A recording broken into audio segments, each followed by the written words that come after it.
Hey, what's up, everybody? Welcome to the Shake Up. Man, seems like I've been gone for a long time. Let's see. Feels like I don't even remember how to work this. Hey, what's up, Michael Lester?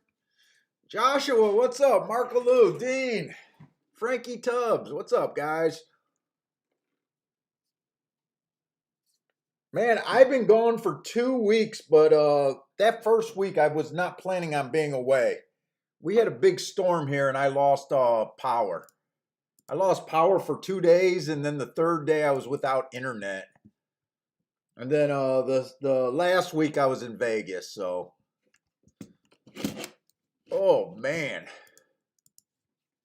Let me get my you know what? I like to do that on the other. Big Fields. Oh, you're playing Colonial?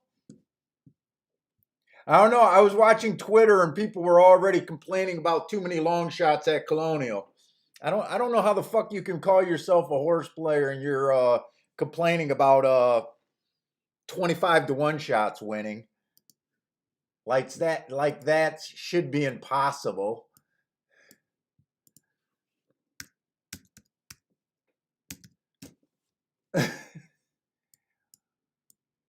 But I did let's see what I got today. I did Saratoga a little bit. Obviously, I'm not interested in the first race. And I am going to try to look at Woodbine a little bit. It's a little early for me to look at Woodbine, but I'm going to look at Woodbine. I didn't want to do one of the Ohio tracks.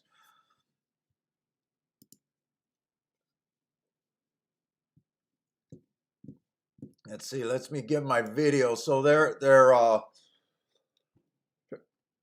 boy.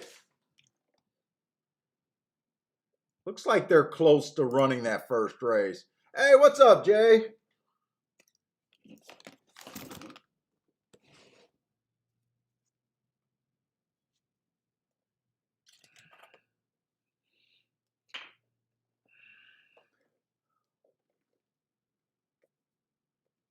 Man, we had a good trip in Vegas. I think I have a second track. The people that are buying the bias reports probably already know what my second track is. Because they're probably wondering why I started all of a sudden slipping Philadelphia in with the other tracks.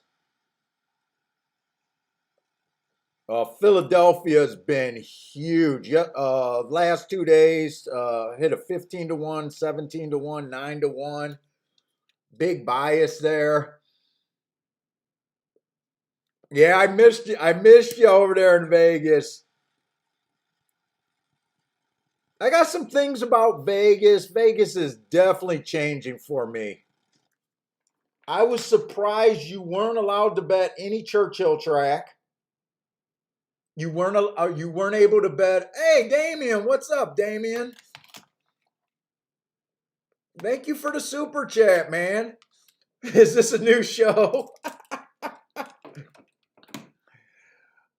Yeah, if you guys are going to Vegas, I mean, as a horse player who I don't give a shit about the casinos or anything like that. You weren't able to bet any of the Churchill tracks. Contract disputes. You weren't able to bet any Ohio. You weren't able to bet any Indiana. So on Tuesday and Wednesday, really during the day, only Parks was available to me.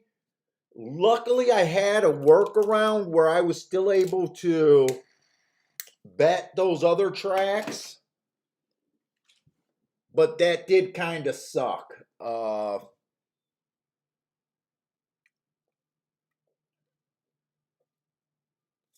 sports books were all completely dead. I ended up playing at the Cabana. We rented cabanas at Paris and the Bellagio, so I was able to take all my computer or laptops, pads, and I was able to play Yeah, gotta love a good. You know what? I didn't have to do a VPN because my tablets and my computer did not change location. I wasn't able to put a bet in through the phone, but I was still I was my workaround was just being able to bet through my laptop. I had no problems. But if you're just a horse player, and honestly, if you're just going for the sports book experience, it's dead. The sports book experience just sucks now.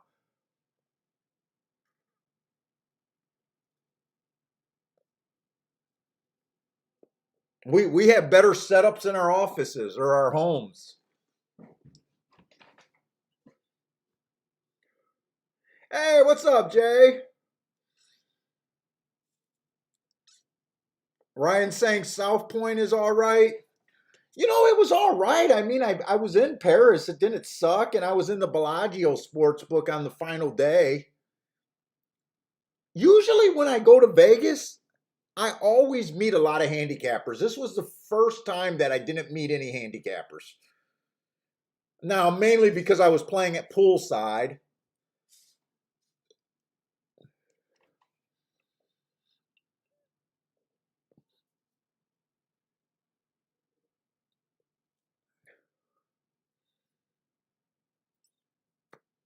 Let's see. I don't know if any of you guys got actions in this hurdle race, but if you do, good luck. I've never bet a hurdle race.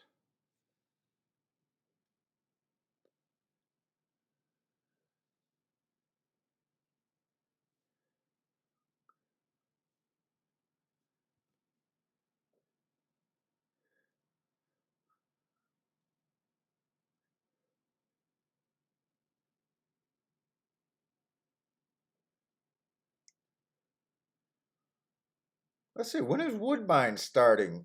Woodbine better be starting pretty soon, right?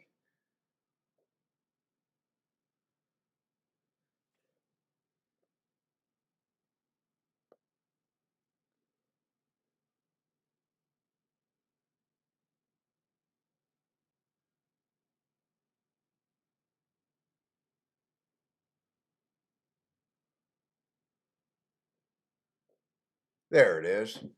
Oh shit! I didn't realize Woodbine's a minute for the first race. Sorry about that, guys. I did not realize that. I thought I had a little bit of time for Woodbine's first race.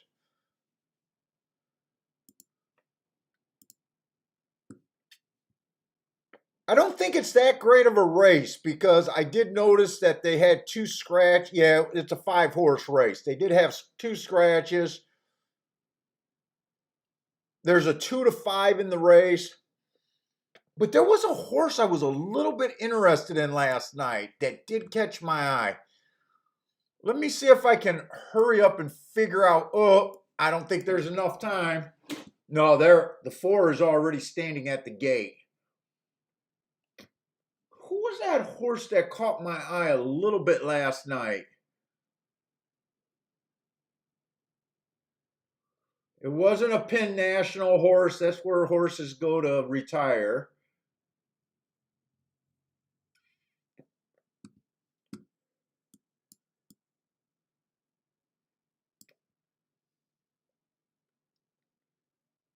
Was it in the first race or the second race?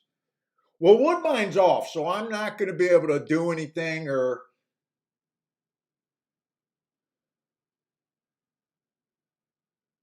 you know what? I think it was a 5 horse, and he's not even running today. Yeah, it was the 5 horse, but he got scratched. All right, so no harm, no foul.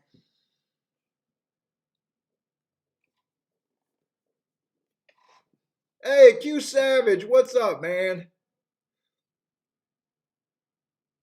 JS says, yeah, I can see why they don't care about sports books right now.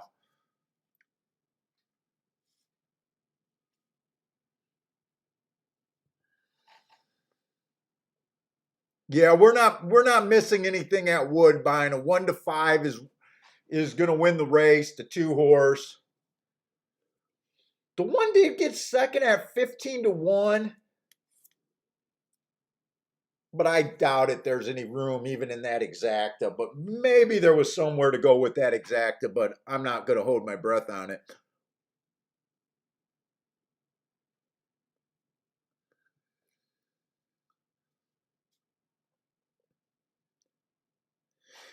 Let's see, it's all about the day in the nightclubs in Vegas now. You know what? I didn't notice any nightclubs. I'm not sure if nightclubs were really going right now. Now, I'm not in that young crowd where I'm looking for the nightclubs. For you that are interested, the hookers are out and trolling in Vegas. We still have that.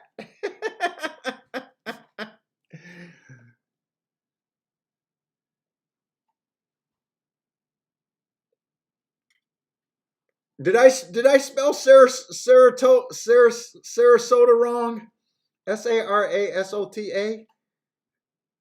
Dude, I did not spell wait, Saratoga? Oh, I think I did spell Saratoga wrong. Wait a minute. You know what I did? I used to live on Saratoga. No, I used to live on Sarasota. Oh shit, that's what I put up. Sarasota. Yeah, that used to be the street that I used to live on in Redford, Sarasota.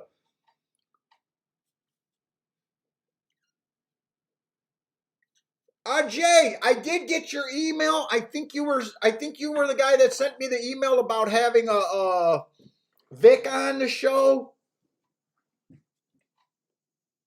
I said I'm not interested in insiders. I don't consider Vic an insider because I've seen him in tournaments. I don't know him. I actually like him a lot. I watch his interviews and stuff.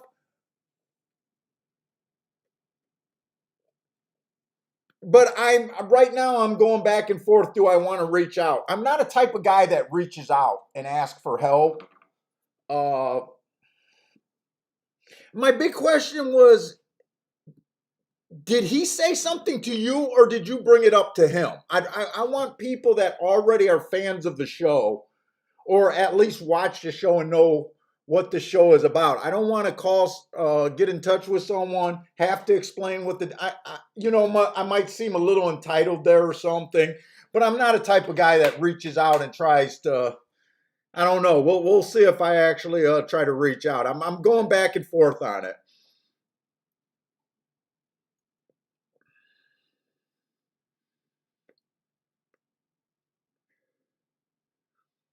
Kids, this is what happened. Man, I slept the next 2 days. We came back Friday on the red eye.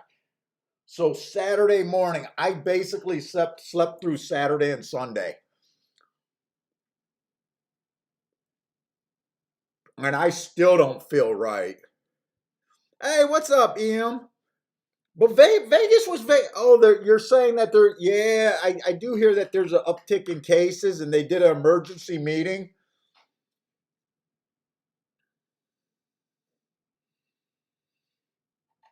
Everywhere they had that masks were mandatory unless you were vaccinated. The only problem is they're never going to be able to police that. No, Jay, I did not bet the Haskell. There was no odds to be had in the Haskell. I watched the Haskell. Uh, I don't know how you would have got around the top two or top three. When I say the top two, the top three, Hot Rod Charlie, the horse that won, and the horse that got interfered with. But they were 4-5, I think 3-1, and the highest of the three was the one that got interfered with. He was only like 5-1. It wasn't that appealing of a race.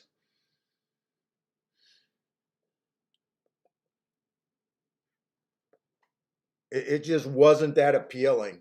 So I watched the race like everyone else. Yeah. Obviously, I thought the objection was the right call, and that's about all I got on the Haskell. Marco Lou, I don't know if I'm doing a late pick five at at anywhere today. I guess if we got enough time, we could go ahead. Uh, Saratoga just started. I think this is the fifth or sixth day they're running. So I don't have a lot of data for them. Some of the things that I was looking at that was working last week uh, were looking at Belmont horses, downgrading the winners that, or the horses that ran good that was on the inside at Belmont on the dirt, and playing the horses that were outside. That was one of the angles that I was looking at Saratoga to start off the meet. And the other angle I was looking at was turf routes. We thought that speed was kind of dead on the turf routes. So I'm looking at horses that had the lead or horses that were really close to the lead.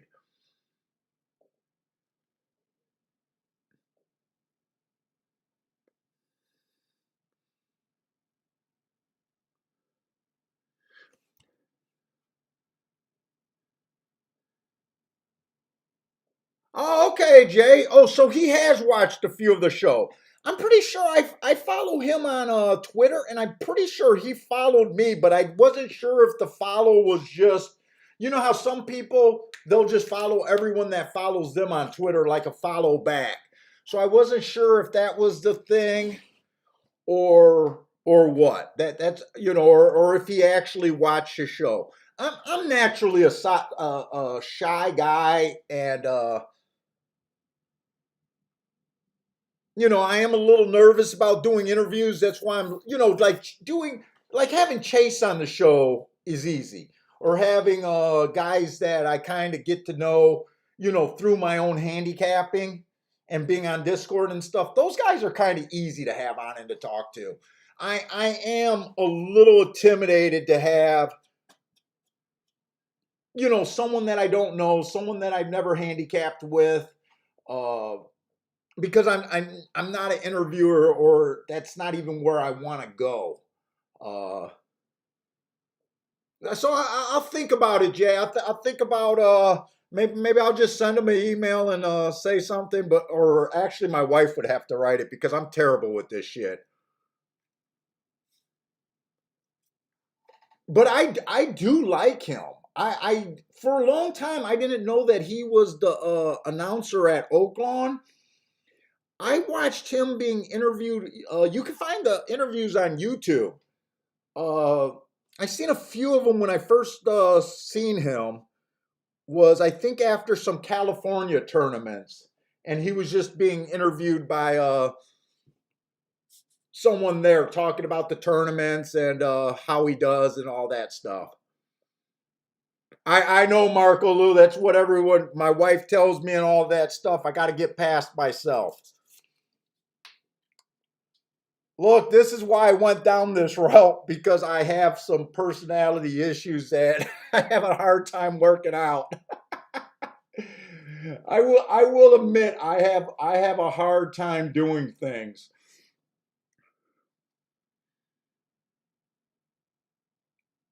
There are so many online websites that needs the exposure. I think I think you're right. I need to get over that hurdle.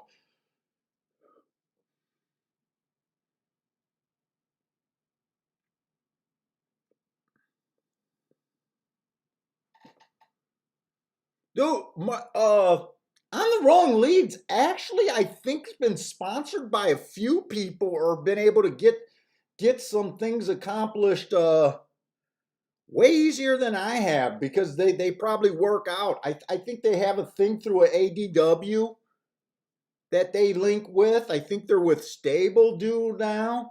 I think they were able to get a Derby War private tournament set up for them. Yeah, we both got the same haircut too, me and Vic. So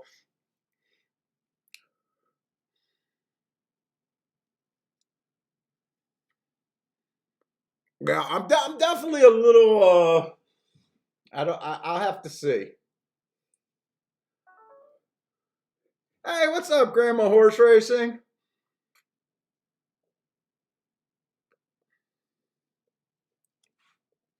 And I mean, you guys, I said I think I found another track too, right? Philadelphia's been huge.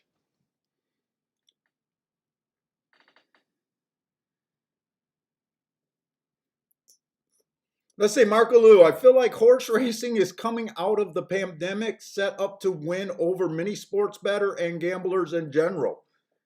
Dude, Marco Lou, I fucking hope you're right, man.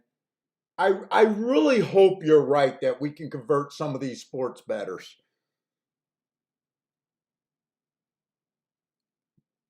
Hey, what's up, Carl? I mean, I don't know how I don't know how horse racing had such popularity not too many years ago. I think they were still pretty big in the 70s. But definitely, the 40s, 50s, 60s, 70s. They probably started their decline somewhere in the 80s. But I still can't believe that people didn't come back realizing how much of a value it is. I know if you watch Twitter enough that you would think that horse racing is the worst thing on the planet with so many complainers out there. Uh, and I do think horse racing does enough to shoot themselves in the foot every chance they get. But as far as odds and being able to overlook the results that makes sense, the public still nails the winners 33% of the time. This is what I try to tell people. When you realize how many horses are in a race, anywhere from, let's just say, 5 to 12, right? 5 to 12. And the public is still picking 33% winners, that should tell you that the game is pretty predictable. You know, when you consider that sports betting, there's only three results: a push, a win, or a loss, and people still can't hit 50 some percent to be profitable. When there's only three results. Oh, Dean, you are absolutely right. Attendance at or the handle at Del Mar and Saratoga was huge.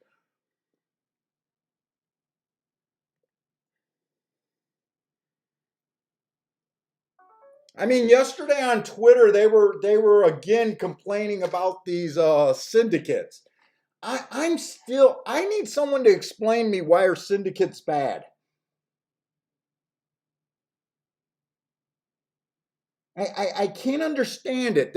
Someone put out a tweet that on one day at Gulfstream, two syndicates accounted for like 50% of the handle. I don't know why that's bad. Unless you can tell me that the syndicates are winning at a higher average than anyone else. Because when they're wrong, all they do is pump up the money for their bad opinions. I still don't understand why that's bad.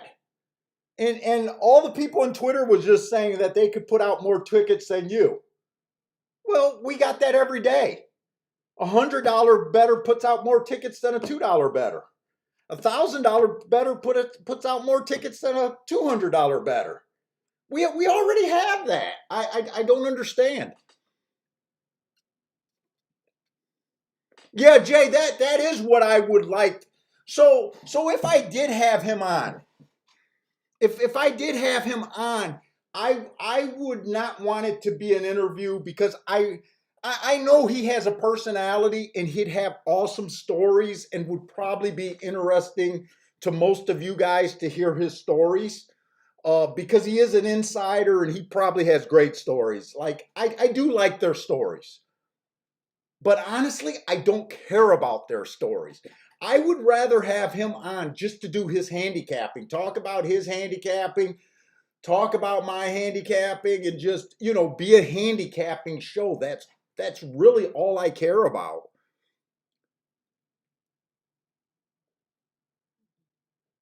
Yeah, I check out DGen Nation. In fact, Marco Lou, we're going to Florida.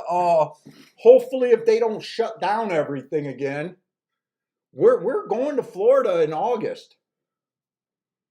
I think that's where Shoe and Swift is out of.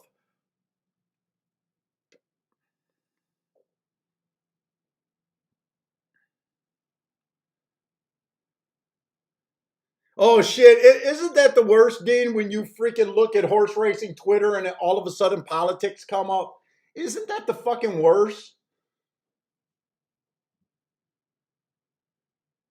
Oh, Mike, sorry, buddy. Yeah, we should handicap race too. Let's get the show on track, right, Mike?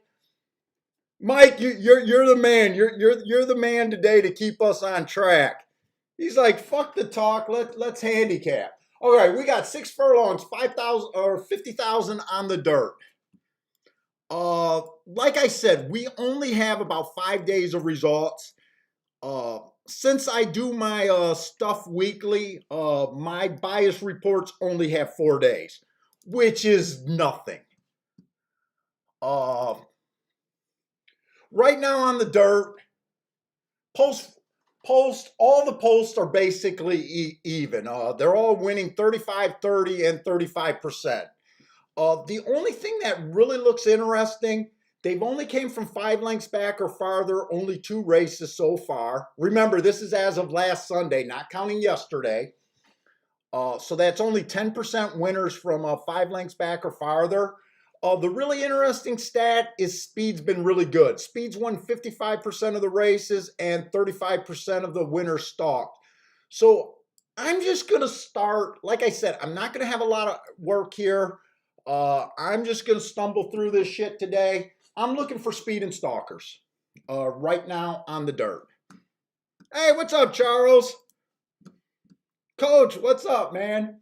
So one's a first-time starter. I know a lot of you guys like Saratoga because we're going to be getting a lot of first-time starters, high-level horses, that kind of stuff. But I don't change what I do. I'm ignoring them. And I'll just let you know that that's what I'm doing. The 2 horse. 2 races ago, coming off a bit of a layoff from January to April. It was an early pressing day. He came out at the first call average. Matt Strides with the slowest winner at the second call, just fell apart after that. Last race, speed favoring track, came out 7x4. Speed favoring track means all the horses were going wire to wire that day. I think that's a throwout race. With those running lines, it's kind of hard for me to get to. He had one decent race, December 19th, where he was a little quick, but I did not go that far back to look that race up. So I'm just saying right now, it's a little hard for me to get to that horse. The 3 horse. 2 races ago, it was early pressing day. This horse came out 9x13, slow that day. Kind of earned a surprisingly good speed figure, really. That was at maiden special weight. Last race, it was early pressing day. Again, he had no speed. But I got him running against the bias. He was average that race. That's not bad. The first fraction, remember my fractions are adjusted. So it looks like the first call of that race went like 21-2 maybe. I like that he got in position at the top of the stretch where he was 6x2 3/4. Earned his best speed figure. He's not quite what I'm looking for. Being a closer, he's only ran 3 races, so it's a little dangerous just to say he's gonna be 5 lengths back or farther. But you know, my eyes are just showing me that so far that's what he is, and I would probably try to beat him. He's about 2-1 right now. The 4 horse. Looks like he got a little bit of early quick. Been at this level and a little bit lower. Has been at Saratoga, hit the board at Saratoga. Oh, no, he hasn't hit the board at Saratoga. 2 races ago, it was a bad rail. I had him in the 3-hole. When I say bad rail, I mean bad inside. So I could have gave him an asterisk for that race. He went fast, match strides with the fastest winner for the first call, which is good before just tiring out. I like that race. And last race, it was a speed favoring track. He was close to the pace on a speed favoring track, but he technically did not get the lead. So I still gave him an asterisk. Uh, 1 tick slower than the fastest winner at the first call. Match strides with the fastest winner at the second call, and then just flattened out completely bad. Just because I had it was a speed favoring track, I'm going to assume that the horse that race went wire to wire. He chased and tired. He's interesting at a decent price to me. But he does have a lot of runs under him. And I know a lot of you guys don't like 17 and old first timers, or 17 and old maidens is what I meant to say. The 5 I don't care for because I don't like route to sprint. I think he's going to be farther back. He does have a couple of excuses. Last race, the inside of the track was good. He was in the 10 hole. It was also a stalker closer day. He did stalk that day. So I do think he has an excuse that race. And 3 races ago, it was a bad rail stalking closing day. He was in the 2 hole. I gave him an excuse that day. He has some surprisingly good speed figures too. Myself, I just don't like route to spread. 7-2 is not a terrible price on him, in my opinion, really.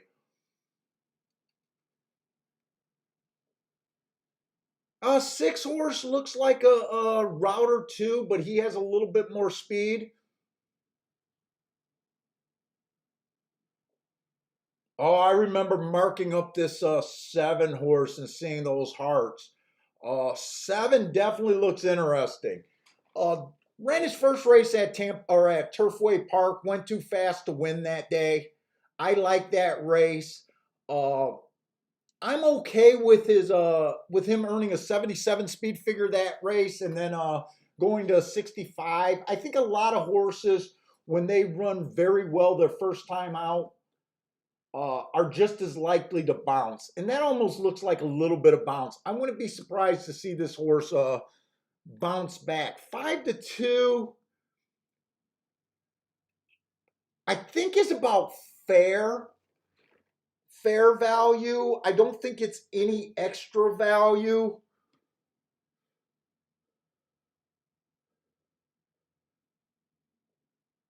Let's see, do I want to start off playing here? I'm probably mostly interested in the 7 and the 4. And if I played this race, it would be on my lower scale of playing. Yeah, Marco Lou, I will agree with you that this should be a pretty big step up. Well, coming from Turfway Park is definitely a step up. It depends on how you want to view that Keeneland race. I don't think Keeneland's necessarily below New York. If you think that he's closer to that 65 speed figure and it wasn't a bounce, he probably could look like a throwout. If you believe that it was a bounce,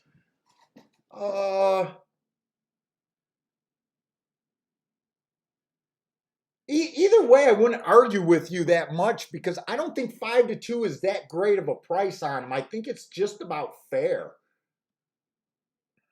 I like him more because of the running style. Right? This is a 6 furlong race.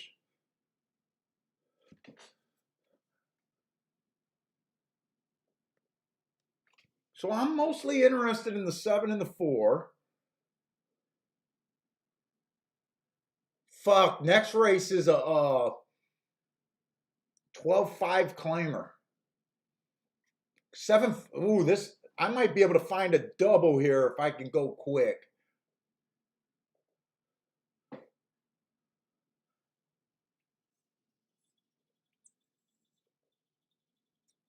Ooh, that 12.5 claimer looks pretty decent.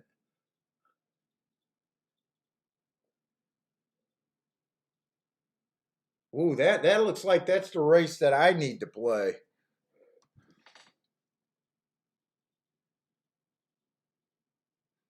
Hey, what's up, Mo Nose? Hey, what's up, Gregory? 3 is a big overlay.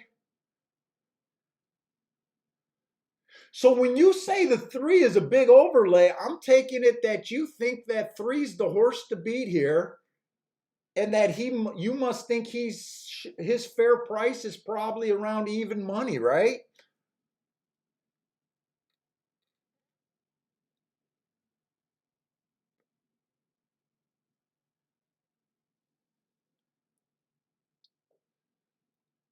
And I don't know how I picked the two tracks that are going off at the exact same time. Woodbine is getting in the gate.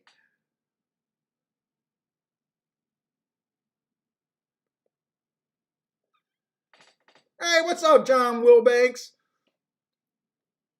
John likes the 7 with the workouts on the 7. Let's see. If I started a play here, I'd be going 4 and 7. And I'm running out of time.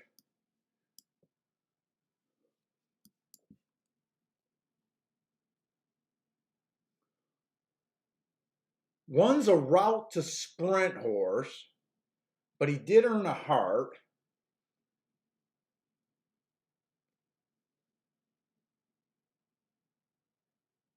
Man, next race is a little interesting to me.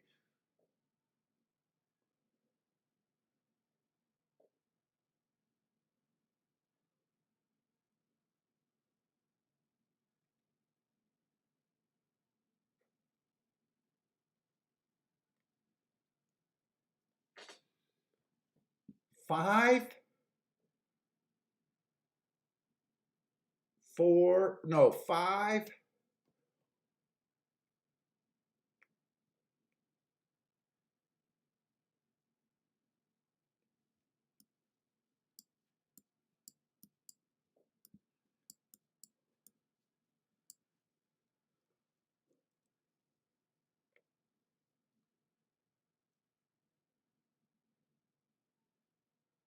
I'm going to do a small ticket that double if I can get it. I should be able to get this in no problem. Let's see. I got to go back to Saratoga though. Let me quickly make sure those are worth doing.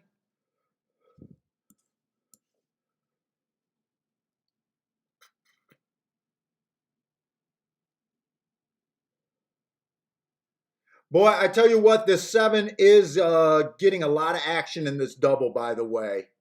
They're hammering the 7-2 double. You know what? I'm going to do this little double if I can get it. I should be able to get that in. And I'm going to put a small bet on the win ticket. I'm not going to put more than 40 bucks in this race, though. 40 bucks is my limit here. So if I did 10 bucks on the 4 to win, that leaves me 30. So what is that? That looks like a $5 exacta. Or $5 double. I'm sorry, $5 double.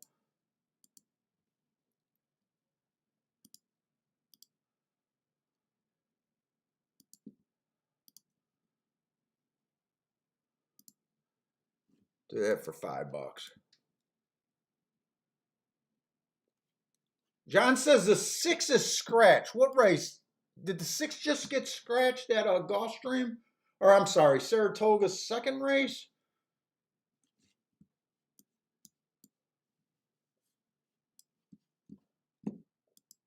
Hopefully these races will separate where I'll be able to look at Woodbine. I know a lot of you guys, Grandma's one of them that's been asking about Woodbine.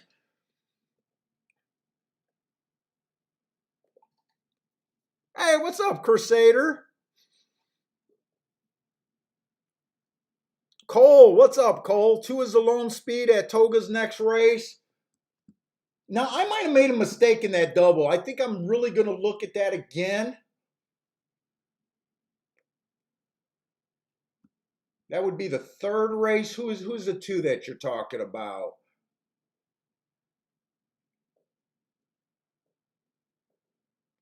Oh, fuck. I thought I was playing the 2.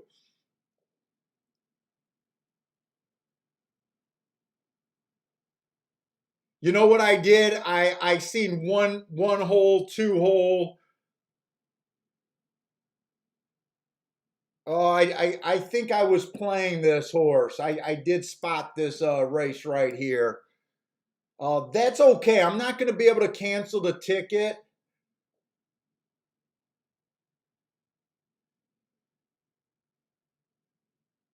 It was supposed to be the 2, the 3, and the 5 that I was playing to. 2, 3, 5. I'm going to write it here. 2, 3, 5 is what I was trying to play next race. I played it wrong, but I'm not going to be able to change that ticket. Oh, they're off, so I definitely can't change that ticket.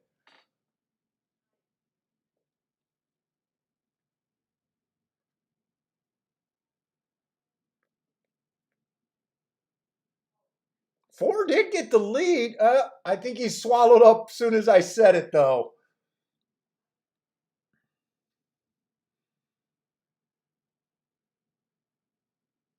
Oh, I gotta go to the bathroom. I'll be back.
Let's see who was that said that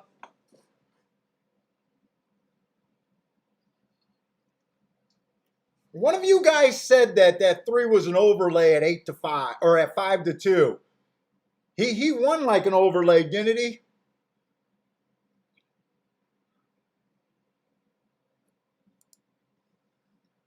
Who was that tried to warn me?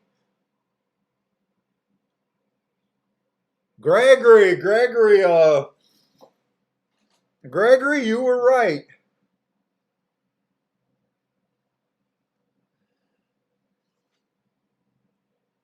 So I know he was at about 5-2 when you it was according to you was he a overlay at 8-5 also?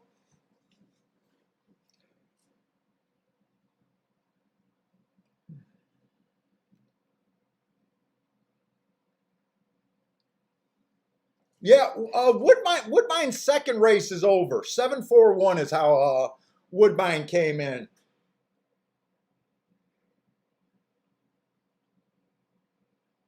And I didn't miss anything there because the 7 paid $3.80.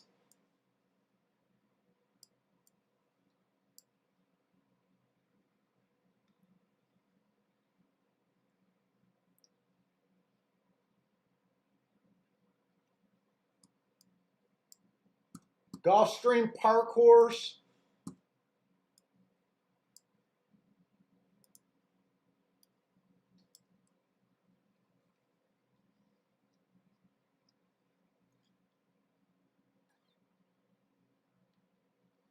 Yeah, Crusader, your feed is quite a bit late because not only has that race got over, they even got the payoffs up already.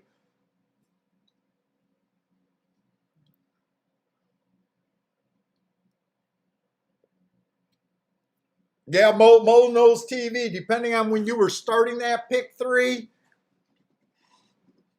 I don't think it has any upside, especially if you were starting it in the first race. I don't think that's a pick three you want to hit. A $3 horse with another $3 horse or something. Didn't it a 1 to 5 or something win the first race?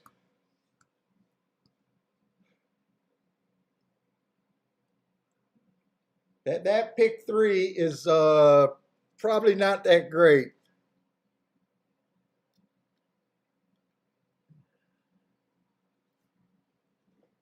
So the seven ran well. The seven ran well. He just wasn't good enough at Saratoga. I'm glad I kept the bet down to $40 though.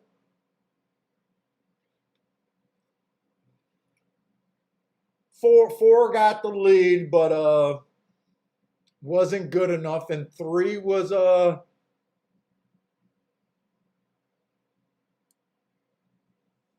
much the best. He won going away too. Hopefully Gregory took advantage of that. I take it by his comment he probably did.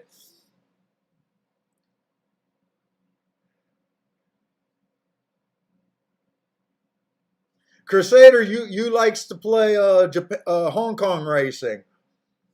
Dude, I can't stay up that late, man. Dude, when I was in Vegas, that was probably the time that I should have tried to look at a Hong Kong racing. I don't know if it's going on right now because I've never even tried to watch Hong Kong racing.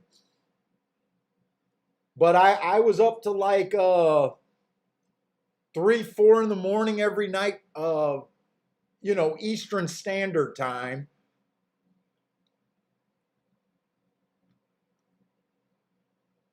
Hey, Attila, what's up, man? Hey, Attila, I hit a long shot while I was at the sports book on Bellagio, and I was wearing my King of the Long Shot t-shirts when I hit it. If you guys played Friday, you could probably guess the race that I crushed. It was a turf sprint. That 3-8 exacta, where the three was 4-1 and the 8 was 25-1. The exacta paid, I think, 168 for $2. That was my big hit over the weekend. Hey, brother man, nice to see you again.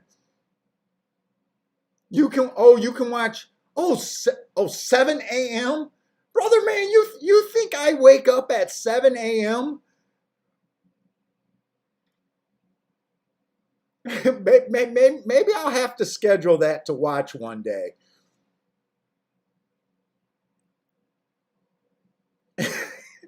Getting me to wake up at 7 a.m. Oh my God. I think the only time I wake up that early is to catch a flight.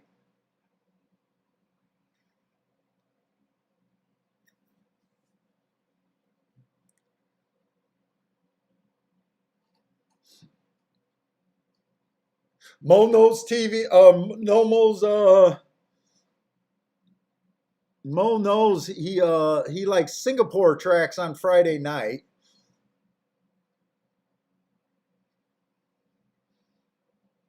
Oh yeah, I had a good the other race that I hit. I did good at Parks.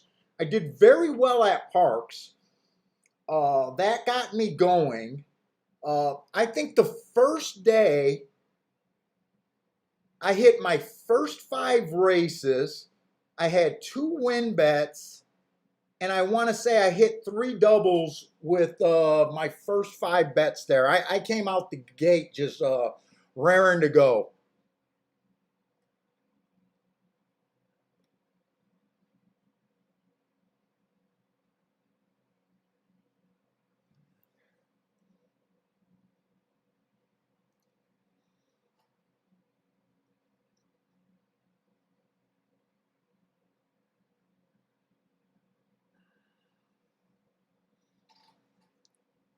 The triple trio.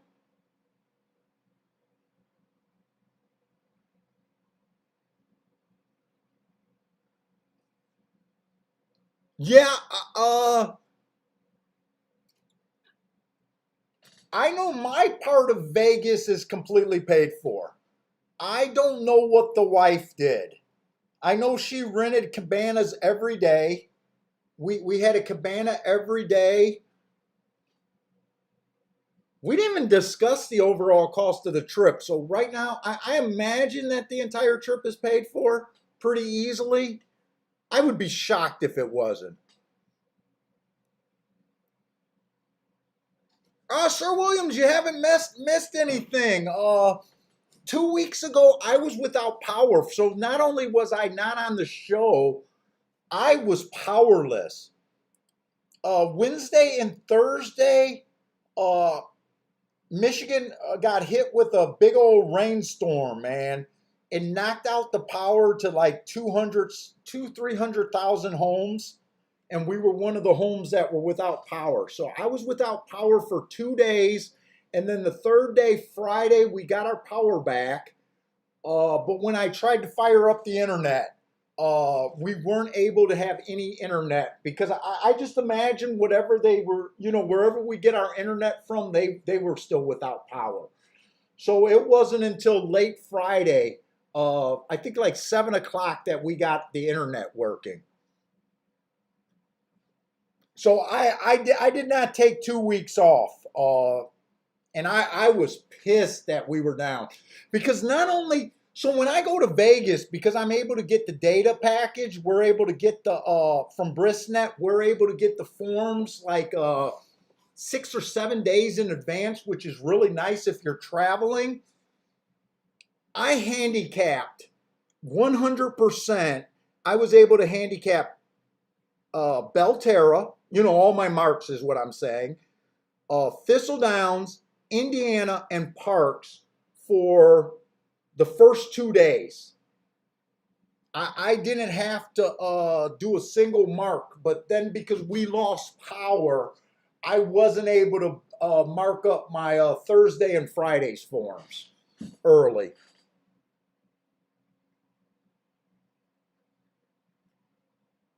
Hey, what's up, Stephen Marshall?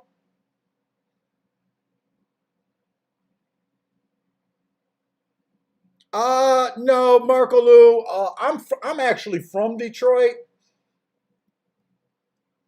but yeah, no, Detroit's not a nice city.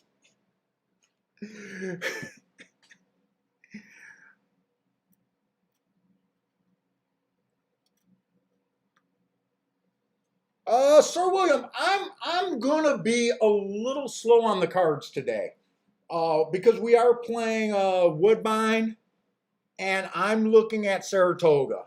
I mean, my theories are all the same, but I don't have any biases at either of those tracks that I can count on right now. Uh, so I don't know how my plays are gonna be. Woodbine, we still got a bunch of horses off of long layoffs. Uh, uh, I still got, but I got enough stuff marked. It's not like me going into a Gulfstream card feeling like I should win. Put it that way. But we did good at Belmont. I mean, we were good at Belmont this meet. So let's see. I'm going to start with Woodbine, so we can do a Woodbine race. Plus, they look like they're going off at 11 minutes, and we got 18 minutes for Saratoga. Both of these races are at a level where I want to play. So Woodbine, we got a 6.5 furlong, 7,500 on the grass, or I'm sorry, on the dirt, or on the poly. I definitely want to take a look at this race. Uh, Let me just bring out my Woodbine data. There's a lot more races that ran at Woodbine. I think when I glanced at it earlier, there wasn't anything that I was super excited about on the poly. I just want to make sure before I start playing. So for the sprints, post positions, there's no real advantage so far. 1 through 3 is winning 34%. 4 through 6 is winning 28%. 7 on out is winning 37%. So all that tells me is that tracks for the meet has been completely fair unless you can find a daily bias going on there. They're wiring 29%, which is low but not impossible to wire. They're stalking coming from 1 to 4 lengths out 58% of the time. That's the strongest number. And they're closing only 13% of the time. 13% of the time is low. So it does look like a stalker's track.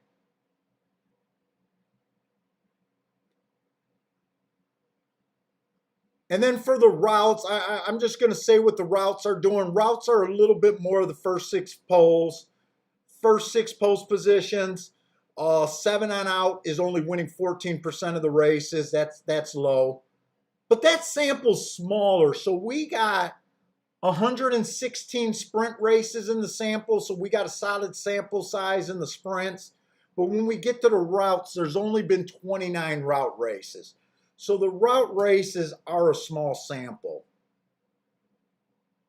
And the turf racing is a small sample there. We only got 26 sprint races on the turf and 33 route races on the turf. So we got small samples there.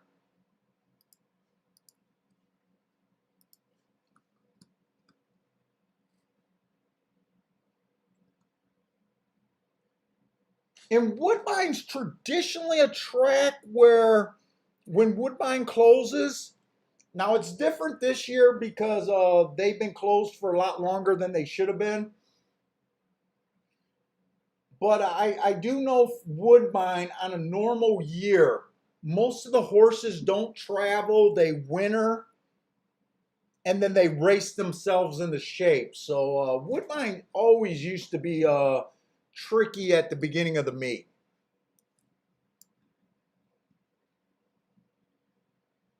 Let's just see what we got. 3 races ago, this one horse, early pressing day, won. He was average for the first 2 calls. Stopped the clock, being the slowest winner of the day, but he won that race. He comes back, bad rail. He was in the 9 hole. He was just average, finished 5 by 3. Dropped another level to 5,000 and was just average last race. Average. Stepping back up to 7,500, but I really don't have a problem with that because most of his career he's been bouncing between these levels. The 2 is out. The 3 horse is coming from Penn National. I don't respect Penn National. I just don't. And in fact, oh no, he's the 3 horse. The 4 is also out. So this is another 5 horse race.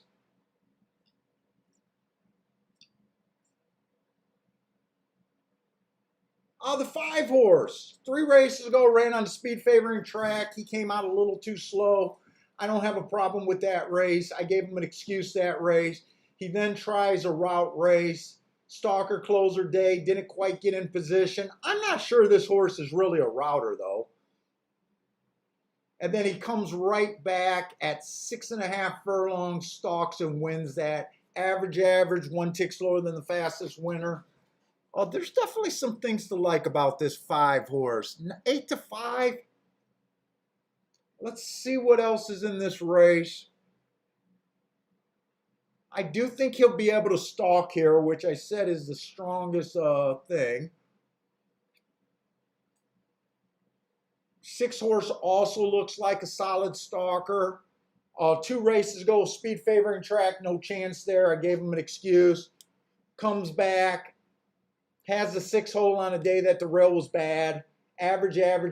Just missed finishing 3 by 1. So that race does not look bad to me.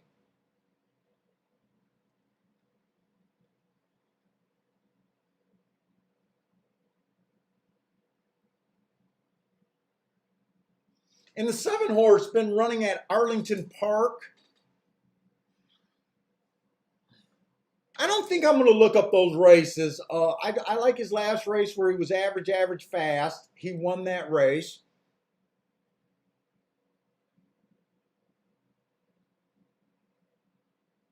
And he's 3-1. I kind of like the three horses they're betting, the 5, the 6, the 7. I'll tell you, because I used to play Woodbine a lot before they made me leave there. Woodbine used to be my main track. What I used to do at Woodbine, if you guys are familiar with turn times, it's where you take the first and the second fraction. Remember, my form is already adjusted for the horse. So you take the second call and adjust it. You take the first and you adjust the first and second call, and then you minus the first call from the second call, and you get the turn time.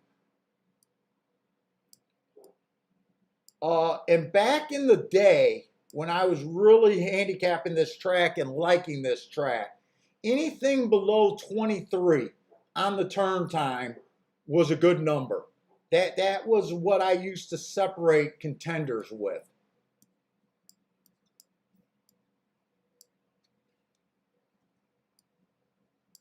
Now, I will admit that they chased me out. I didn't leave Woodbine on good terms. You know, they kicked my ass and made me leave there.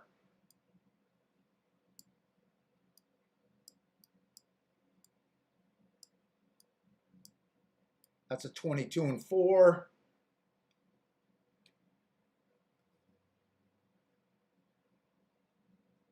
And his would have been a 23 flat.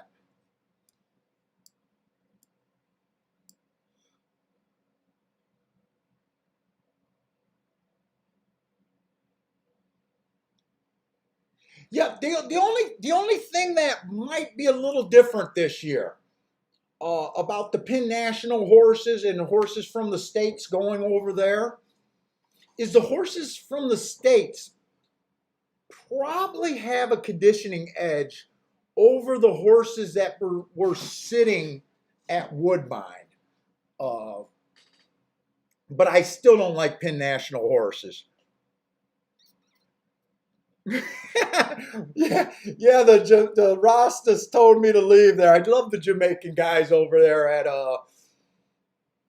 at Woodbine. When you go over to Woodbine and hang out in the stands pretty long, you're probably going to slide up and get in a conversation with one of the Jamaican guys. Those guys are always fun over there at in Toronto.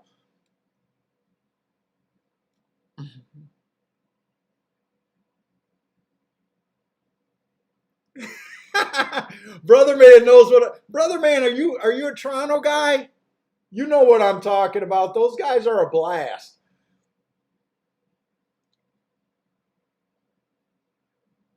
Those guys are an absolute fun to hang out with. If you ever get a chance to go to Woodbine, those are the guys you want to saddle up to and get in a conversation with, without a doubt. They've been there every time I've been there. I think they're a mainstay of the track.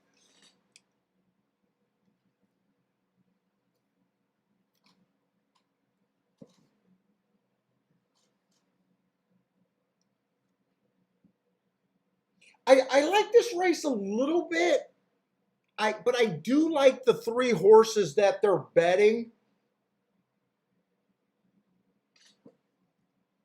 And I think I'm going to go to Saratoga and try to find a better play than there. I don't think I'm pressed on time still. We got 6 minutes to Saratoga. They're getting behind the gate at Woodbine.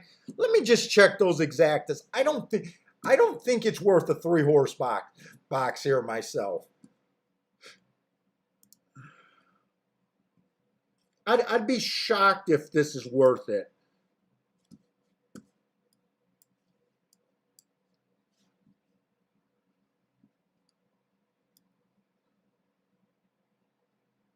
Let me say, 6-5 is paying $8. No. 6-7 is paying 14. 5-6 is paying 6, 5-7 is paying 8. No, it's not worth it. I have to go to it's not a betting opportunity for me. My opinion is I really can't separate those 3 horses. 5-2 and 3-1 is not really worth a win bet. Saratoga is where I got to be right now. Now I was trying to get alive to the 2, the 3, and the 5 here at Saratoga. Let me just glance at their odds. The 2's 4-5, so no. The 3 and the 5 got a little bit of fat on the bone.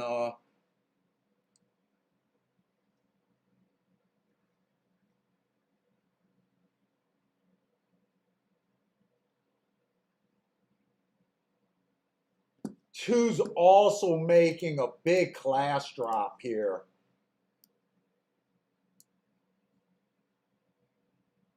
Almost a suspect class drop, to be honest.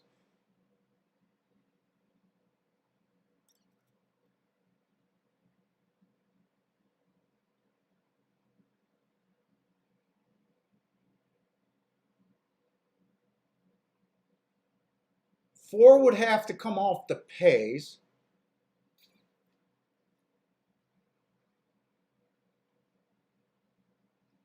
Six is making a pretty big class drop too.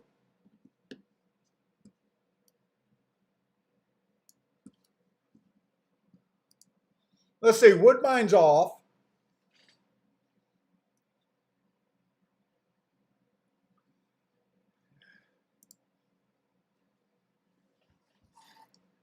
Hey, what's up, Disco? We're feeling pretty good other than it's Woodbine and Saratoga for me.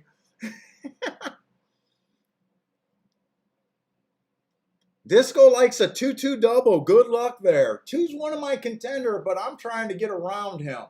He looks pretty tough to get around, though. Or she looks pretty tough to get around.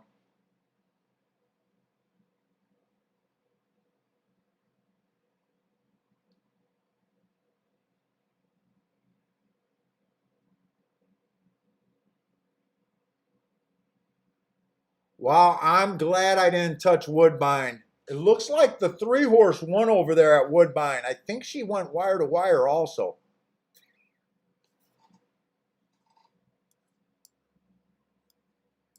So my opinion at Woodbine, Penn National horse wins.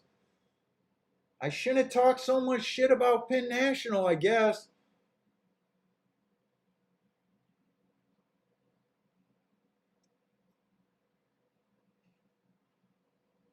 There was that thought that the Penn National horse or any shipper could be a better conditioned horse than the horses that are stationed at Woodbine. But still, that wasn't enough for me. I can't forgive you running at Penn National. I just can't get over it. Maybe Penn National got better from when I used to look at Penn National.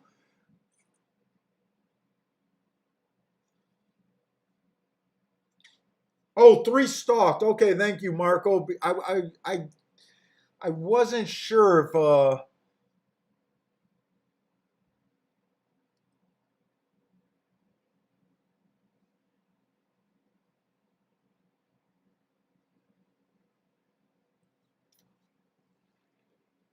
yeah, 4-1. That exact is probably going to be decent, but man, I couldn't get to that.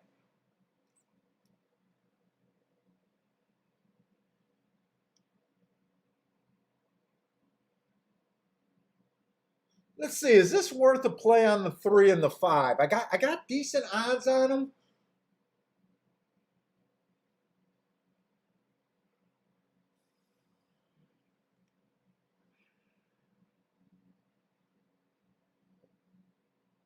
It is 7 furlongs. There are quite a few routers in this race.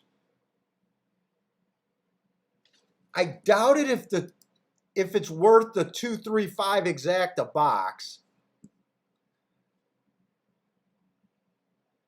2-3 is paying 9-1. 2-5 is paying 21-1. Ugh.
I did the exacta. I did a 2-5 exacta. That was the only exacta I thought was worth playing.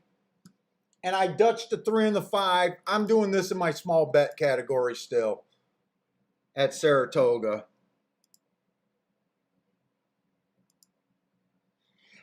Doesn't Parks horses, haven't they been doing decently well coming over to Belmont?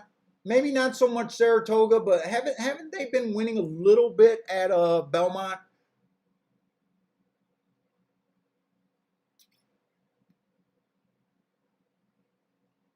Let's see. Marco Lewis says the 3's the value here. Who's the 3?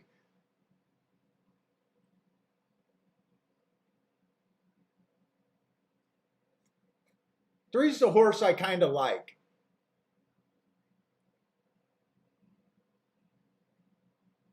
I'm hoping the 3 or the 5 can win this race, or I can get a 2-5.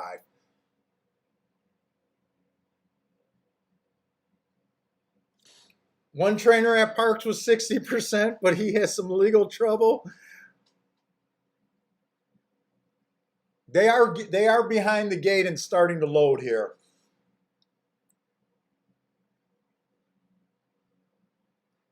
Brother Man is all about the 3 at the spot. I hope you're right, Brother Man.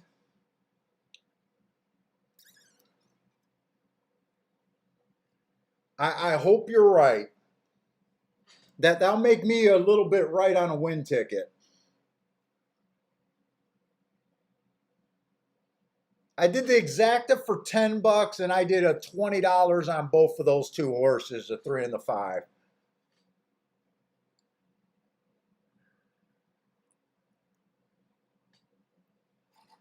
Frankie Tubbs likes the 6 with over the 1-4 in the exacta, and a winning place on the 4 and the 6. So he really likes the 6 horse.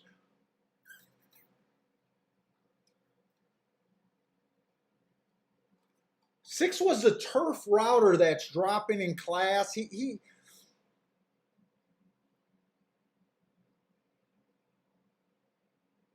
put it this way, I don't like him, but I wouldn't be surprised.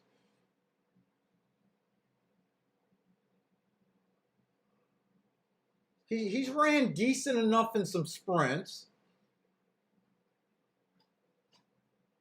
Cutting his price tag pretty good here. From 35,000 to what, 12.5?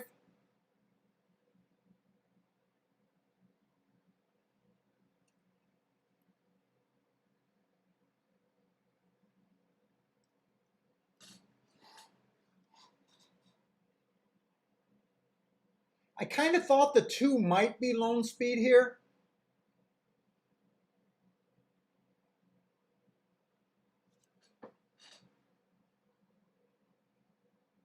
God, he looked like he got a head start out the gate.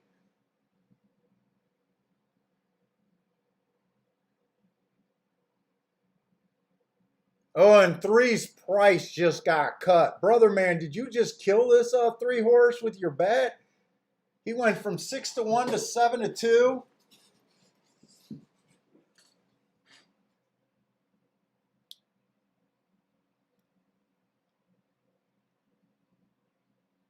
I'm okay if the two wins. Just I need the five to get second.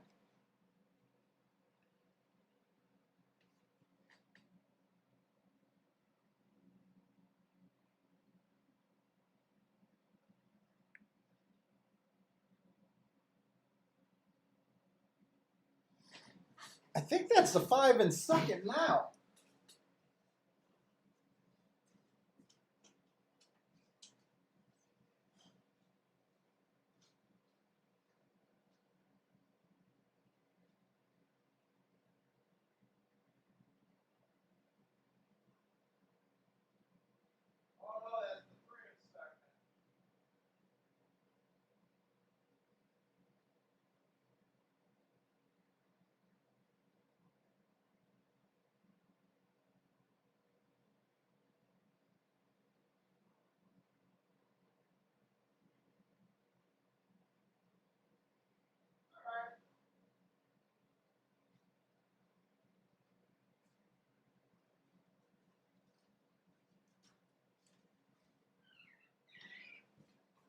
Hey, brother man and Marco Lou are on the same horse again.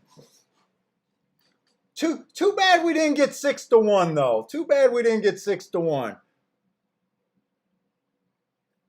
Marco Lou got it, got a boom, hit the win and is live in his pick four and doubles. Nice job, Marco Lou.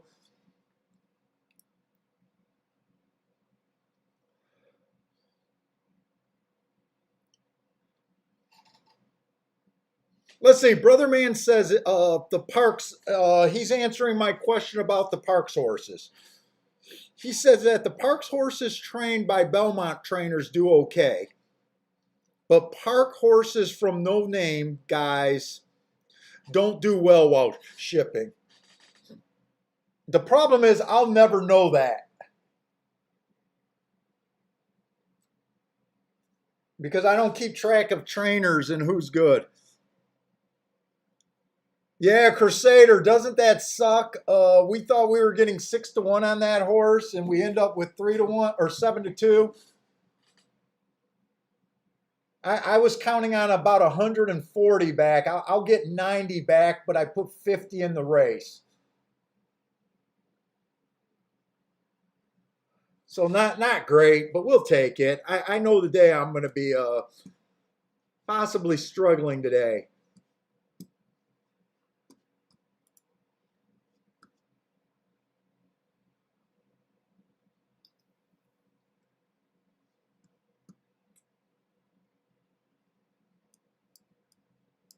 And if I would have got live in my double with that missed punch ticket, oh no, I would have had him with the missed punch ticket.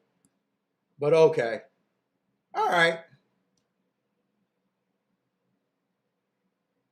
The four horse was the horse that I wasn't interested in that I accidentally punched. Okay.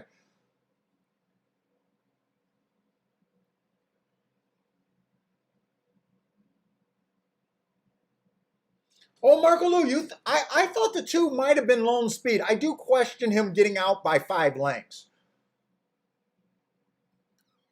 But I thought he was going to be Lone Speed in that race.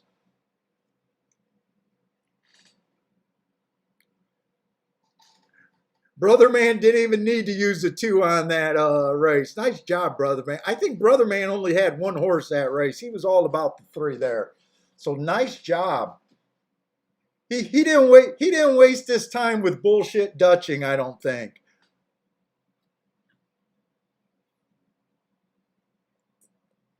Hey, what's up, Elliot? Elliot says that Irad's not a good speed jockey.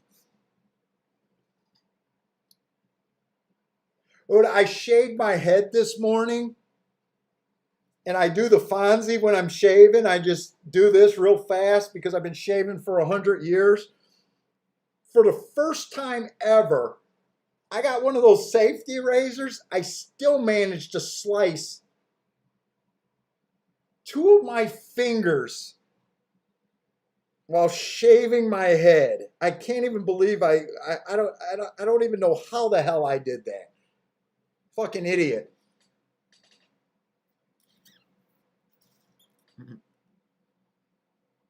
Hey Jay, that's all horse racing is. You want to trade money. Just trade money, stay in the game, and hopefully you'll be around for your big days. That's my philosophy about racing. Win a few hundred, lose a few hundred. Win a few, win 1,000, lose 1,000, and hopefully you're around for your really big hits that make your year at the end of the year. Hey, it's better on just being down that roller coaster, just going the whole year.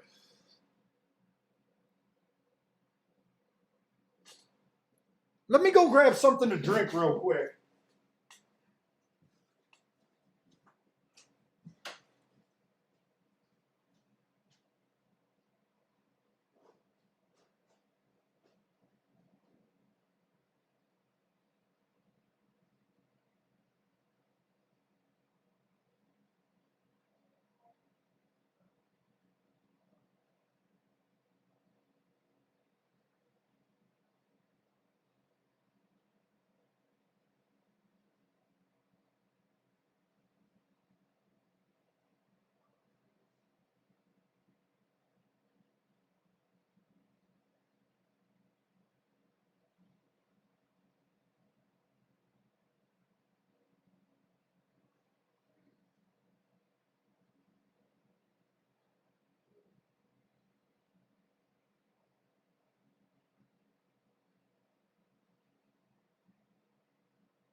Man, fuck, my area is getting messy.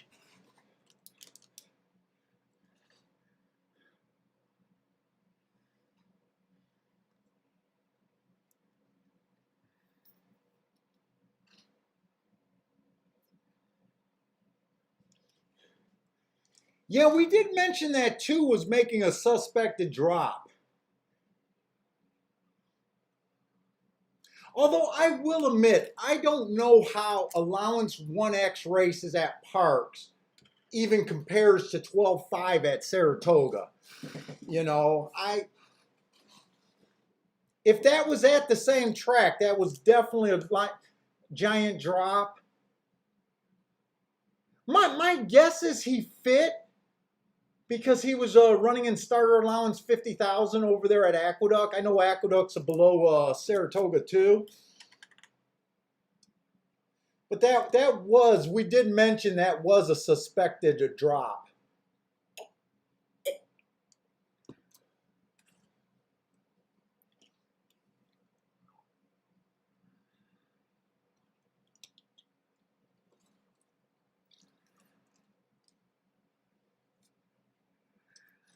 You guys would know way better than me. I have problems with class, especially going from track to track.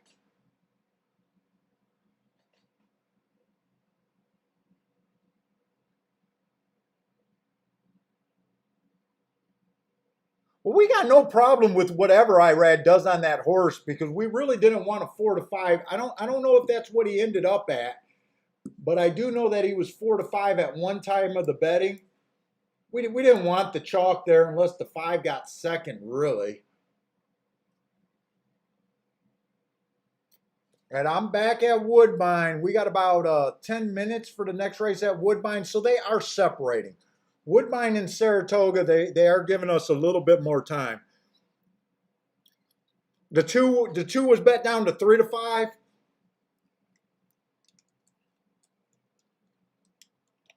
Probably didn't have to even do that exacta, really.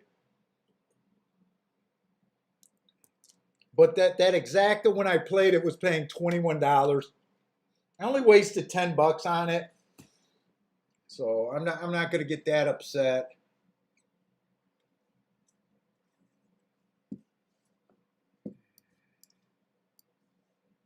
Let's see. Let's move this stuff around.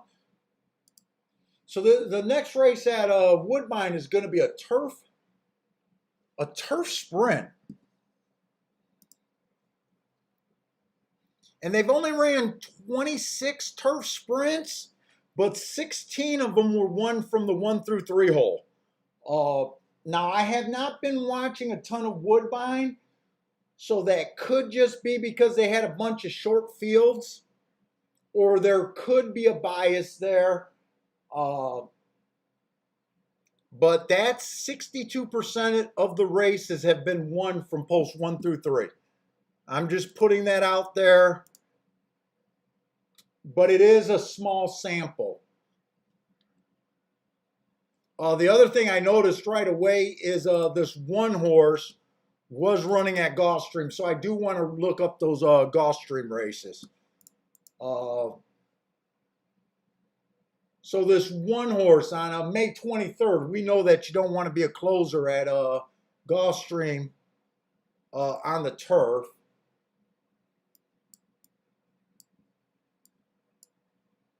That was an early pressing day. I'm looking it up right now. I gave him an asterisk, but that was still a slow race for him. Let's see, April 25. I'm going to look up that race real quick.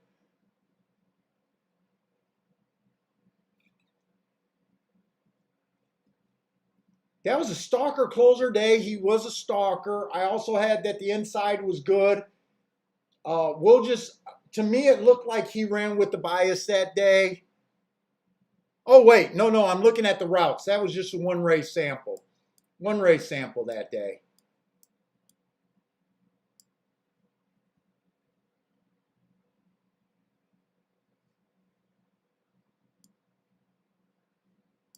And 4-9.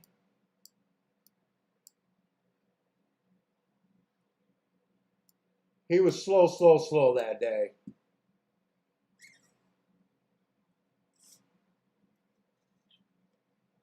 I don't see a lot there. Dropping in class a bit. This could be like the Parks last race at Woodbine, where maybe the horses that have been running could have a condition edge here. 3 to 1's not crazy enough odds for me to want to dig that bad, though. The 2 horse, last race, he was pulled up, checked hard, pulled up. So he didn't get to run that race. Oh, he's 8 to 1. I'm looking at the wrong odds. The 1 is 8 to 1.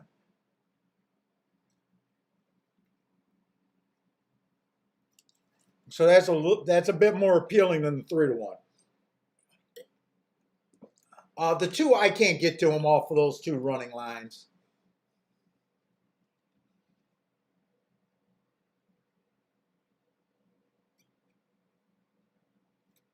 The 3 horse, I just got the 3 horse 3 races ago.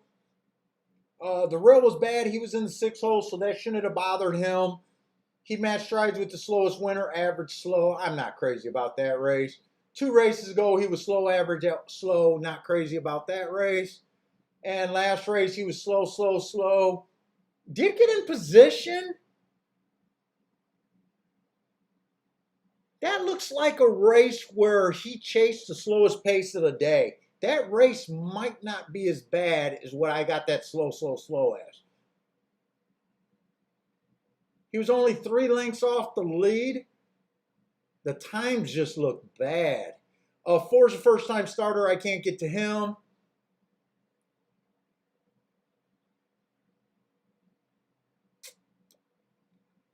Five horses 9 to 2. I don't like his last race. Probably needed one. Been off since 10/29. Man, Woodbine is going to be tough for me to probably want to get too much action.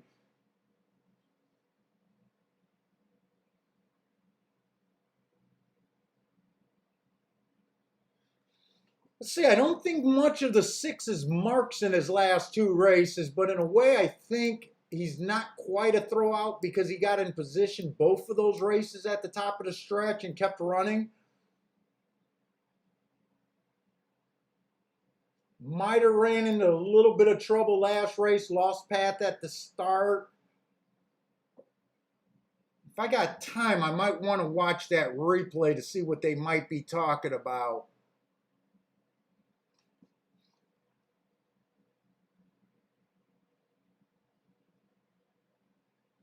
The 7 hasn't been off a year. He's been off since November of 20. I'll try to look him up if I can.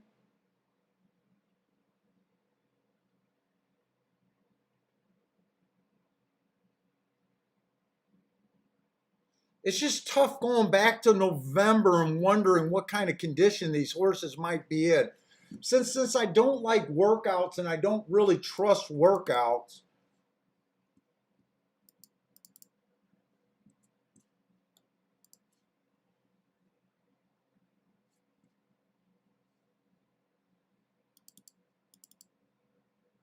Woodbine is going to be tricky.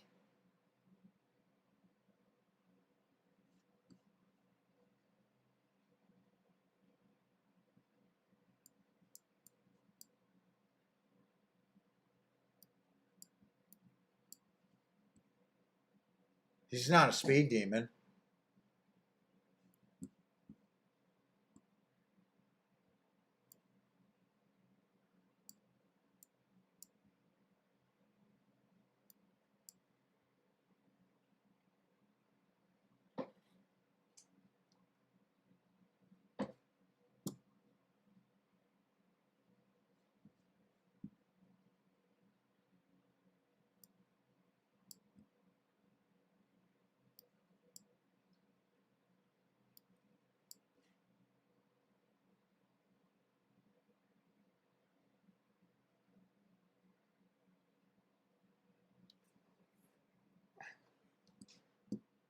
This was a legit first call. I don't think there's much in this race. It's just a bunch of horses that haven't ran for a very long time. 7-1 almost got me a little interested in this one.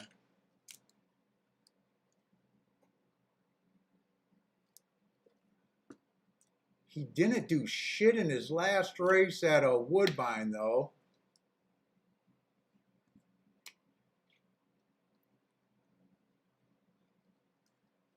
Five's a little bit interesting to me.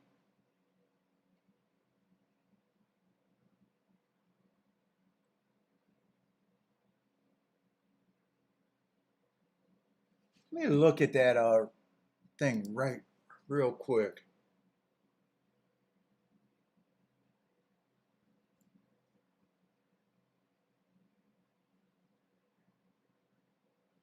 Speed has not been great on the routes. Let's see, I can make I can get, this is not going to be anything more than a play bet. I'm a little interested in the 1. I'm a little interested in the 5.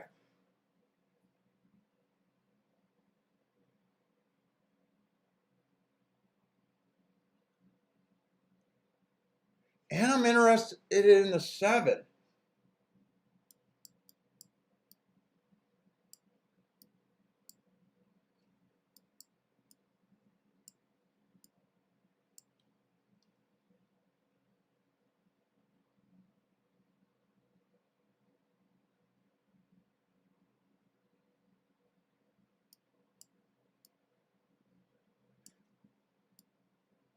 I like those two exactas, 156, 157.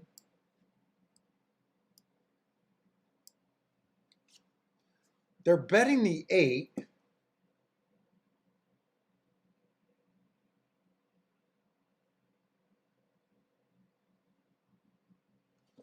I think Woodbine, I'm going to have to play this.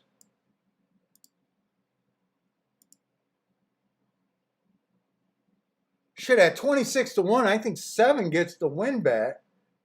I'm going to bet 1 and 7 to win. 1 and 7 to win. Then I'm going to do those 2 exacta boxes.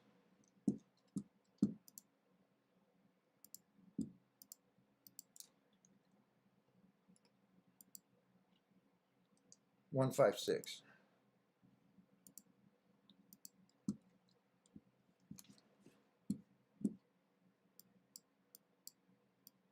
We'll see how Woodbine go. I'm keeping my bets low there, though.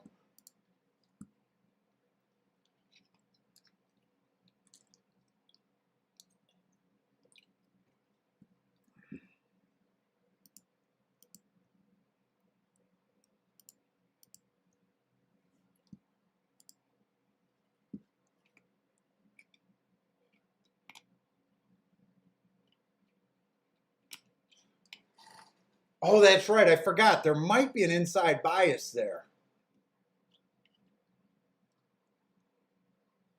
That's right. There might be an inside bias there. Well, that's all I'm doing. 3 is the first time starter. Wait a minute. Am I in the right race?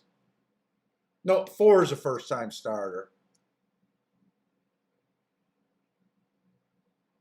Dude, I'm almost wondering now that I'm remembering what I said about the inside of the track winning 62% of races. I wonder if I should have just did a 1, 2, 3 here. Except I really don't like the 2. 2 would surprise me a ton. That's all I'm doing. That's all I'm doing. Can 5 or 7? Nope, 7 can't get the lead. I was hoping 5 or 7 could get the lead. 5 did get the lead.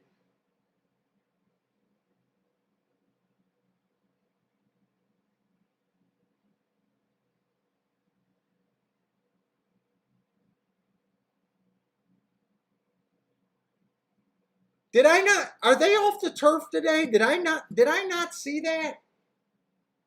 Why did I think this was a? Oh, I thought this was a turf race because they shaded in the poly. This is not a turf race. Oh, I'm an idiot. I was thinking this was a turf race.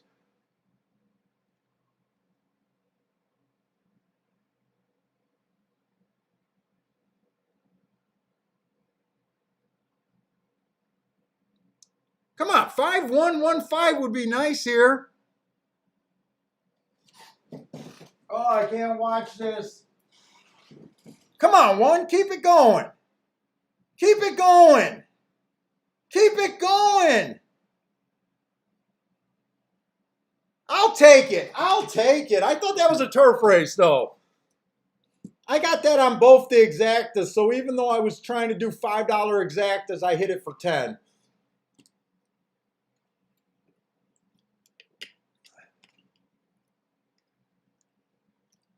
That should be a decent exacta, 1-5. I'm pretty sure the 5 or the 1 got up for second.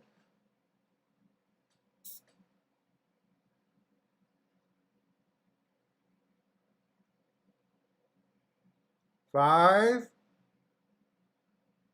1. We'll take it.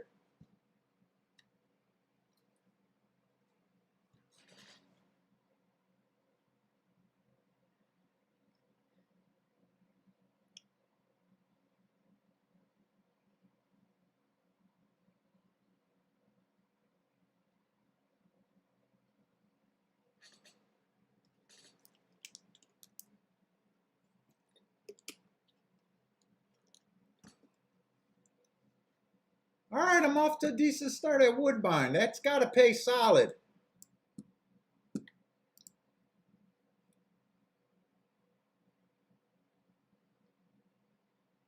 Looks like that's going to pay 56 for $1. All right, that's a decent hit. Woodbine welcomes me back. I thought that was a turf race, though.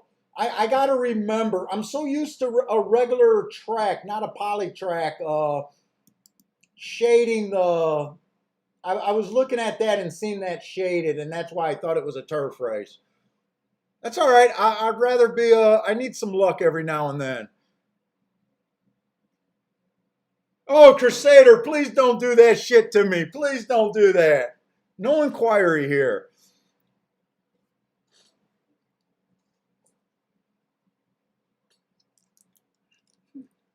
Dean says he wishes his mistakes paid off like that. On the turf, I might have liked the exact same thing, except I wouldn't have been thinking it was inside. At first, I didn't like this one at all, and I just thought that just because he had a lot of races, that could have, in the States, that could have gave him a fitness edge. It might be worth considering that. I don't know. Marco Lou's playing Delaware Park today, too. Good luck, Marco.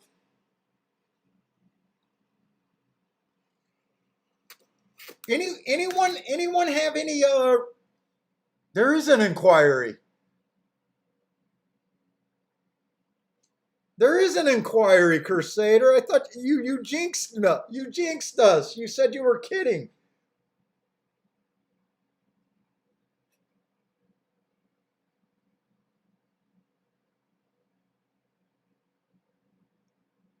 Hopefully it's just on the 3 interfering with someone else, but I don't know.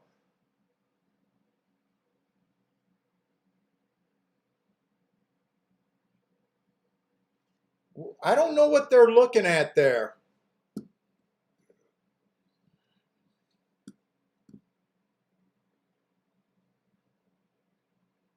Wow, in the pools, they handled $143,000 in the exacta. I want my 500 of that. I want my 560 or whatever it's supposed to be. Well, it doesn't look like it's going to be on the winner who they're inquiring on. We're safe? Okay, Crusader. God, that cut hurts.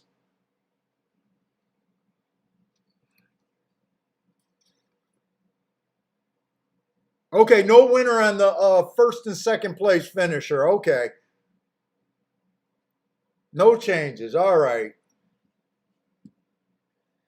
So I think that's a $560 hit right there. As long I got to make sure they do their payoffs on $1, and that's what it looks like. It's a dollar payout. So I definitely don't want that to be taken down.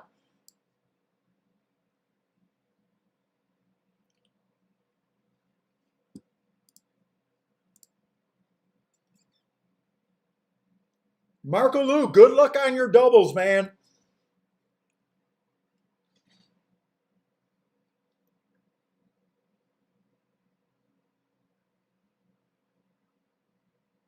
Sir Williams, I just hit the exact at Woodbine. I had the 1 and the 7 to win, and then I played a 1-5-7 in a box and a 1-5. I think it was a 6 in the box. So I was playing both of those for $5. So because it came in 1-5, I had it on both. So I ended up with a $10 exacta. 5-1.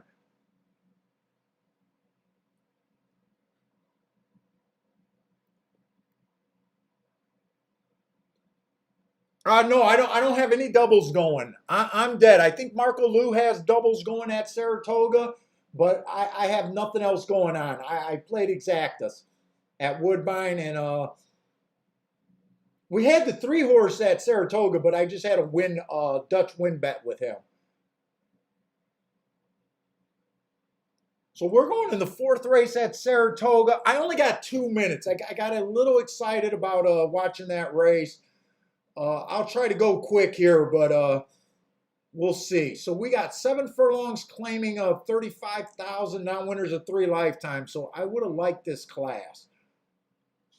Because we're in real short time, I'm just going to point out who might look good.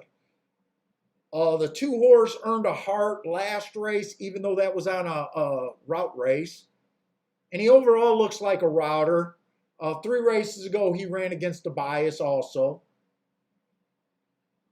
He's the favorite.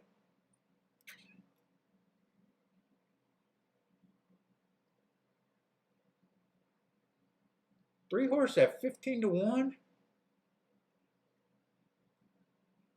We got a Prestyle, Louisiana, or Lone Star horse shipping in the 4.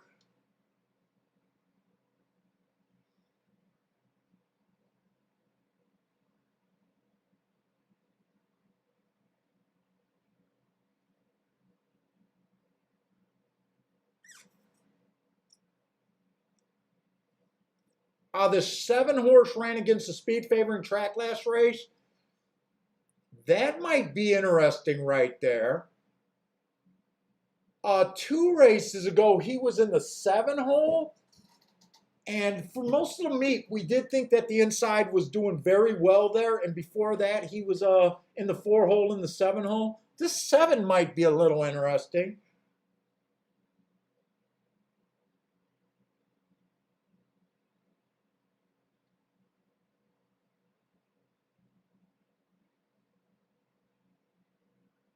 But I think after that hit and just being on super short time where they're behind the gate right now,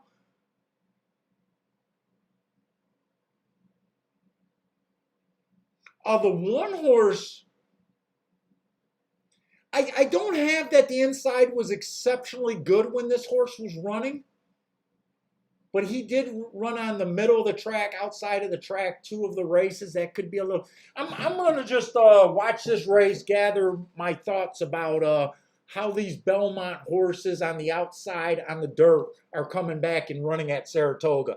I thought there was a pretty strong inside bias at Belmont this last year.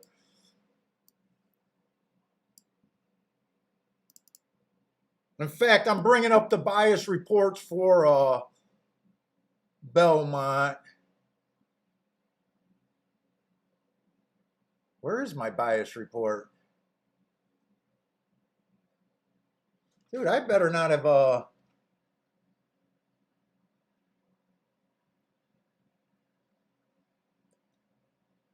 did I actually? No, here it is.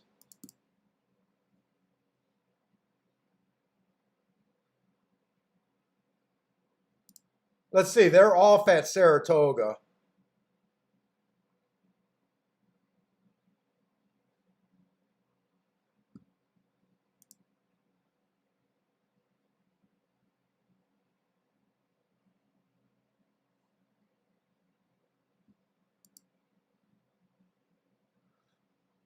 Who's that on the lead? The 6? 6 and 5 are dueling it out. 23 at the first call, huh?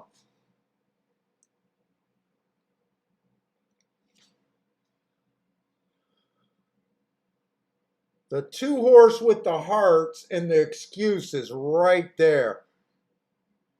You would think if a router was this close to the pace that he should have something. Well, if he does, he better show it now. There he goes. So it was a route to sprint winner. That's not what I usually is looking at, though. And he was a short price, so I don't think I would have been tempted on him. The 6 ran against the bias last race, but he wasn't. He has some class, but I don't like his marks all that much. That was probably a good situation that I wasn't really able to play that race.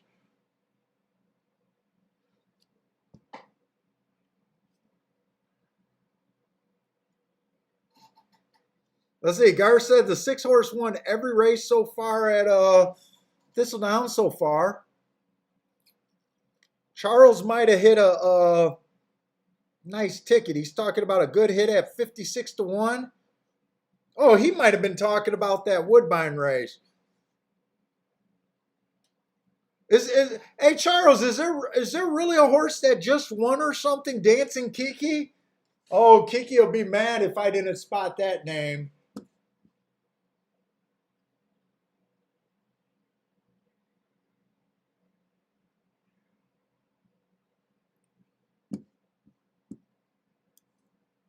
Was that at Thistledowns, a horse?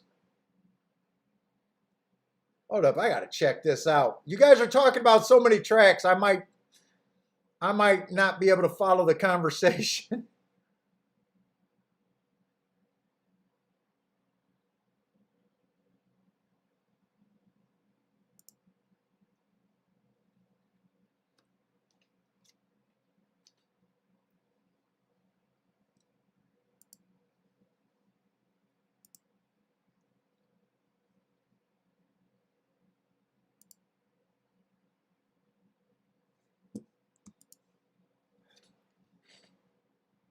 Oh, the two horse at Saratoga. You guys.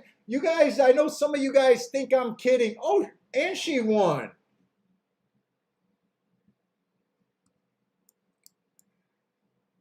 Yeah, if my wife would have, if I would have mentioned a name and she would have heard a horse called Dancing Kiki, she would have made me bet him without a doubt. You're right, Attila. How did I not bet on that horse?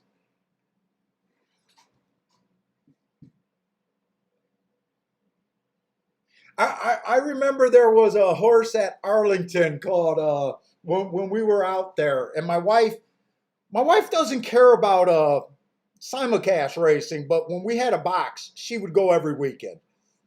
You know, she loves the live atmosphere and just being at the track when it's live racing. And there was a horse, I think the horse's name was Slavic Princess, and my wife's Macedonian. So I remember we used to get in an argument that she wanted me to bet that horse every time she ran. Yep, she would have definitely wanted me to bet Dancing Kiki, that's for sure. Oh, that exact is gonna be nice, probably. Yeah, 40 to 1 with that 6 at 20 to 1.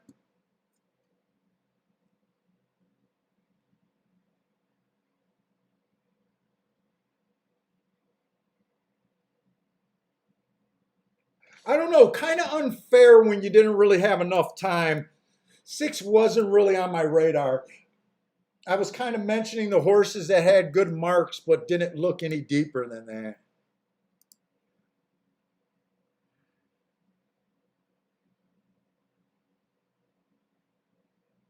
Oh, Charles, she did have us bet it on a previous show. Yeah, that sounds like her.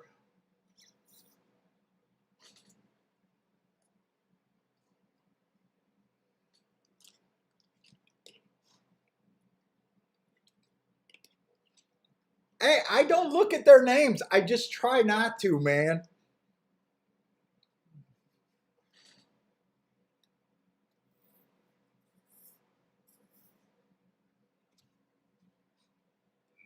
Anyone in Florida? Does anyone here? Well, probably not. If they live in Florida, they might be at the track all the time. I think we're going to Florida in the early part of August, I think.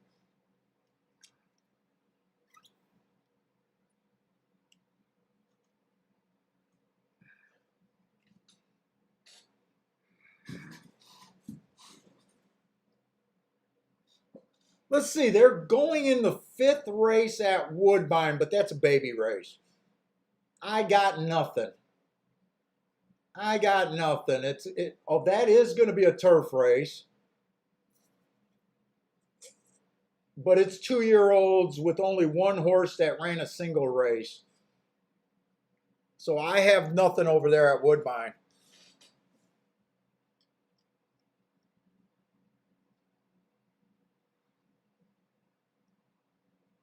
Garth B is here. What's up, Garth?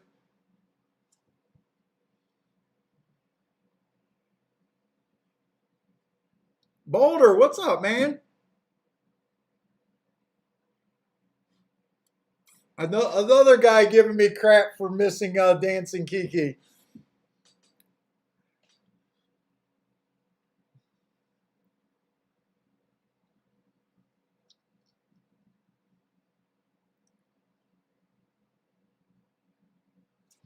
Am I at the wrong track again? So Saratoga's 5th race, I'm not going to be interested in. Let's see what Woodbine. Okay, Woodbine. Oh, maiden claiming 7,500. Okay, so scratch that. We're going to Woodbine. We got 13 minutes here. So we did see a horse go wire to wire. I should have did the tic-tac-toe board because I'm probably really going to need it today. But and and Grandma Horse Racing better be here because we're doing Woodbine.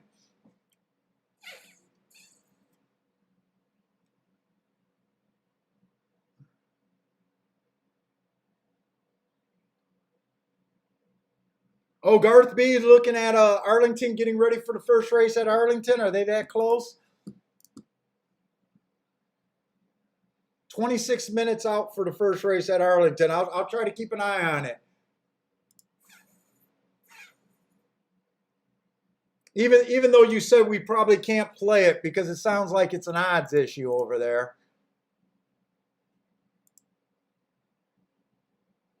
Oh God, 5-horse race. Got 3 horses at 2-1. Oh, yeah, that's probably not the race you want to try that. Mo Knows TV is all over the one at Toga. So let's take a look at this. Let's see. So 3 races ago, we just got a 1 race sample.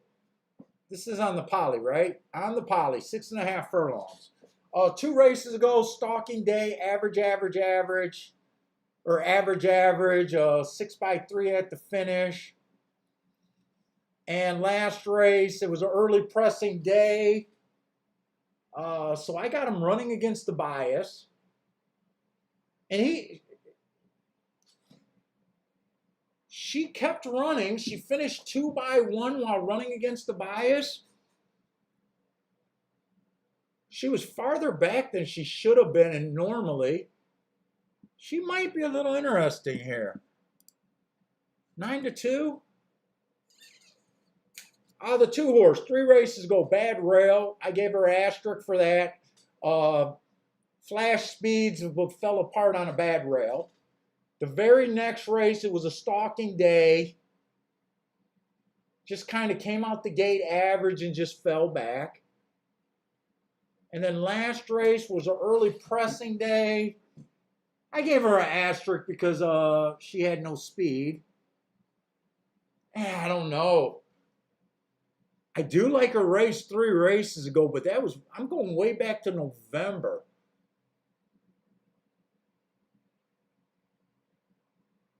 The 3-horse last race, I got her just coming out flat, nothing.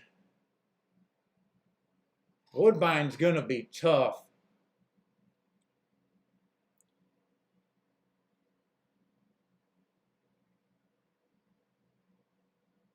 Boy, so far I don't like the marks on any horse.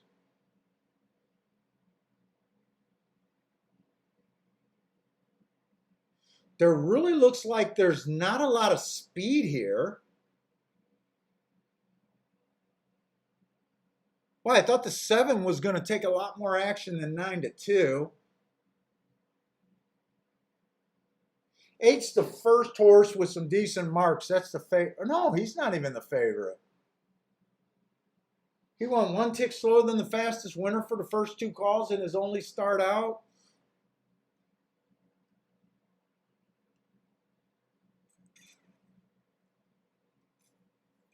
Ten ran against the bias, off slow. Man, this feels like a 2-year-old race, but it's not.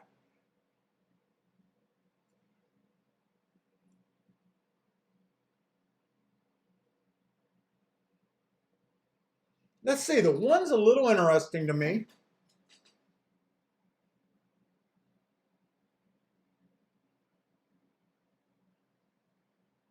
2's a little interesting at 24-1.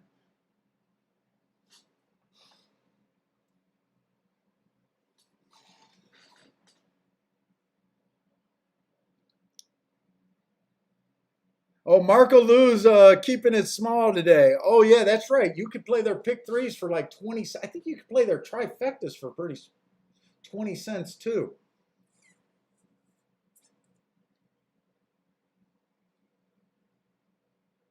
at Woodbine.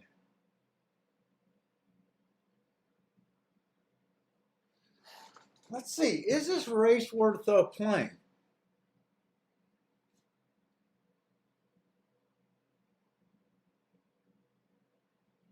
I know it's going back super far. So I don't think it's necessarily good going back to like October and November to look up stuff, but I kind of do it to see if the horse ever had like talent, ever ran good races with excuses. I know it might not transfer for today with the super long layoff, but at Woodbine, that's kind of all you got.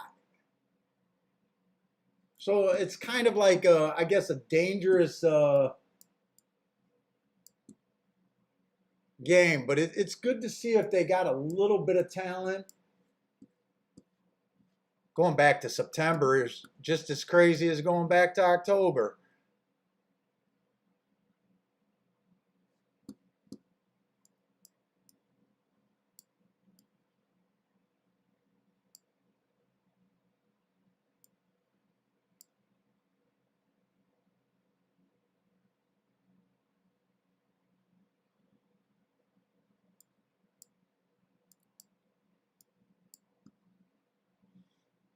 Three got a little pop early at one time.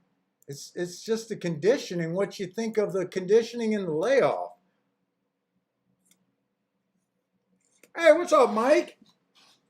Hey, Grandma, I know you got to be here while we're playing Woodbine for you. I was worried because you were so quiet unless you disappeared for a little while.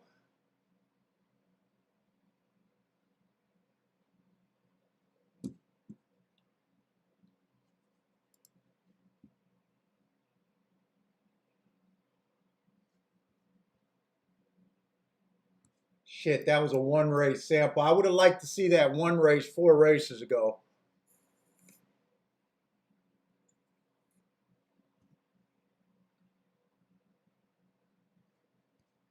Let's see, bad rail, that didn't affect her.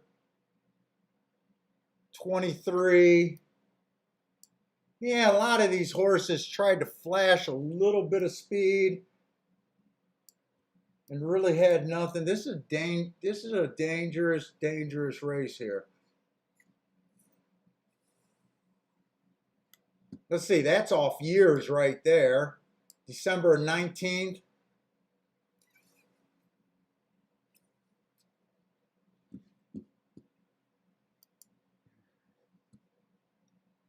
And they're betting the full horse.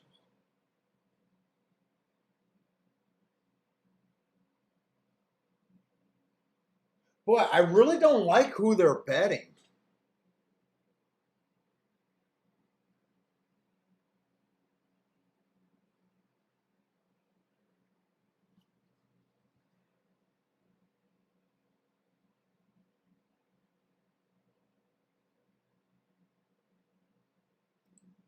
Let's see. I got to write down all the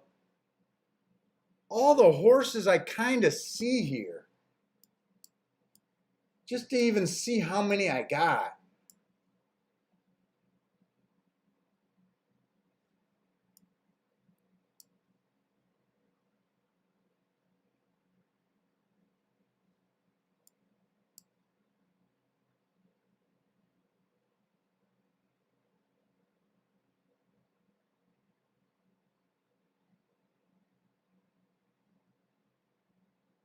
That's 5 horses. 1, 2, 3, 8, and 7.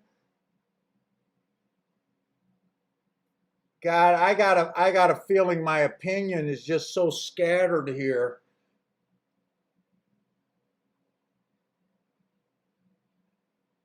Sir Williams is saying Emma Jane. Let's see, the only jockey I know at Woodbine is, I think his name is Campbell. I think he used to give me fits. So you're talking about the jockey on the full horse as a solid jockey.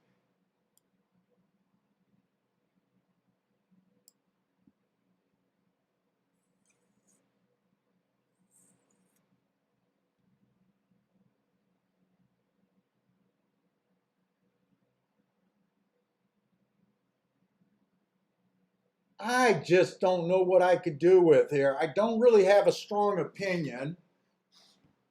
I don't care for the 4, which makes me want to do something. The 1's 4 to 1, the 2 and the 3 are, I think they're offering a lot of value there. 7's 9 to 2 and the 8's 5 to 1. I can't do an exacta box with 5 horses, that's for sure. I think I'm going to end up sitting out this race.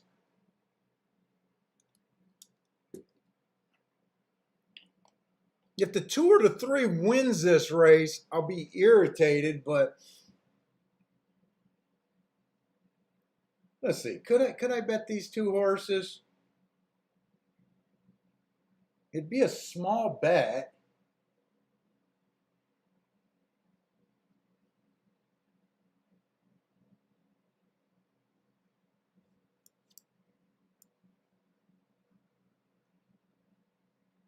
Who did the 2 just lose to on July 6th?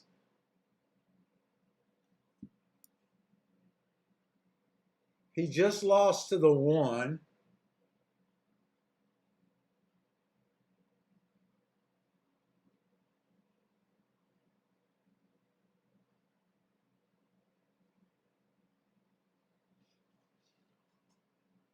Oh, if it was just a 1, 2, 3, I'd do a small exacta box and just do a flyer this. But I think I got to respect the 8 and the 7. The 8 has the best, most recent marks.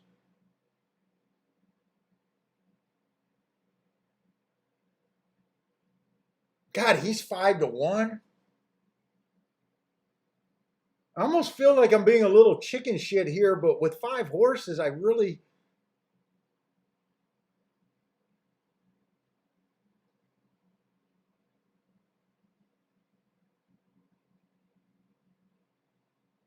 Oh, I do know Dylan Davis. I think I remember Dylan Davis.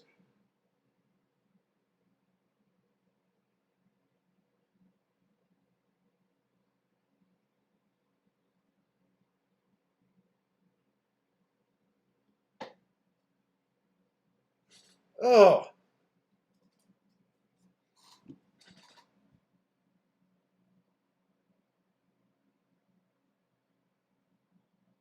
Yeah, they're lonely in the gate. I just can't get around that I got 5 horses. I wish, and I don't have a real strong opinion about any of the 5.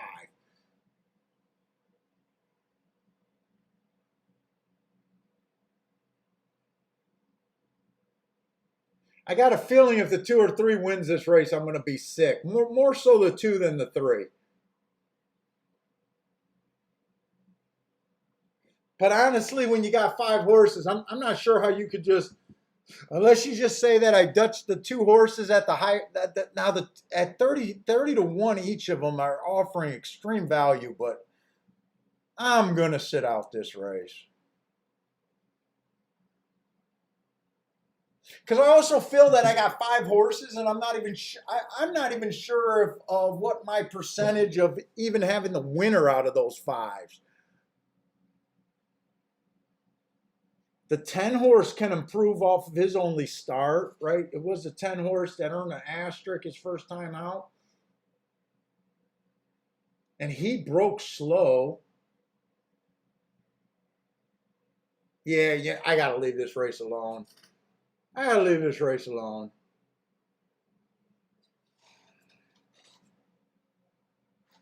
Let's see. Elliot Blacks looks like he's doing a play here. It looks like he's searching for a try, keying off the 1.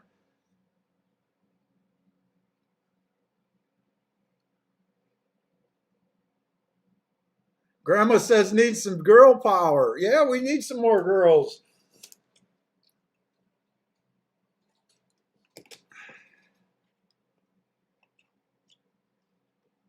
Ryan, I hit that exact at Woodbine that I got 560 back on a small bet. So doing well, but it's going to be a little dangerous today. So the 8 horse did get off with the lead here. That was the horse with the best recent marks, even though I didn't completely trust this horse. The 4 horse is the horse that I didn't like, and he's already scaring the hell out of me.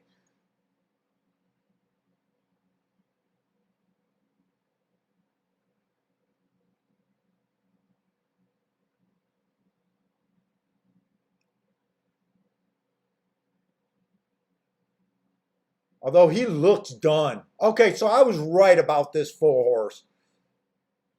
He's done already.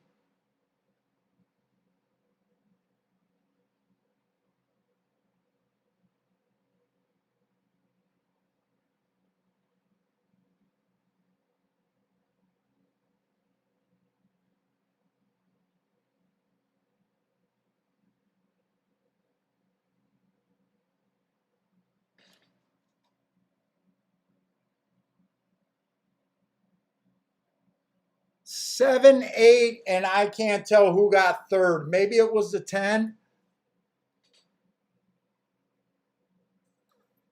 Boy, and the public nailed the 7.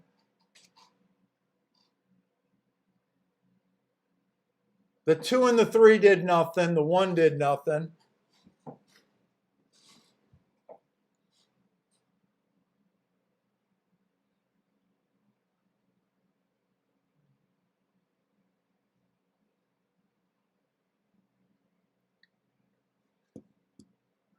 Yeah, Grandma, I said 7 and 8, but I had 5 horses.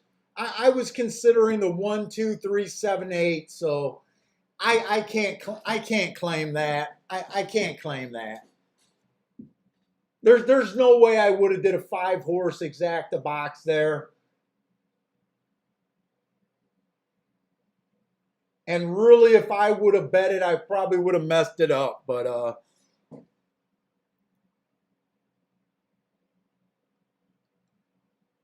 yeah, I think the third place is either the 10 or maybe the 9. Someone said the 9 maybe.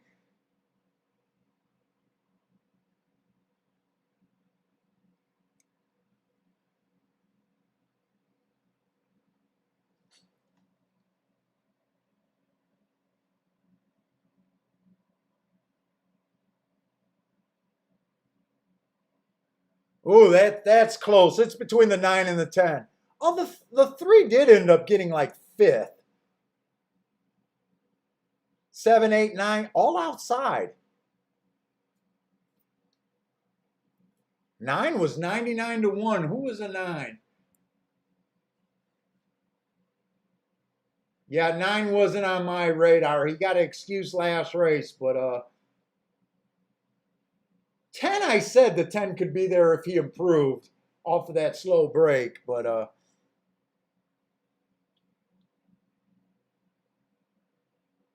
let's see. Mono's TV is saying don't sleep on the 10 at Saratoga. At 5 to 1 there. Saratoga, I got nothing here. This is just a first time starter race.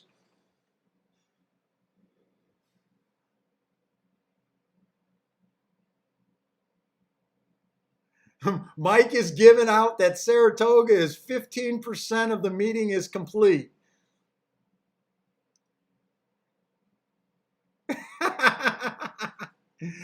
I still have not got a hold of Bill. I can't get a hold of Bill. The guy with the dunk rule.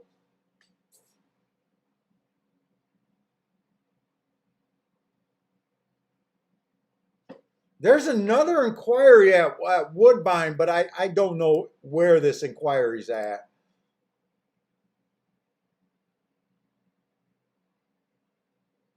Oh, that horse in the yellow is bouncing off the backstretch rail.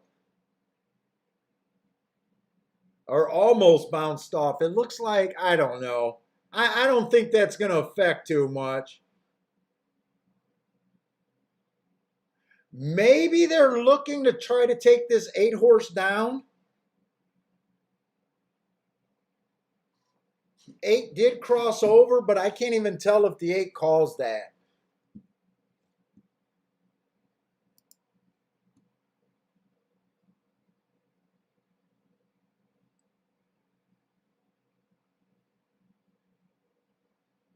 No, that's how your dad remembers Bill, the dump guy.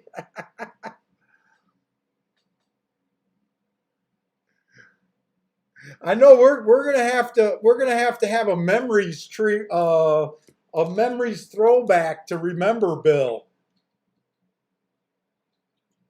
Dude, I think it's going on a year or something like that since I've talked to Bill.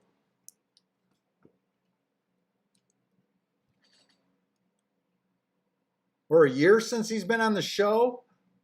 I talked to him that one time where he's like, I'll be there Friday, and then never heard from him again.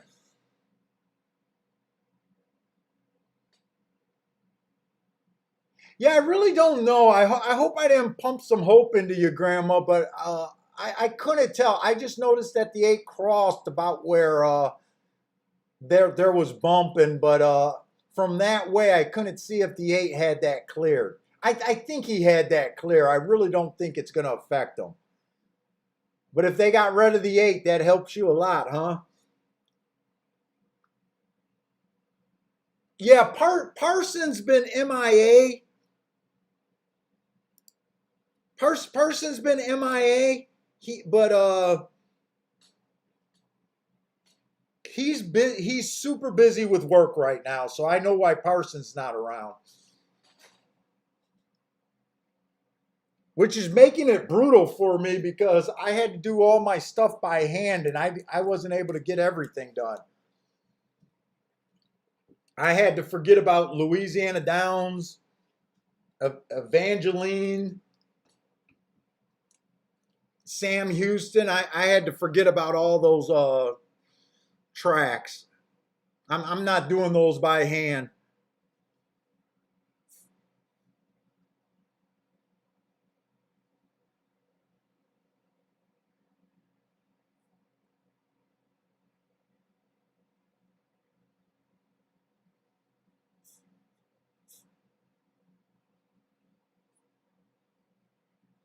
Attila got a stone cold exacta over there, 410.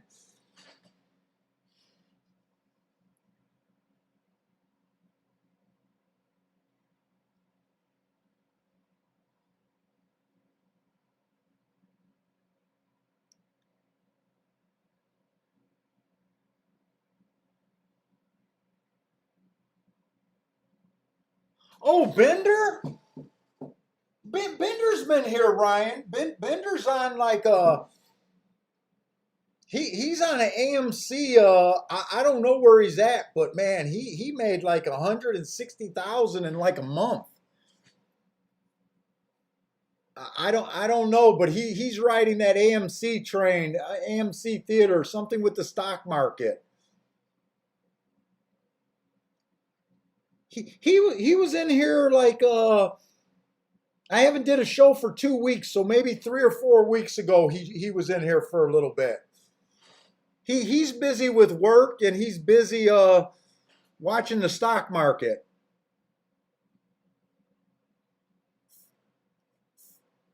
Ah, Marco Lou is hitting at Delaware Park. Nice. Oh, Ryan, AMC helped you out too, huh?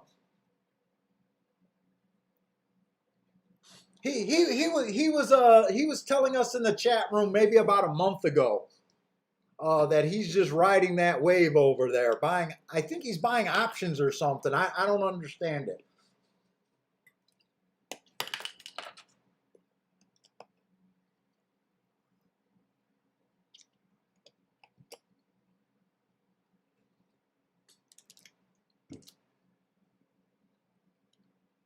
He right now he said forget about horse racing. He's watching the real money.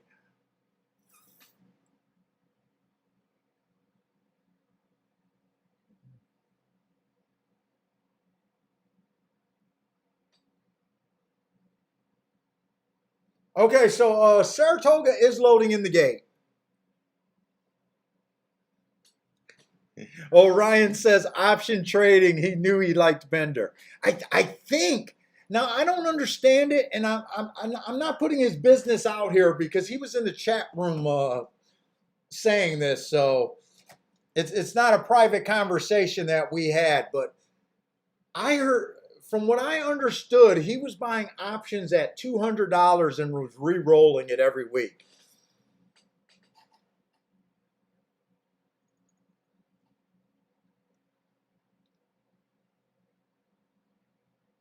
Yeah, horse racing's still the best. But I'll tell you what, if you're in a $160,000 run, I'm not mad at you no matter what you do. I'm not mad at you no matter what. Mike says, I hope, Mike, I don't even know what you're talking about when you're talking about puts. I have no clue, buddy. You guys understand that way better than I do. I'm in a boring ass mutual funds. That's all I know. Boring ass mutuals.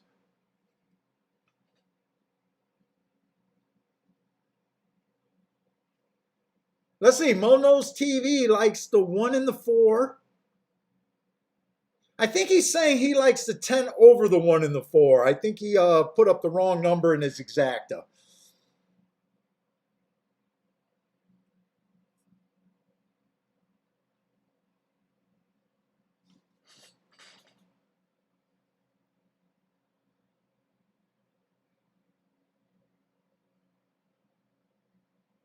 It me well, you know what? He did say in the chat room he has no idea what he's doing. It sounded like it might be one of his first experiences doing it too.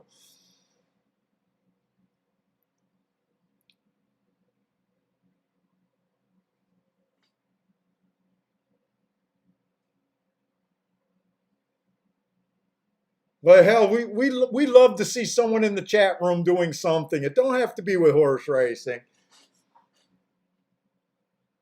Absolutely love seeing him do that.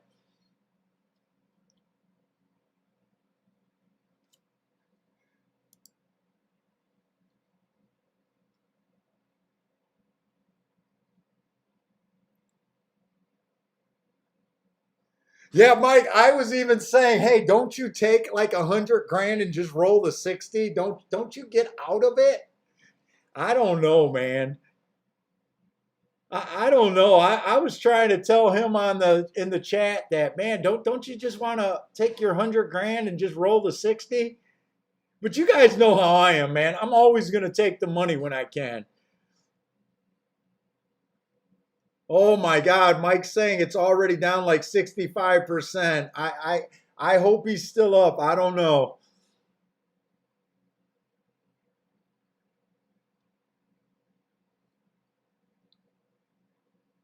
You guys were all over this 10. Come on with this 10. Oh, come on. Come on. You guys were all over this 10. Who was that? Who was that? Mo knows. Mo knows. I seen you put up the exacta, but I'm hoping you hit the win ticket. And I think you were the same person that said don't sleep on him.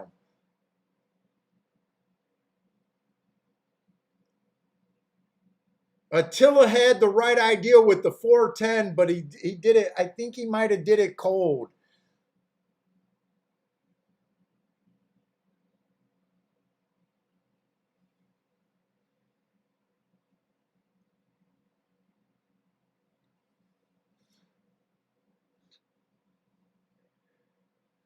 Mo knows 2-year-olds over there.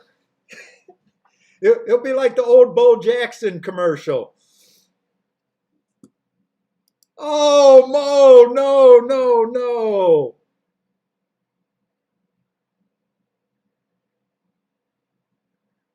Mo says he doesn't do win bats.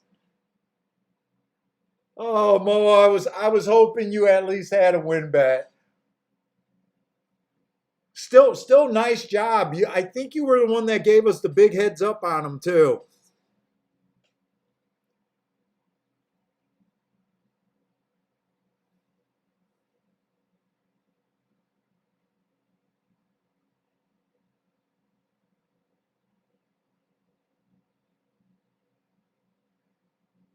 Oh, Marco Lou says that he was holding on to it. I think he said he had to do something every week, though, didn't he, Marco Lou? Didn't he like have to re-roll it every week? Or I like I said, I don't understand it. So if you guys are laughing at me, I deserve it because I just don't understand what's going on.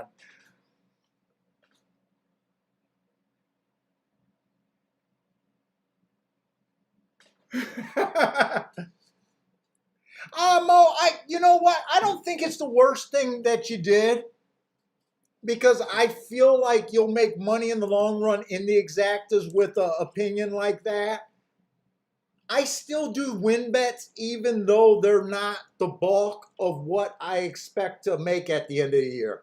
You know, my win bets are peace of mind for the most part, and they're like, you know, stopgaps.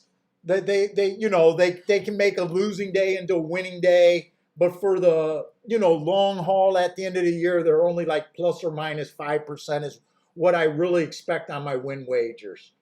It might be because how I set up my betting that I go for doubles and exactas more, and I put, you know, it might be self-performing like that. I never had the real data, you know, my own record keeping back in the day when I was more of a win bet player. I've been exactas and doubles, but for the last 5 years or whatever since I've been on the internet, for the most part, you know, that's what I expect, plus or minus 5% at the end of the year on win bets.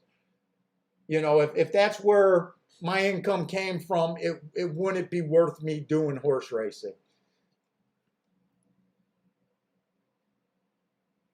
Yeah, I hope he's not getting hurt either after being up that much too, Marco. I really do. Hey, what's up? In is in the house.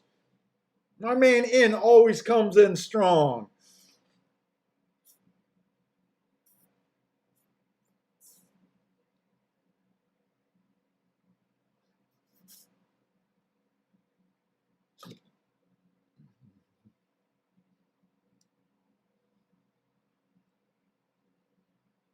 Oh, Grandma had the 10 horse also over there.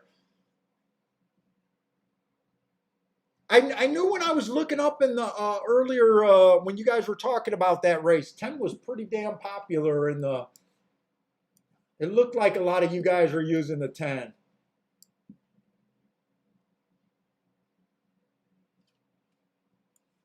Let's see. Let's go over to Woodbine. Let's see what we got at Woodbine. We still got 12 minutes there. We got 6 minutes to post. This is going to be on the turf route. Oh, no, turf sprint. No, it's not on the turf sprint. I got to stop looking at this. It's going to be on the poly, and it's going to be 5.5 furlongs. And for some reason, wasn't able to look up that Churchill Downs horse. I'm going to look that up real quick.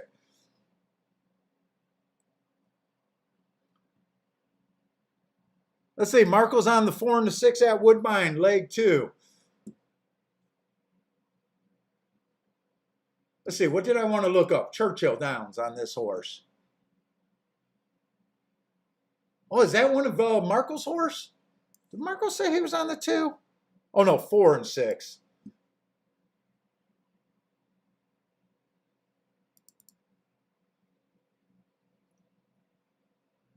Let's see, June 19th was the last time this horse ran. Let's see, where are we at? June 19th. That was a speed favoring day. Asterisk. Had no speed. Slow with an asterisk. Let's look up May 8th too.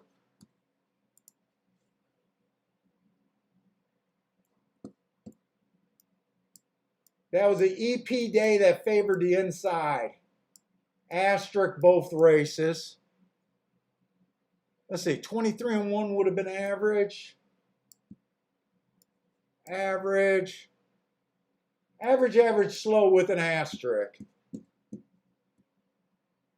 Definitely some muddied up form there. Couple excuses. Oh, Ryan, you made money on GameStop too. Did they have to pull you in front of Congress?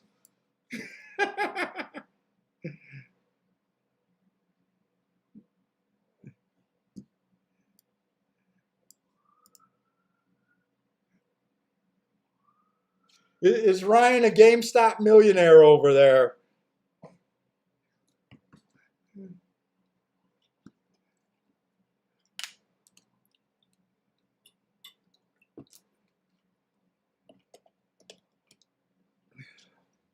All right, let's look. So one's a first-time starter, like always. I very rarely hit first-time starters before because I usually ignore them, unless I think that they're going to get a real benefit of a bias. But right now, that's not the case. The two horse, like I said, ran into a couple of excuses his last two races. Oh, let's just keep looking.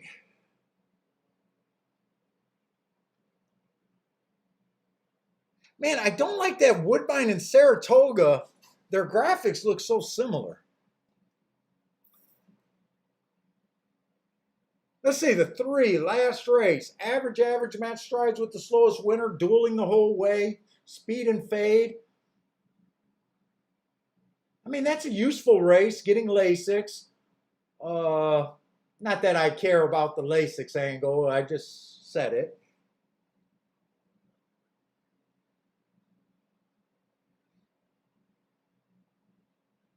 The four horse ran on the turf last race. Match strides with the fastest winner of the day while being 4 lengths off the lead. Huh, that's a little interesting.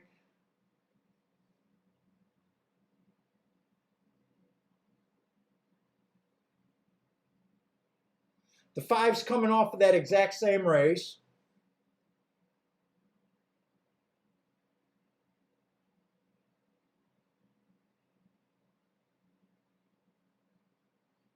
The 4 and the 5 almost looks like the same horse to me, by the way.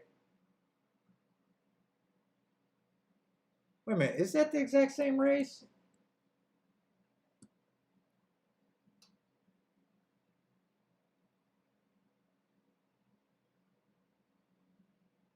And this is on the poly, right? It is on the poly.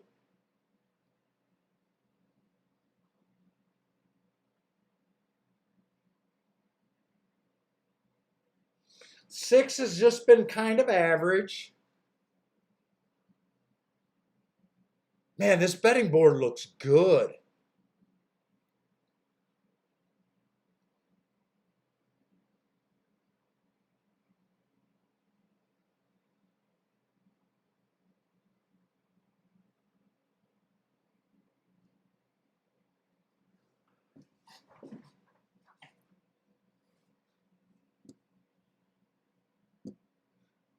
Let's see. So the 4, who did I say? The 4 and the 5 looks like the same horse.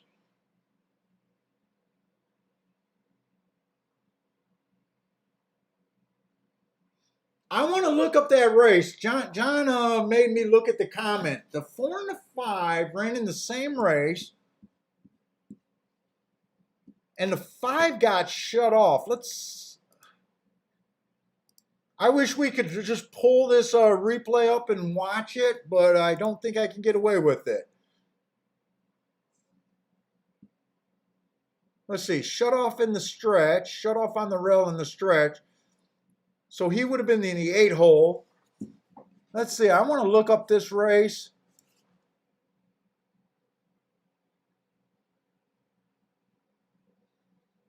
Said that it happened at the stretch. And he would have been the 8 horse.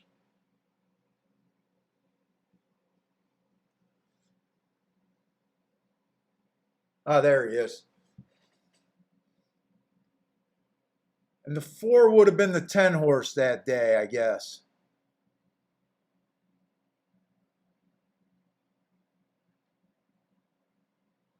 Yeah, he would have been the 10 horse. So yeah, they're making the same move. They're both about 4 or 5 lengths off. 8's making his move before the 10 horse. coming up the rail. Wow, he looked like a winner. If you guys can watch that replay, I understand. I understand. I'm going to use I understand why the five horse lost all action. He was pulled up. Looked like he was making a winning move up that rail. That was a good replay to watch there because that was drastic. So I at least understand why he's a 2-1. The question is, do you?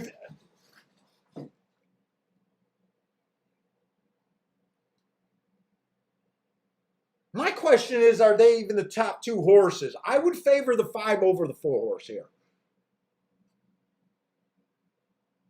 Although the 4 horse is lightly raced and can improve, they're tough to separate, but I would use that replay and myself would be like him a little bit more. My question to me is, do I really think those are the 2 horses to beat?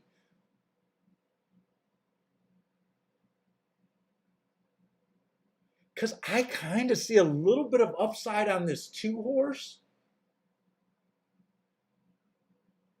And I see some upside on this 6 horse.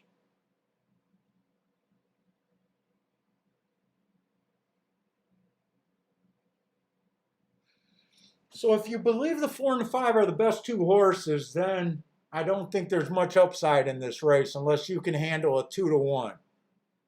If you don't think they are heads and shoulders above them, I think this race is a little interesting.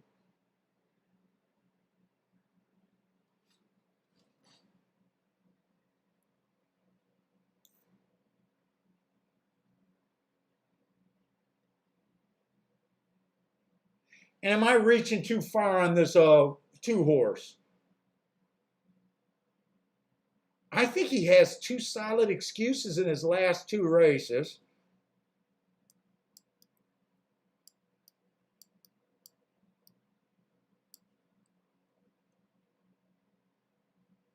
Two, 4, 5, and 6 are the horses I'm considering myself here.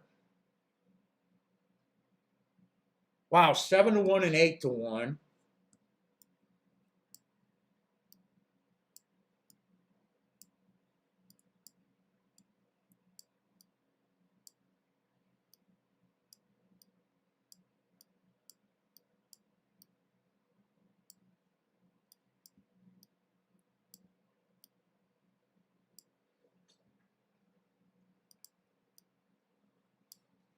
Those are the exactas I'm considering. Just wheeling the 2 and the 6 first and second and betting the 2 and the 6 to win.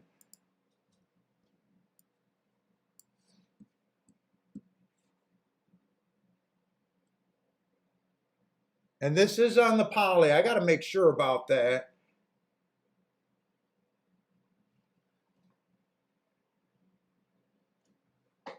Those exactas got to be solid, right? Let me see. I'm at Woodbine.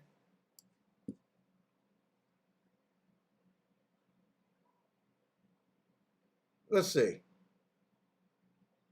2 on top of the 4 is paying 40. 2 on top of the 5 is paying 40. Those look good.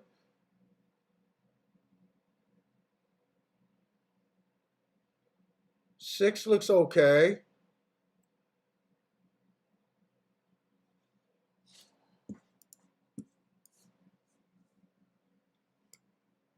Let's see. That's 6 combinations and wait a minute. Yeah, 6 combinations and 6 combinations.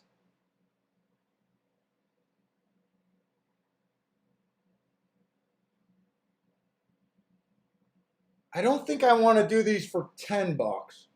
I think this is another play bet for me.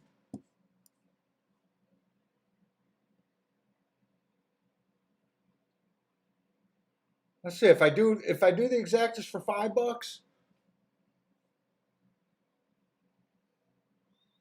and the 2 and the 6 to win.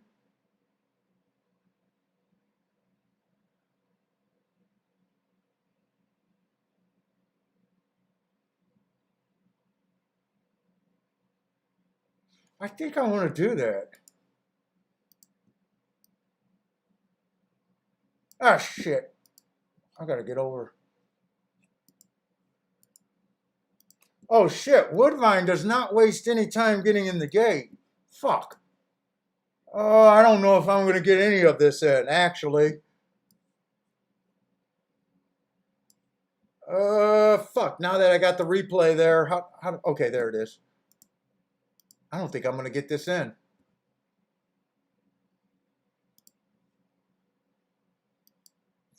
Why am I having trouble?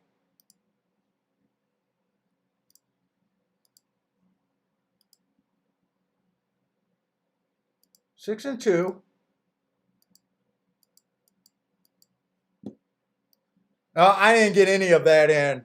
I didn't get any of it in.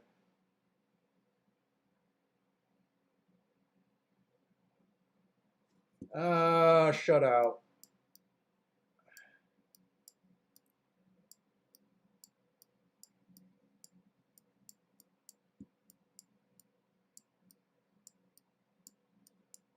Shut out.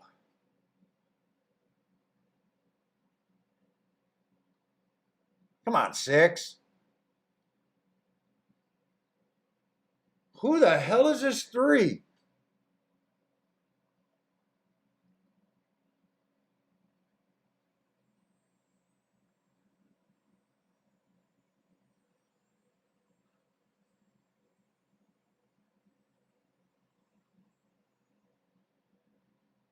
That came in 3, 5, 6.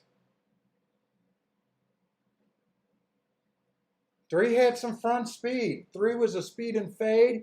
He went wire to wire there. I thought the 6 would be able to get the lead.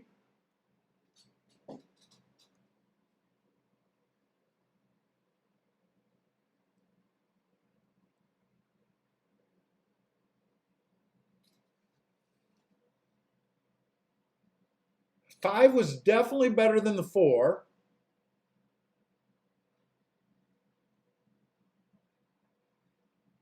I'm curious.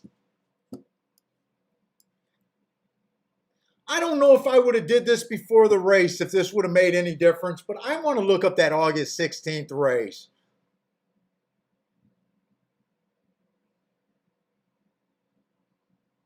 Where's Woodbine?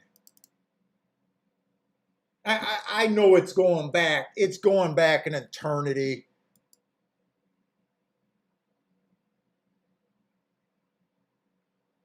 I just hoping that race is not full of hearts. Oh, it doesn't matter. Doesn't matter. For some reason I missed that day. So I can't even look him up.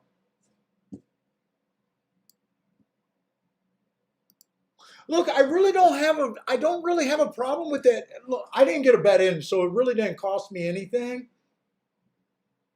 I thought there was some weakness in this 4 and the 5 because they looked like they'd come off the pace.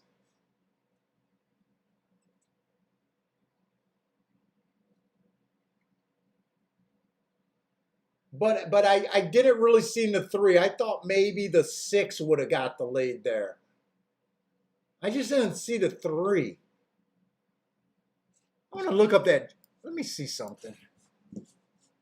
I missed it. Let's see, go to documents. I thought that was a pretty decent race to play. And the 3 was what, 7 to 1?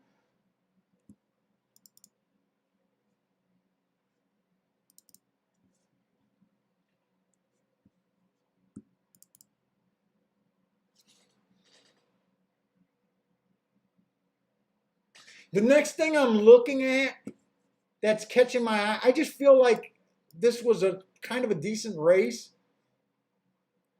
I want to see if this 44 and 4 was special that day.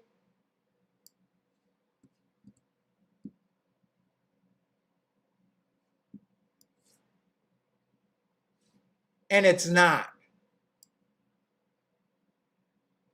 There was a winner that went 44 and 1, 44 and 4, 44 and 2, 44 and 3, 44 flat, 44 and 4, 44 and 2. So if I would, that's why that was average. But yeah, that's average that day. That was not special. Usually when you see sub 45, you think that a race was special. That day the track was just so that wouldn't have gave me a clue on him.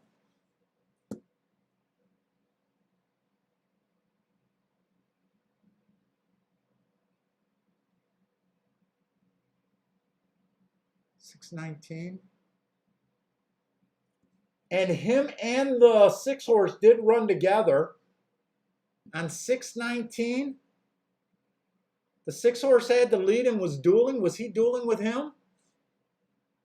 You know what? I shouldn't have been surprised. I like the 6 there. You shouldn't really be surprised. This race makes sense. Now I didn't see that before the race, but look at $6.19. Both of those horses are coming off the exact same race, and they both dueled with each other. And I don't care about odds, but he was 9-1, and he was 31-1. That rate, you know what? I'm okay with that result. That makes sense to me. I probably should have been able to spot this horse.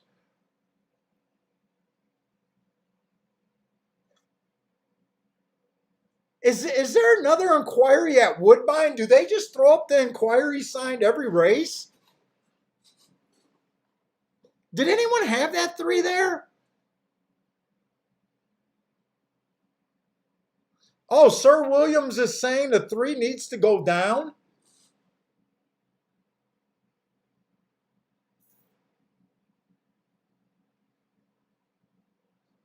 Stewards must be paid by the inquiry. Well, I seen your comment that you said that he needs to go down, but it's official. They put the payout. I don't think that 3 was that hard to get to if you like the 6. I wish, well, it wouldn't have mattered because I would have got shut out anyways. So it's not that big a deal. I honestly can't even say that's a would have, could have. But if you had enough time, I think if you were on the 6, you could have liked the 3 too.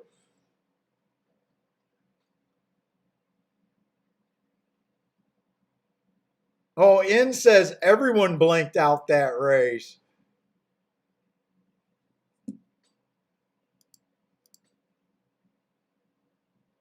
Oh, did the 4 get pulled up?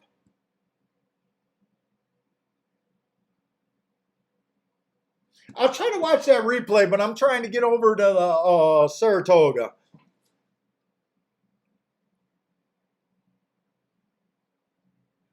Grandma Horse Racing is looking at the 9 and 10 over there at the Toga.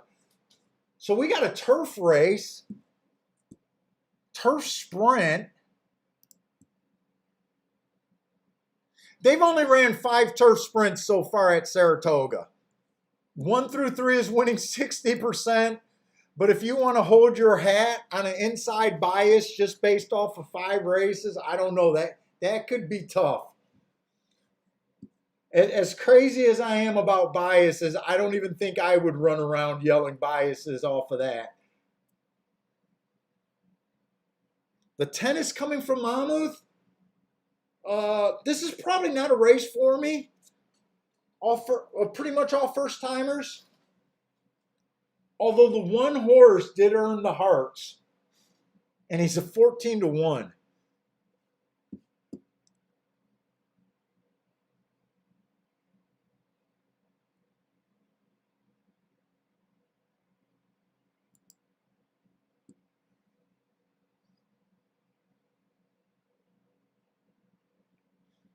I wanted to try to look up this Monmouth horse, but I don't want to pull up my, well, will that block it? I want to look up this, I want to say 10 horse on July 10th.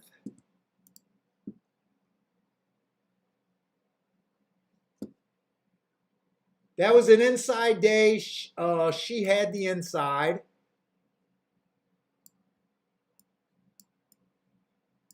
She was average on the day that the track was good inside. But other than that, I got nothing.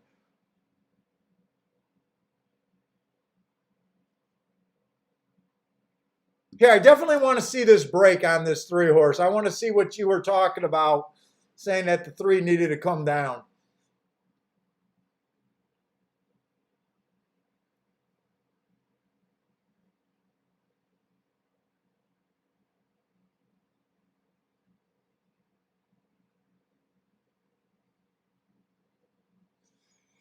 I can't. I honestly, the 3 did come over on the 4 and the 5, but neither of them steadied. It from the looks of it, it looks like the 3 was clear. I'm not sure. I agree with you on that one.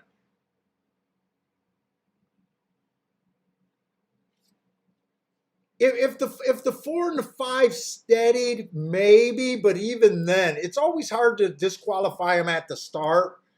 They allow a little bit more bumping at the start. He didn't really wipe them out.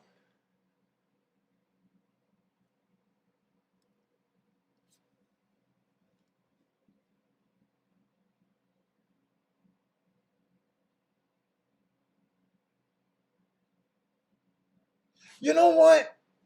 I got shut out that last bet. It's worth 20 to me to put on this 1 horse at Saratoga.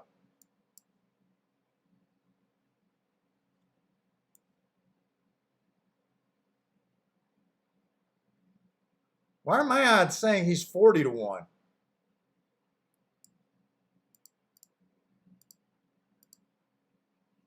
That can't be right.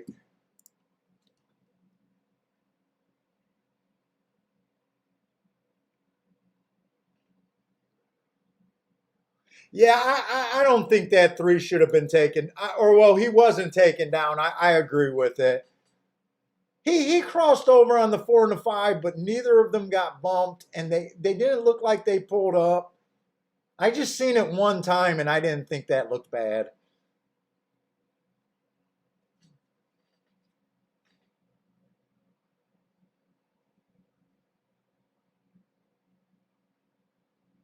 Oh, Sir Williams is saying it was a flash call. He had the 5 and 6. Yeah, sir. So sometimes we root with our heart too much. I get it, man. I'll pull for you. Hey, Sir Williams, are you like me when you went back and looked at that 3? Are you because you were on the 6? Are you realizing that we probably made a big mistake there?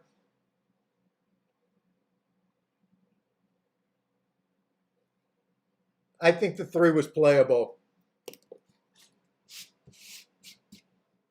The problem is I seen it after the race.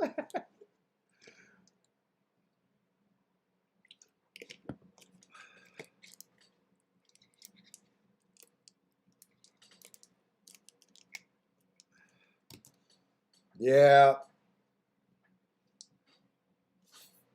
Usually I catch that horses coming out of the same race. I wonder.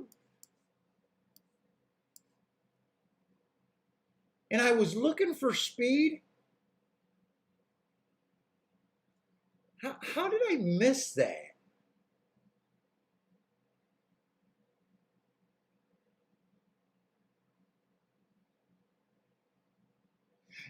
I probably missed it because it was just an average square race for both of them. Not like yeah, that's probably why I missed it. It was just kind of an average race.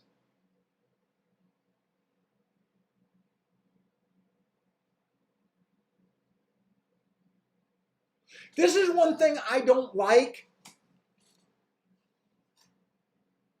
When Brisnet marks my form, or when they adjust the time, sometimes I disagree with it. And here's one. It's not a glaring error, but to me, I don't understand how they gave him the front fractions of 22 and 3, 45 flat, right? And they gave the 3 adjusted time 22 and 3, which is right. They're both battling 44 and 4. I would have gave them both. I don't know which one it should be, 44 4, 44 or 45. But to me, if they're both battling by a head, why are you? I don't like that. It's just like when I use the early these points, I do them myself. I know the how they do them, and I often don't agree with how they label horses.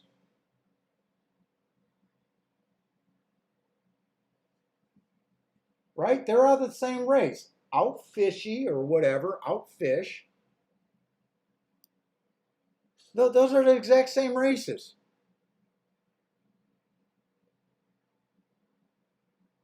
Those are the same races. June 19th, sixth race. June 19th, sixth race. I don't know why they do that.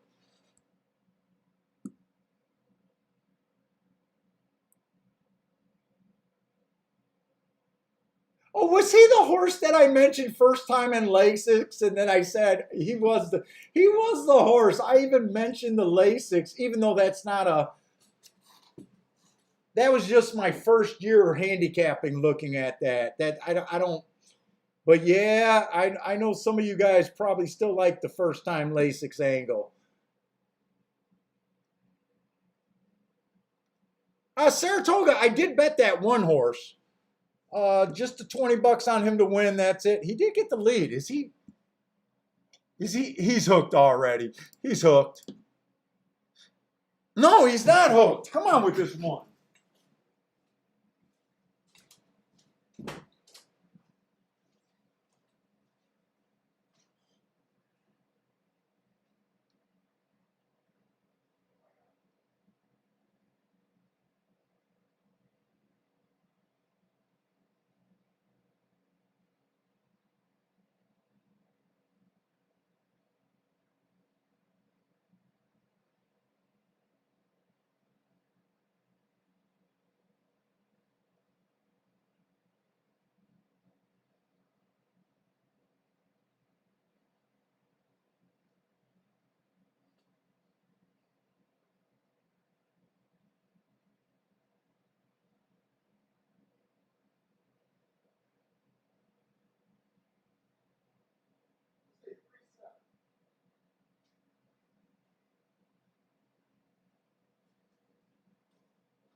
He gave me a little bit of a thrill.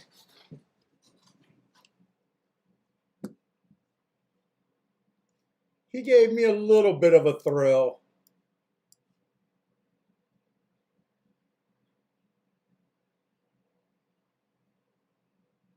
He got dueled with a first time start. Okay, I don't mind that bet at all. He got dueled with a first time starter and a first time man. I tell you what, as much as I got to give the public credit, man. I mean, I tell you what, these races that I think are unplayable for the most part, and the public just nails that three horse first timer. I mean, high level barn, yeah.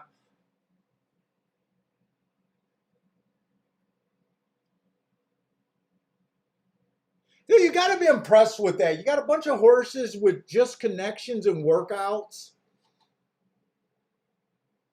You got a field of 10, and the public just nails it.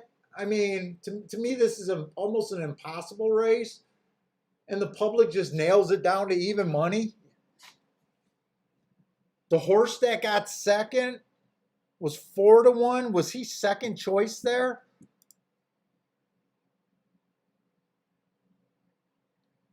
You know, my odds board hasn't refreshed there, so I'm not sure if he was second choice or not. But he looks like he could have been second choice or at least second or third choice.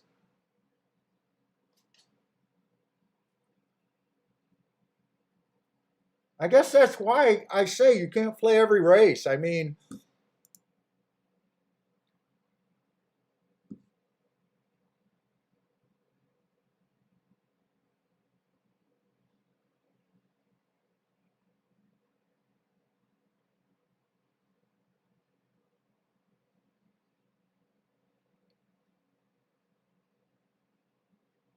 Mono's TV says quality road and hard spun. That must be a really good breeding. Was that on the 3-horse though? I wasn't on the 3-horse. Oh no, it was on the 3-horse. I'm looking at the wrong horse. Okay.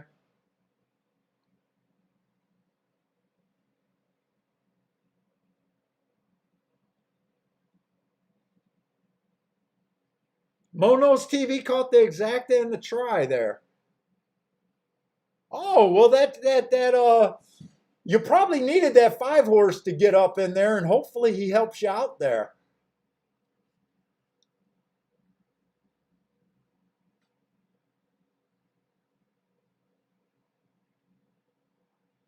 Let's see. Daryl says Clement. See that's the stuff you guys are laughing at me about. The connections, the jockey, turf plus sprint, unbeatable. I don't know any of that. I know enough to know that Christopher Clement is a big name. I don't know what he does well. I have no idea. I don't follow breeding.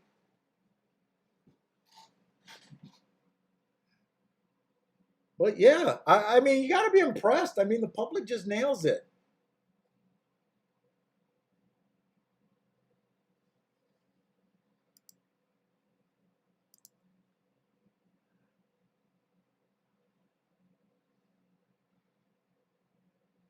Let's see. Dean is giving us the heads up about Thistle Downs. Hey, Dean, are those paying anything?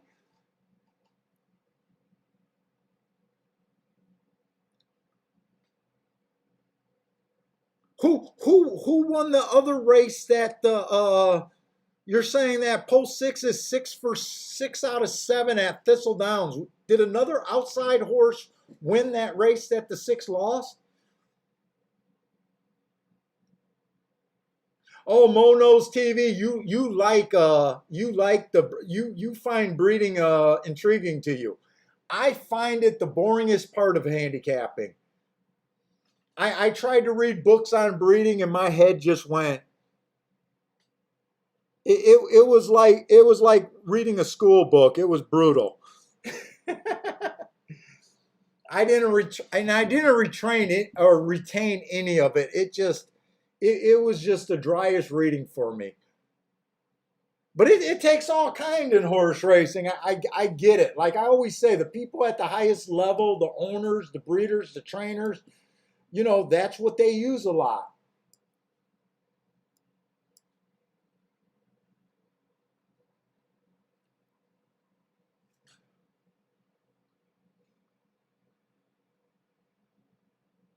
See, maybe because it's I was bred by my parents, and I'm trying to get away from that breeding.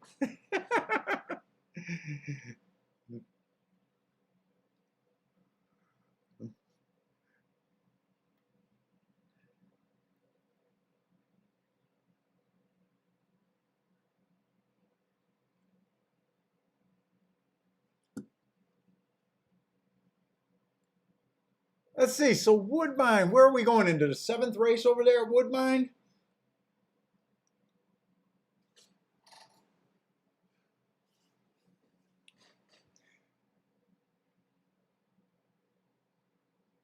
Oh, you've been so you got a track family. You've been going to the races since you were 2. Yeah, I didn't start. I found the races on my own, and I didn't start until I graduated from high school. The when I turned 18 is when I first started playing the races. My grandfather was a horse player, but by the time I was born, he had a stroke and he was no longer able to play the horses or anything. So I had no family. In fact, I had family influence the other way. Gambling is the work of the devil and all of that. So there was no gambling in my household growing up. So I could see someone that started earlier could you were probably getting that knowledge at an early age instead of just trying to read a book late.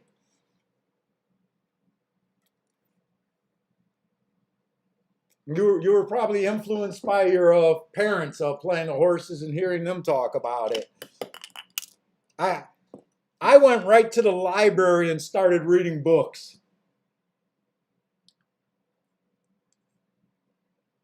McGarthy says, "Thank God I found the light." I don't know about that.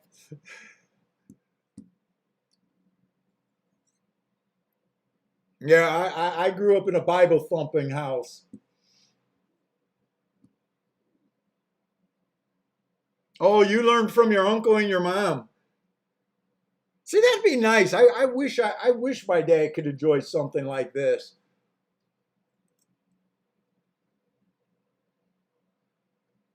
Hey, what's up, Jared? Jared's back. Oh, Jared, you saying you hit a big ticket too? Where you been, Jared?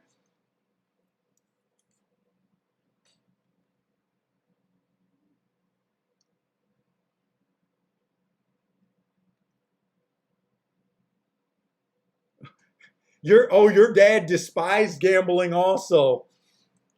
Yeah, to trust that's the background that I understand more. I haven't talked to my dad for years. He called out of the blue, and I was playing the horses, and I think I was doing the show, and I said that, and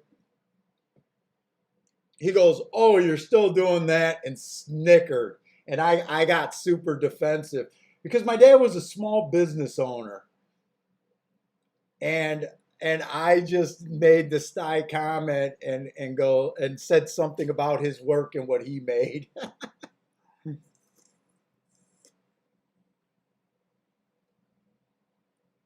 Oh, Jared, you hit the pick three, 123.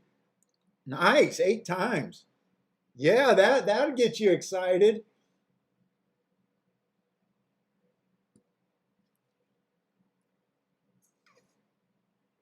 Let's see. Am I looking at Woodbine? Okay, Woodbine's going off first. I got really distracted.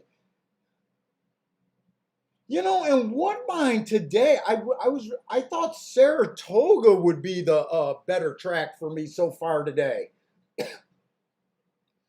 Woodbine was the only race. Well, Woodbine was the race that I hit. That's right. I had that 7-2 winner. That might have been at Saratoga, but that was basically for a $50 profit, something like that. Uh, Actually, I'm a little uneasy with Woodbine, but that was my decent ticket. And I did think that the last race, even though I didn't have it or got a bet in, that race made a lot of sense after the fact. I think Woodbine is kind of almost given the better look so far today, personally for myself. We got a maiden claiming. I don't know why they do this damn optional claiming. I've only seen it at maybe I should read these conditions every once in a while. I don't know what makes it an optional claiming. For 3-year-olds and up, which that have raced 3 consecutive starts. Oh my God, I don't even understand the condition. What? All right, forget. I can't make heads or tails of that condition. Maiden optional claiming 25,000. Aren't all the horses available to be sold for 25,000?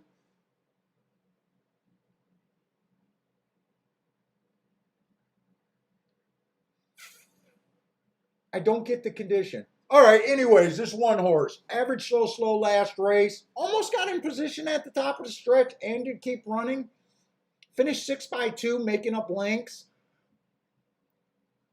Uh, let's just see what's in here. The two's a first time starter. Oh, the 3 horse, 2 races ago, his first race out, earned a heart while being a closer on a closing day.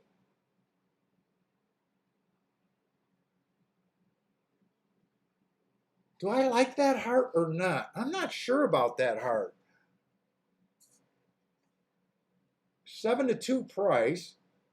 Dropping from optional claiming 40,000, maiden claiming. Last race was a stalking day, and I do think the horse ran against the bias. So one race, I think it had the bias in its favor, but it was his first time out. Oh, this Sky Horse ran with him. Okay, I'm going to want to see that. The 4 horse went too fast to win 2 races ago. Oh, thought he'd be higher.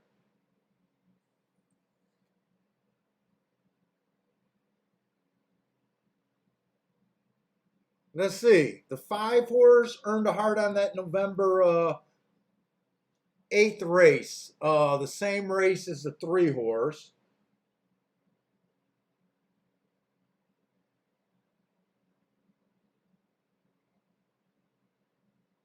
That was a closing day.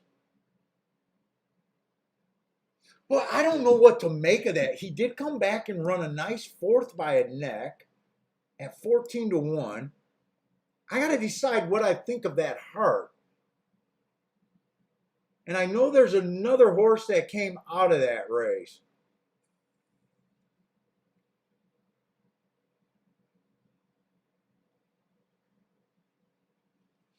The 9's coming out of that race. The 9 ran the best of the group. I'm having problems with this. I kind of think this May 8th might be a key race. 3 of the horses are coming out of it. They all earned a heart at a first call. I had that it was a closing day. What's weird about it is at the first call, these horses were within 2 lengths of the lead, earning the heart, right? Then they backed up to 7 lengths, 4 by 7, so he lost 5 lengths, and then he comes roaring on a closing day. So, because he came out 6 by 2, I'm almost wondering if they tried to show speed that day. And if I'm having a hard time reading that because of the closing.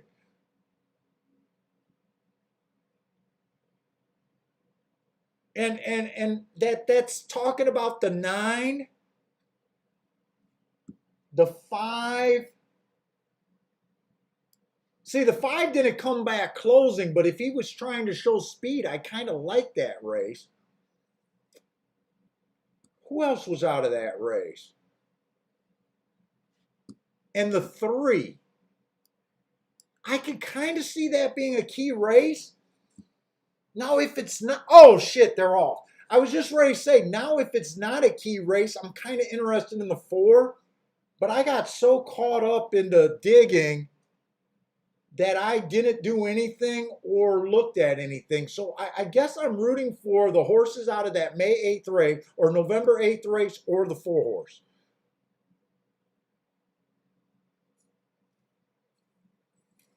I wish I would have had a couple more minutes to really think this race through. I even with all that said, I'm not sure any direction I would have went there.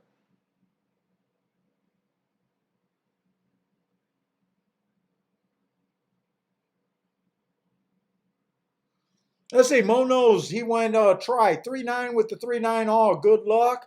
Hey, what's up, Carlos? Hi, Papi. You like the 9 horse there?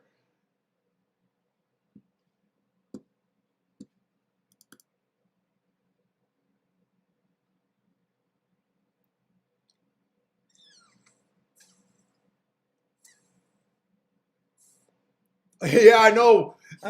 It seems like Woodbine. Is this seeming like Woodbine just gets him off like a minute before post?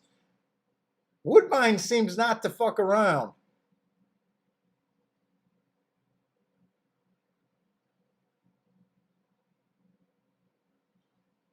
Come on with this 4. I just want to be kind of right with what I'm thinking, and I would love to see a long shot here. Oh, I don't think I'm going to be right at. Well, I'm not right at all. Let's see. It was 3594.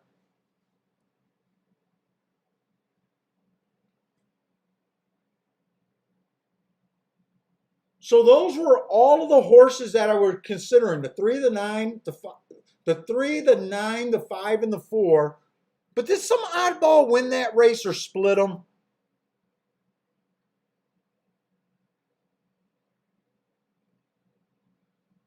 Six won the race. Okay, so six won the race, but all the horses were after that. Oh my God! I think this was a I think this was a race where it was all the mark horses. Dude, I think Gulfstream is kind of looking, or I'm sorry, I think Woodbine is kind of looking like it makes sense again.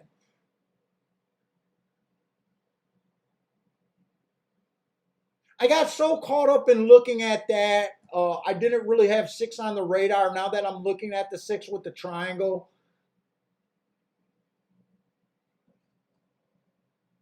63594.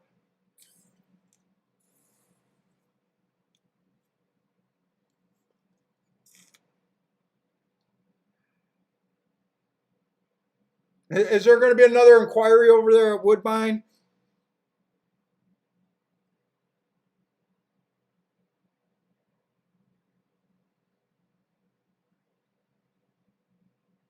Boy, this is a nice ticket. Who were they betting in that race? Was nine the favorite in that race, or did they have another favorite in that race?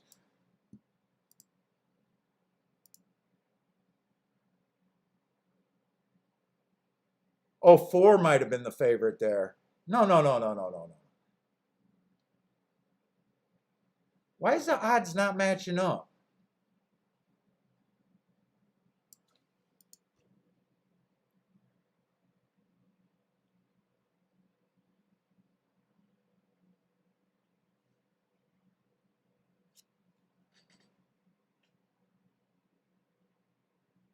You know what? I like that result no matter what. I would have liked to have a couple more minutes to play with that race. I'm not sure what I would have done. It would have all depended on if I would have just completely missed the triangle on the six horse there. But I felt that was a race that I needed a few more minutes with. I love that the five improved at and got 16-1. The three was 9-2. But boy, that's a nice ticket everywhere. Exacta, trifecta win. All right, I'm just glad that Woodbine's making. I'm liking how Woodbine is kind of looking.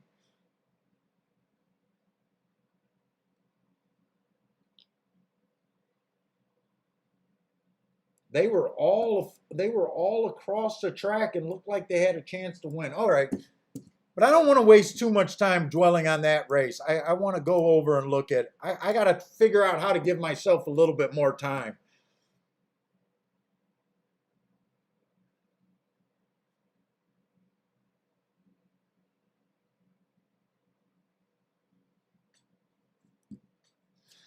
Let's see. Saratoga, we're in the seventh race, and this is a cheap claiming race, so maybe I can find a play here.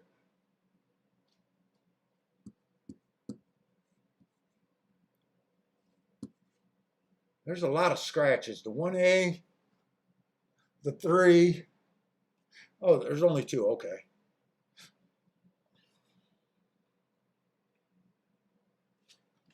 Seven minutes.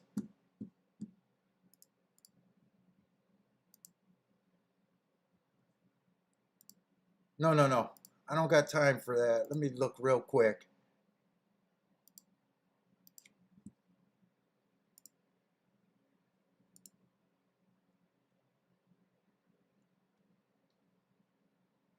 Let's see. The 3 stalked in the second race. I'm just glancing to see what Saratoga was doing today. So they stalked a 6 furlong race. They closed the race.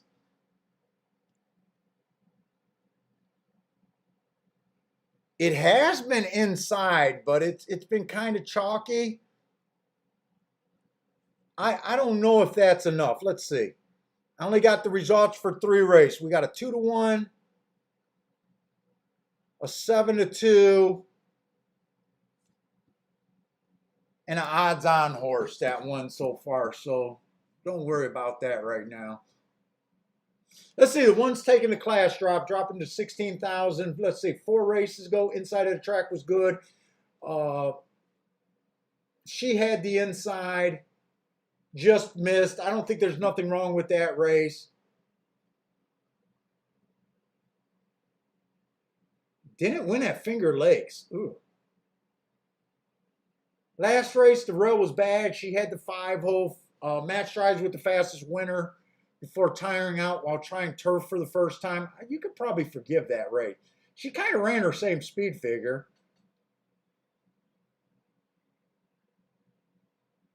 The 2-horse got a little bit of kick early. I don't like Route to Sprint, but she's been a sprinter most of her career.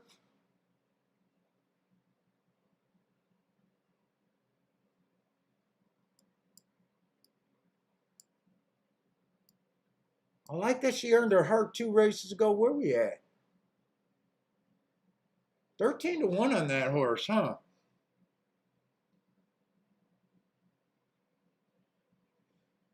The 4-horse earned a heart 2 races ago, went too fast to win. I like that race.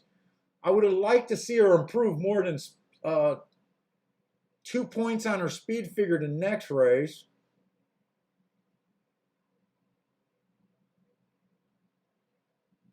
The 5's just in the race to me. I don't like or dislike the 5. Who are they betting here? Is this on the turf or the dirt? This is on the dirt.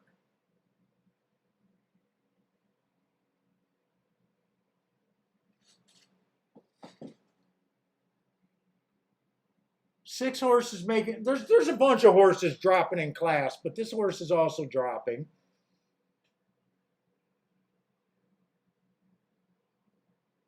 She won her only race on the dirt.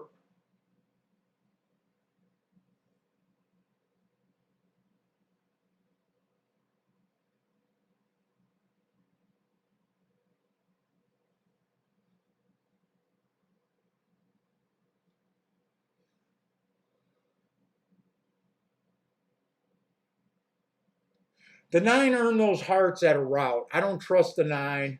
9 has speed, dropping in class. 7-2, I don't trust that horse.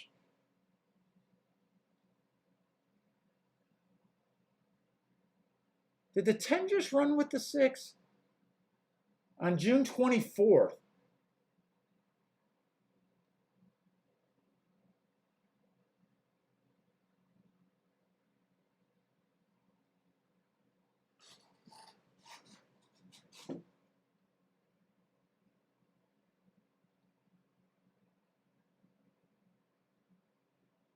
I was just going to say, I keep looking at the wrong damn odds. Keep looking at Woodbine. Let me get Woodbine on there. Boy, I do not see much difference between the 6 and the 10 here.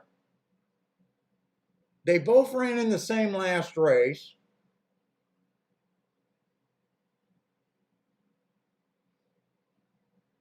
The 10 was faster than the 6 early. Dueled with another horse and got tired out.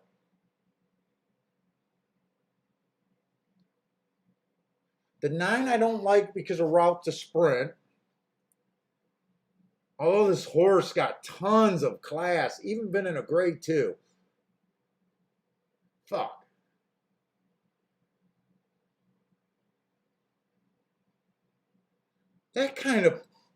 Man, seeing that kind of messes me up.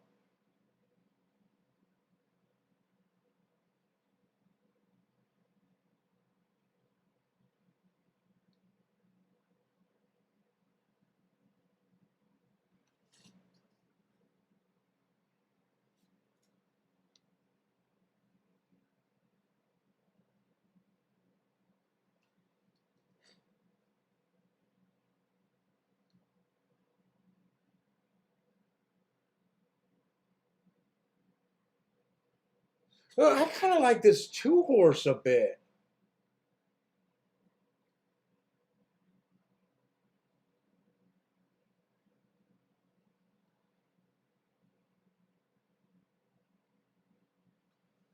Where am I at here?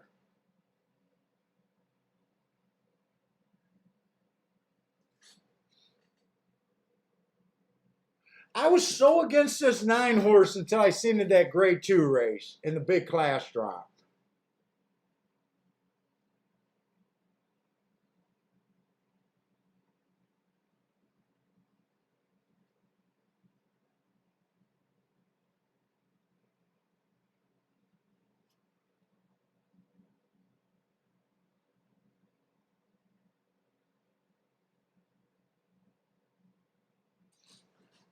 All right, do I want to do this here?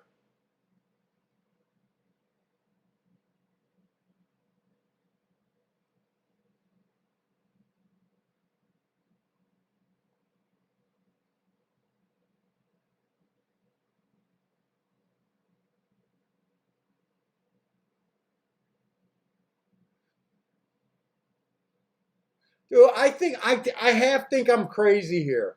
I The nine's messing me up.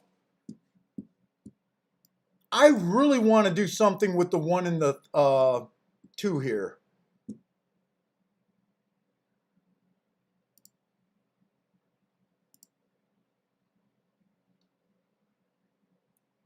Right? Is it the 1 and the 2?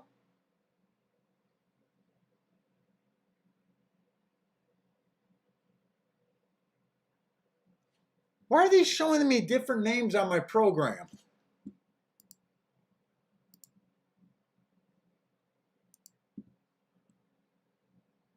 Hold up. Was I at the wrong track?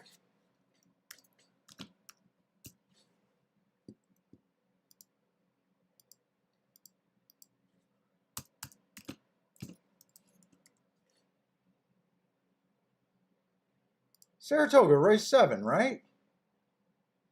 There we go.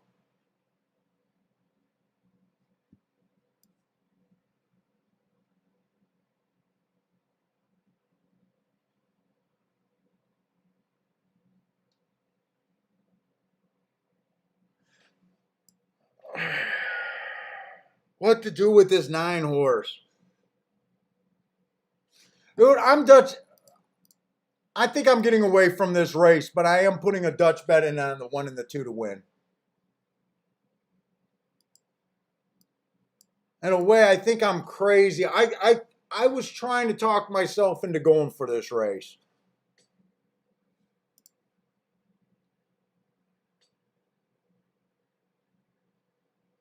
All I did was the 1 and the 2 to win.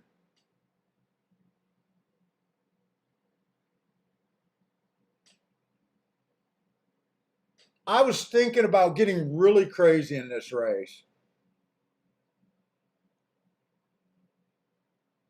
I don't understand this 9. I don't completely understand the 9.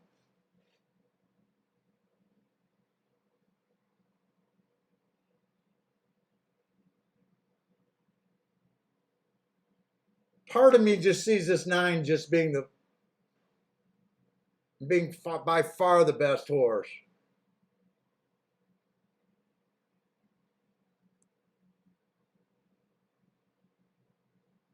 Although my 2 gets the lead, let's see for how long. Come on.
Well, I'm glad I cut down my bet.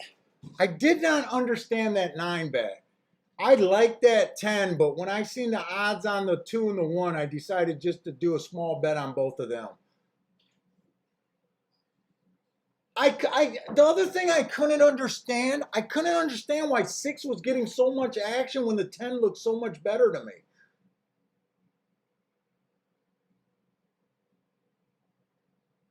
I almost wish I had time to look at doubles. Oh, no, I don't. Well, yeah, I don't know if I could have found a double anyways.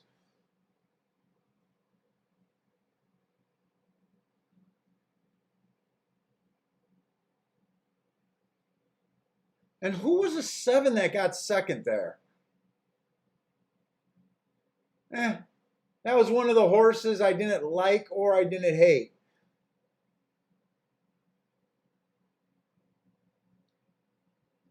I did not like that 6. And I could not understand the 9. I think I made the right move by getting away from that bet. I was really thinking about really going for that race. Now, the only exacta I was really thinking about doing would have been a loser. It was the 1, 2, 10 box. If I went for it, I don't know if I would have did the win bet on the 10 or not. Especially when I'm looking at such high odds on the other 2 horses. I'm not sure what I would have done there. I think I did the best I could by just losing play bets there.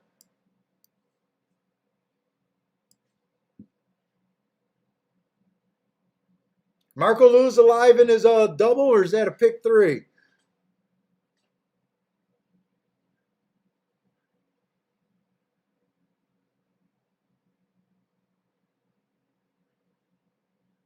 Daryl walked away with the try. Nice.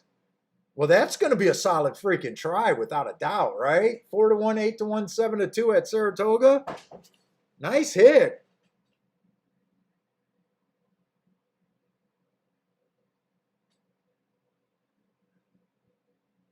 Was 10 a single? Oh, 10 was a single for you over there. Marco Lou, nice start with that 10. Really nice start. Man, I like the 10, but when I seen that 2 at 16 to 1, I was like, nah, I'm playing the 2 for sure.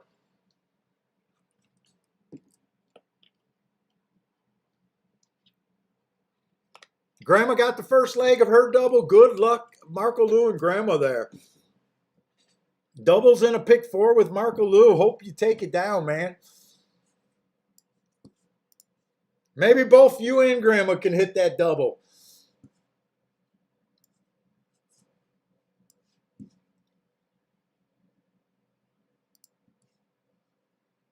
Let's see, Woodbine, we got 11 minutes.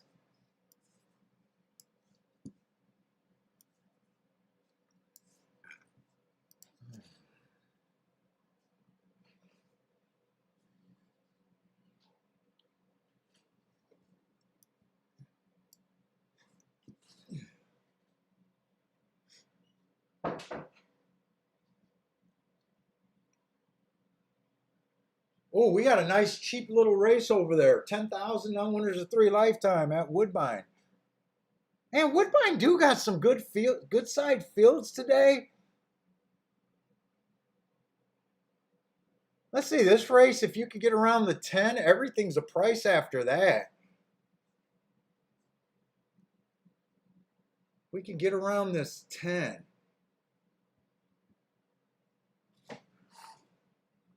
Am I in the right race?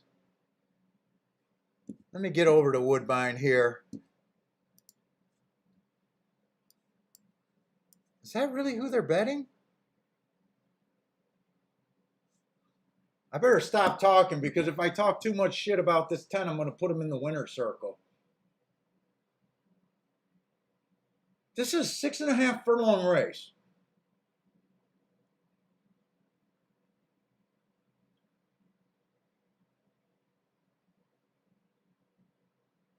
Ten's dropping a bit.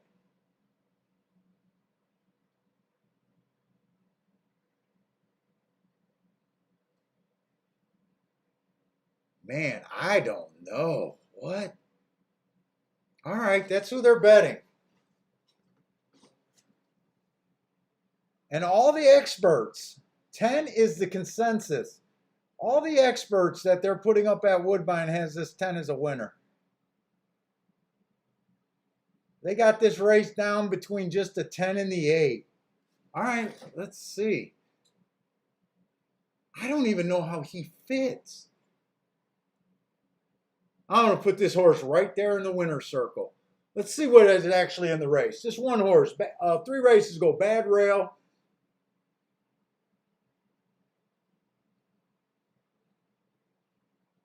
Three races go bad rail. This horse wasn't on the rail.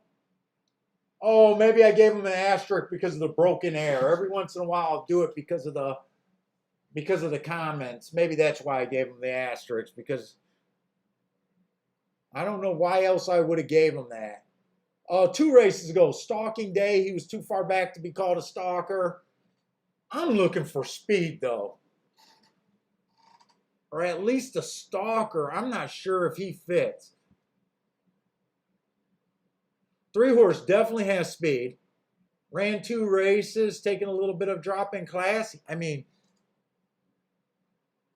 that's the 3 horse. He makes, wow, 9-1. The 4 has no speed, just been average, is capable of stalking, has an excuse 2 races ago.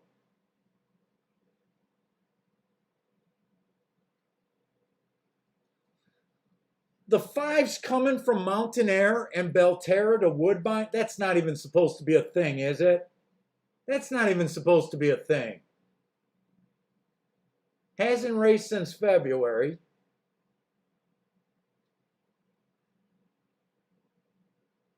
The 6 is coming off a couple of excuses. He's been farther back his last 2 races. And that's the excuse. It was an early pressing day both of those days, and he was more of a closer. He's had some races where he can run a little bit closer. He's 7-2. And let me get rid of the Saratoga. These odds are keep playing with my head. 6 is a little interesting to me.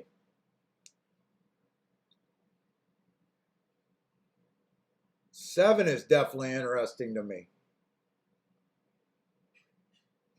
2 races ago, ran on a stalking track. He tried to go wire to wire. I like that asterisk.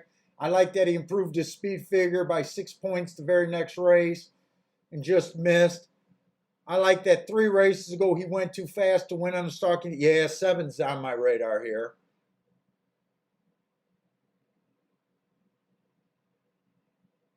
Eight just looks like one of those horses that I don't get that excited. I don't like him or hate him. I could see him winning, and I don't know. At 3-1, I'm not crazy about. The 9's kind of the same type of horse. Except the 9. The 10 to me is the key to this race, and I am shocked that he's even 3-1. I might be missing something complete here. And the 11 just falls into a route to sprint. I'm going to try to, wow, the 11's 6-1. I said I was going to try to beat the 11. I think I'm going to be forced to play this race.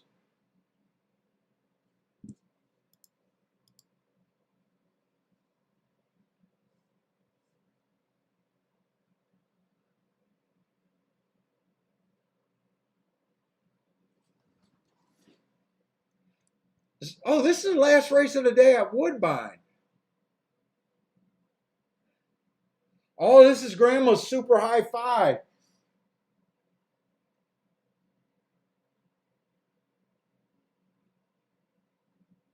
Man, I like the 3. If I play this race, which I'm pretty sure I am, I definitely want the 3. I definitely want the 6.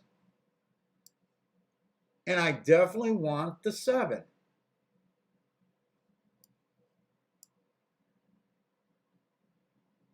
Well, that's probably going to start off just being exacta box. 8 to 1, 24 to 1, and 6 to 1. Yeah, I think that's a exacta box.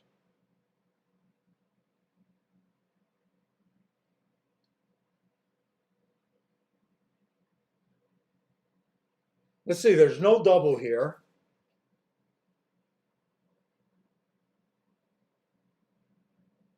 Let's see, Cole likes the 3, 6, 7. Oh, you like a lot of the stuff I like.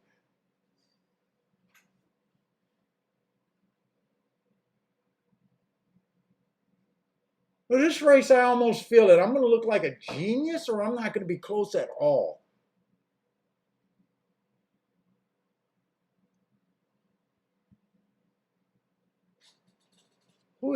Who are these horses that have been beating?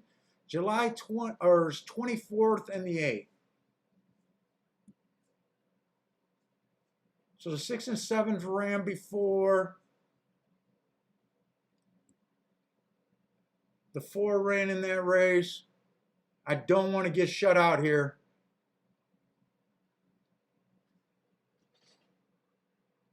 I'm putting that exact in right now. I'm trying to decide if this is either going to be a $10 exacta or a $5 exacta. I'm not sure which.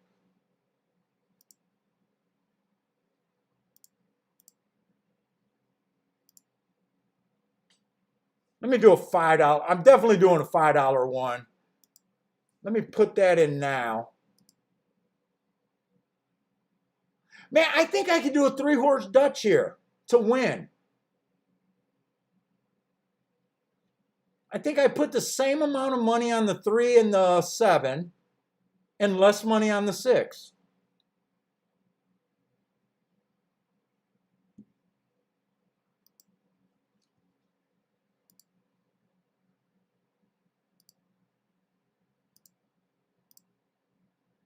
Three, 6, 7 to win. 3, 6, 7 to win. And then more money to win on the 3 and the 7. So hit that one again. Am I missing something here? Crusader says 9's getting late money. 9's one of those horses I can see. I can see the 9. I can see the 9 on a stalking trip. He's been running at this distance. This is a tough race. I'm just seeing extreme value on my top horses. I might be reaching a little too far on this 6 horse, but at 21 to 1, I'm willing to do that. I'm only going to do the exacta for $5. That's already in. I think I need to hit this win ticket.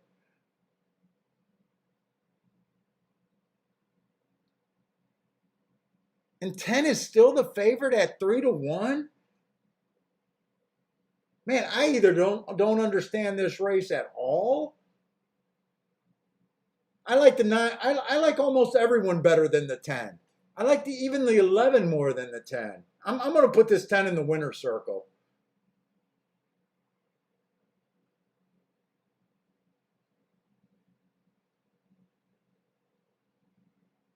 I think there's a good chance that the 3 or the 6 can be the only 2 horses on the lead.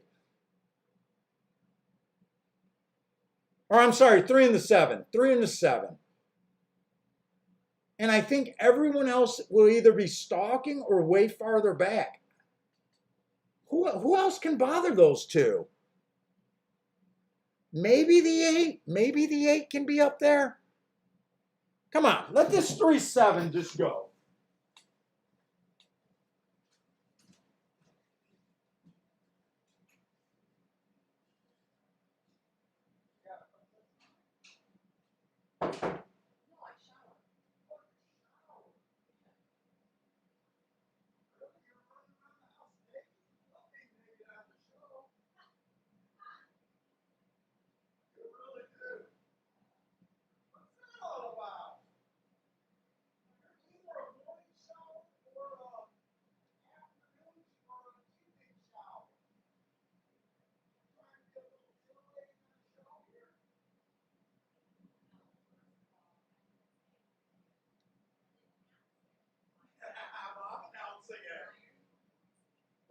embarrassed? Yes.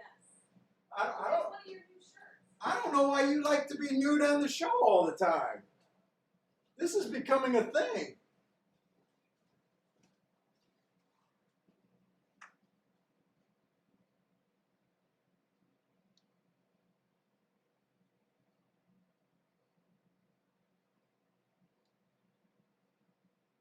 Come on, give me second with this 6. Come on, get there. Get there, you mother. Oh, I don't know if he got there.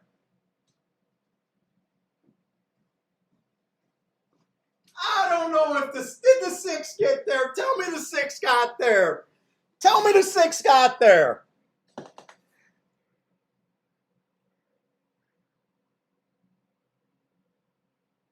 All right, I said I was either going to look like a genius or I don't think the 6 got there.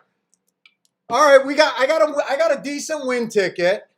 I would only had the exacta for $5. I went heavier on the win tickets.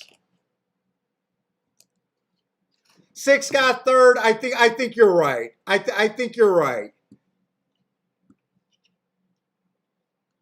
Grandma, I made the high 5 easy for you. All you had to do was come up with the 11 horse, which I said oh my God, the 11 was the horse that was a route to sprint that earned really good marks.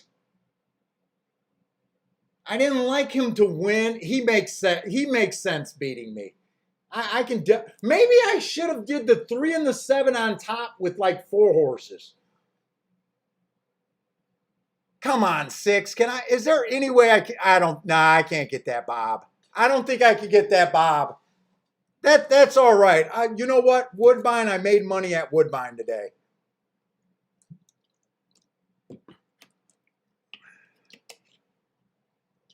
Yeah, Elliot, I agree. I think it's the 11 also. It was close, but I think the 11 held him.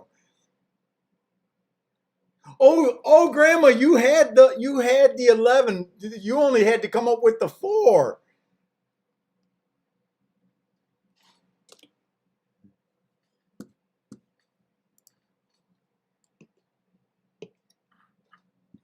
Oh my God, that would have been a beautiful exacta.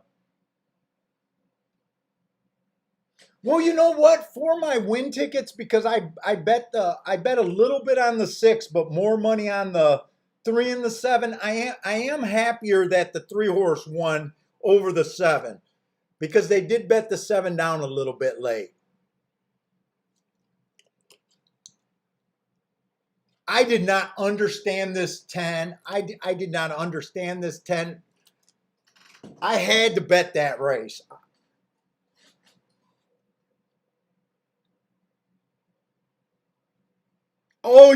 I'm sorry. You didn't have to come up with the 4. You had to come up with the other 4.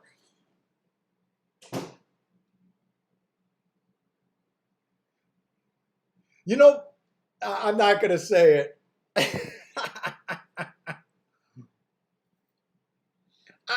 I think if I would have decided just to stick with the 3 and the 6, one of those horses getting the lead and going a little bit wider on the exactas, just playing the 3 and the 6 over a few horses, I got a feeling that 11 might have fell in there.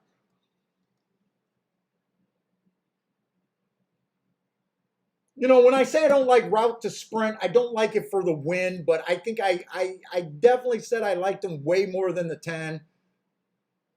Oh well, you know what? It was fun coming back to Woodbine.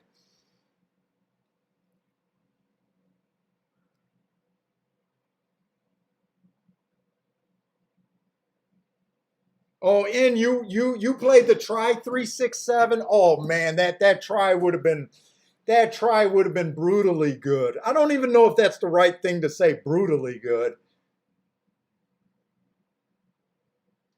So 6-1. We'll take that.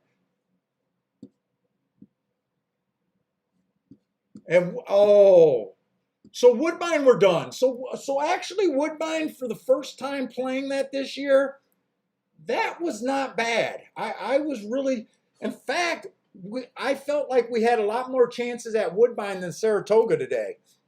So I hope you guys enjoyed Woodbine today.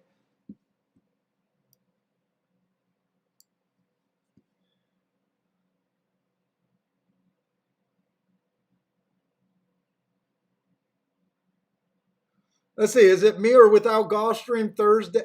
You know what? I'm really hoping that this Thursday, with Gulfstream not having Thursday, is just because of the construction at the track.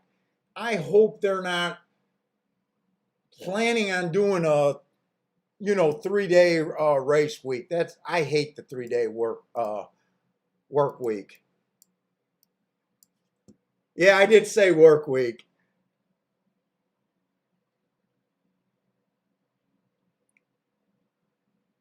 Sir Williams is rubbing it in on me on the 6 horse. If he had any other jockey, he would have been second. Oh, I'm not going to get mad about that. I'm not going to get mad about that.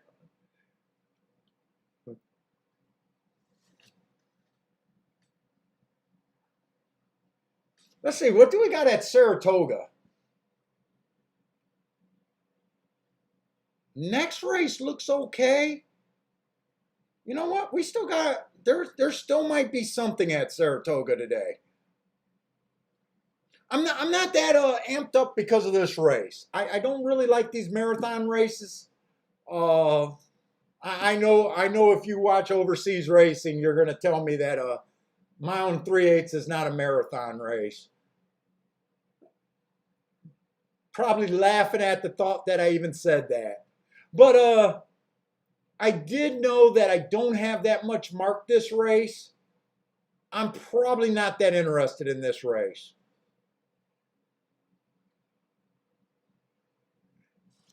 Yeah, it is a little frustrating, but I always say, I know, look, this is such a hard game that I always try to stay as positive as I can. I'm just happy to be seeing the ball pretty good, especially at a track that just started off of a long layoff. I'm completely happy. I wasn't able to make any real big bets there, or even my medium bets there today. But I did hit two decent tickets there, so I'll take that.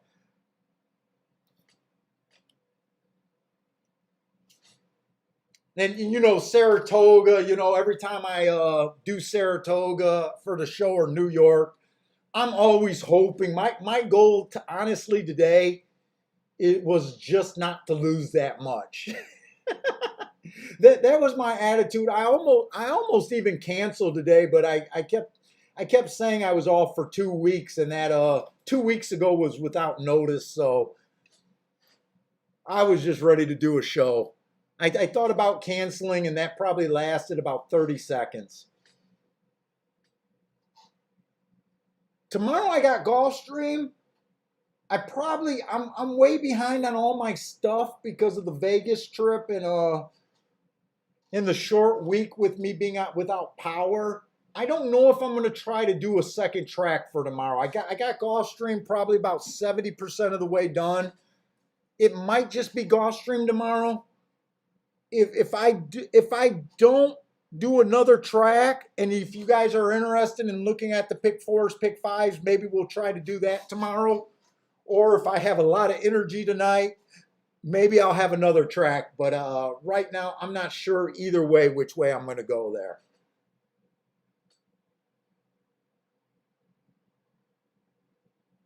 And I was handicapping Friday's card and Saturday card at the same time, doing my marks. So I can't even tell you if I thought it was a good card or not.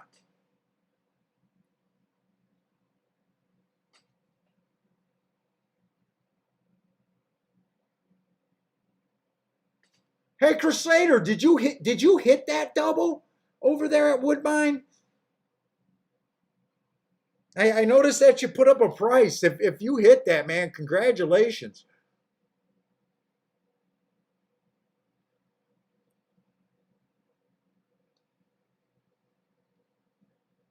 Cole is alive to the 7 at Saratoga. Nice price. Good luck on that 7 horse. He earned hearts in his last 2 races. I always like that.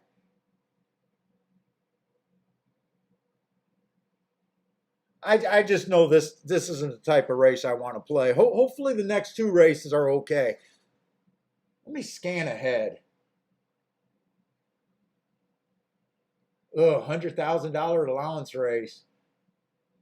But I do have a lot of marks there, so it might be worth looking at. Marco Luz alive to the 2 and 3. Well, shit, both of you guys can't win.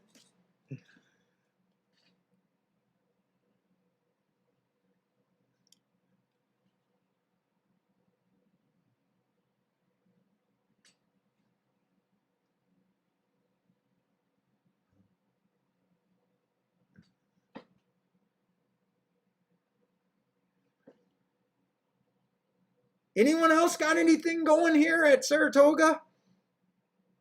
Yeah, hopefully at least one of you two will win.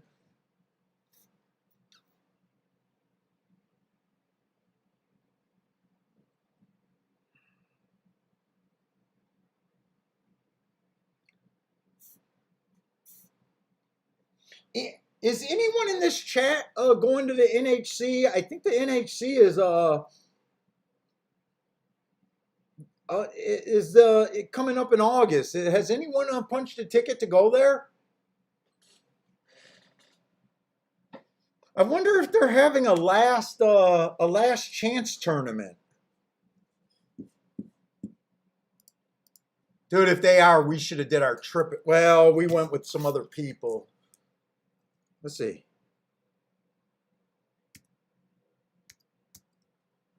Where do I find out the NHC schedule?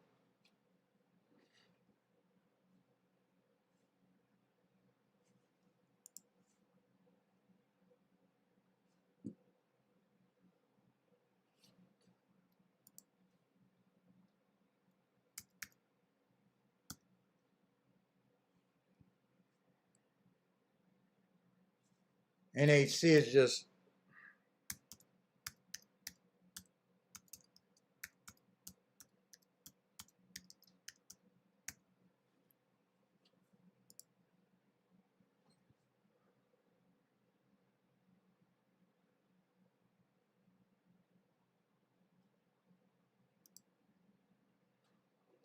I know before they used to always have a last chance tournament the day before they started. July.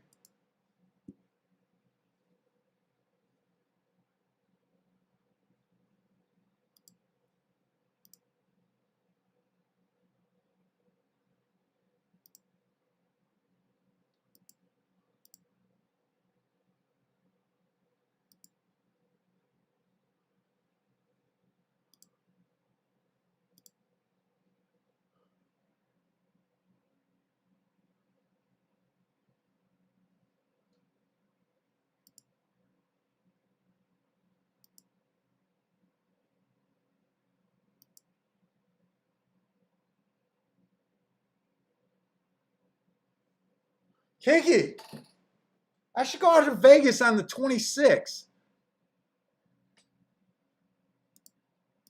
Man, I haven't chased that ghost in a long time.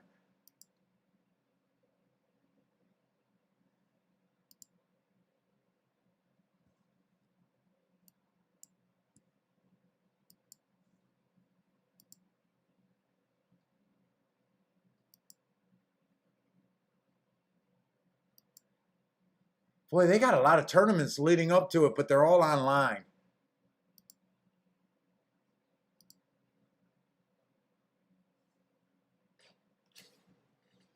They got one live one at Del Mar.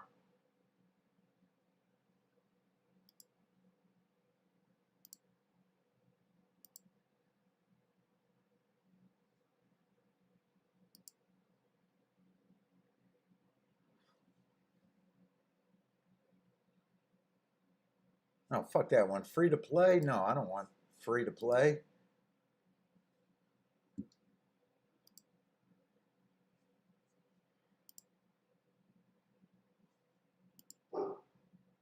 What day was the last? Wait a minute. I'm in July. July 30th. Dude, they got one at Del Mar, but I don't do Del Mar racing. They got a few at Del Mar. Any way I can go out to Del Mar?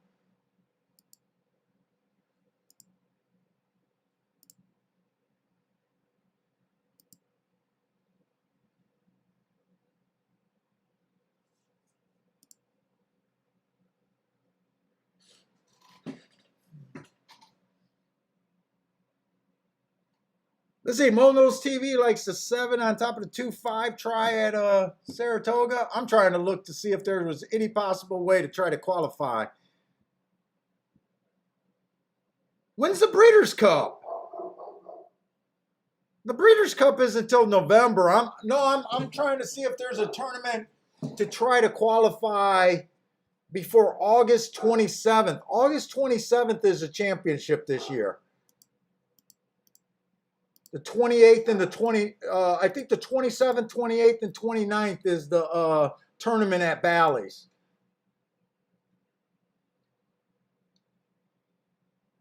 So if you go out on the 26th, there's a one-day tournament at Bally's.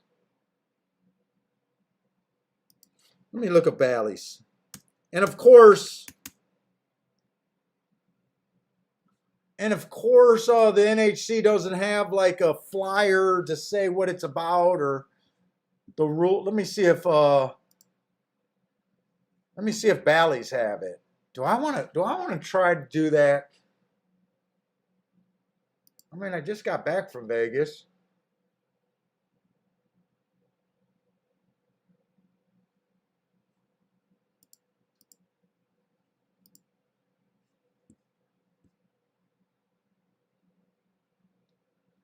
On the NHC site, they have absolutely no information.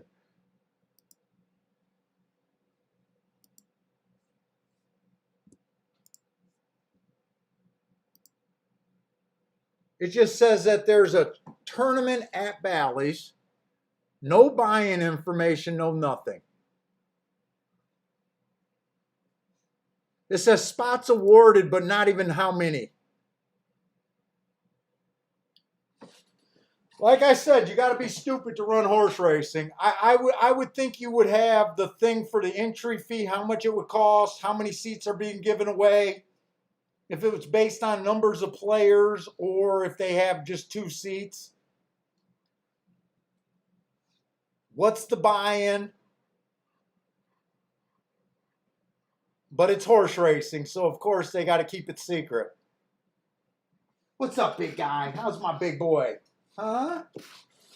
Did Mama take you out to the bathroom?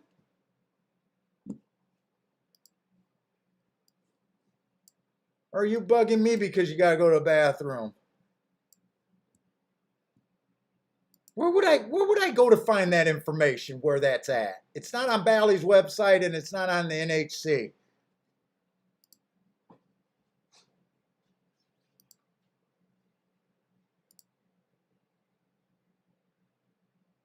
Horse racing. 4 stupid people run by stupid people, I guess. That should be their slogan.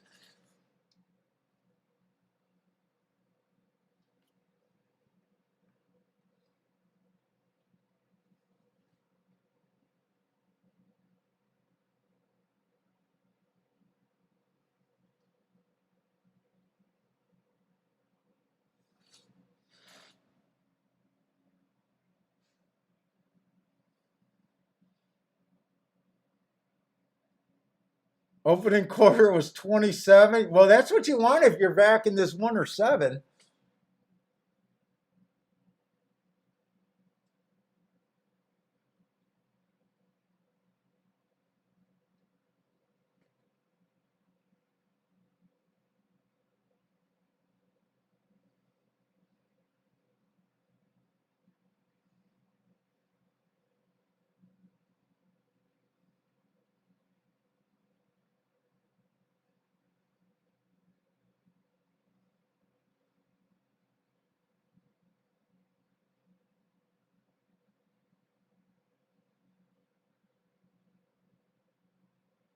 Five two or 2-5-5-2.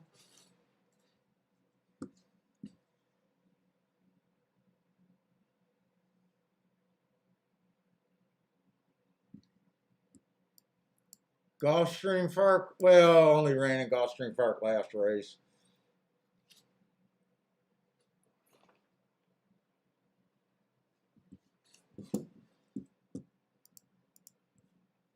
Is that worth the air? Let me see.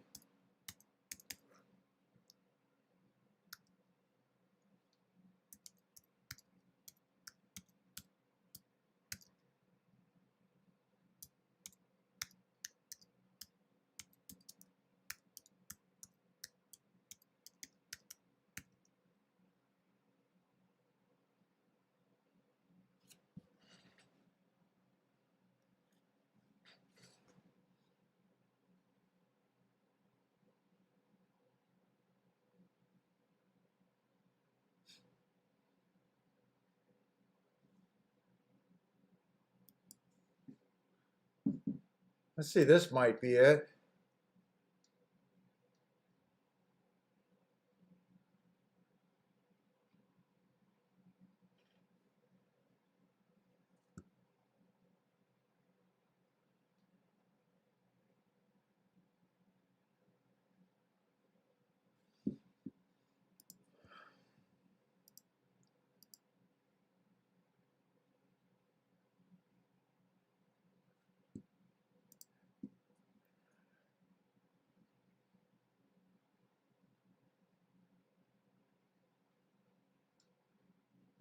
That article was the last chance article was written in 2015.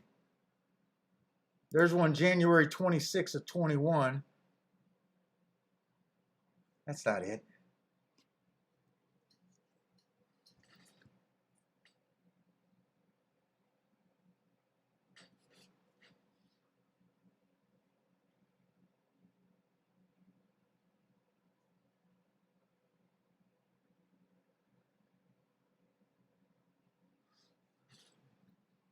$500 for 2 seats. They're taxing the fuck out of the desperate people.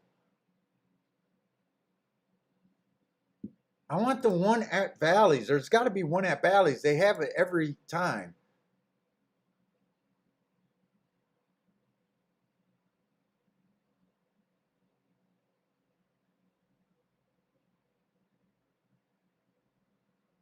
The last chance. No, that's plus travel. That is not a last chance. They usually have one at Bally's. Ah, fuck horse racing. I don't know what the resort fee was.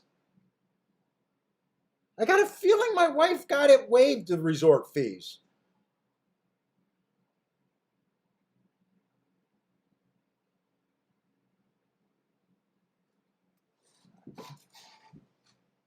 All I know that Paris was cheaper than staying at the Orleans this time.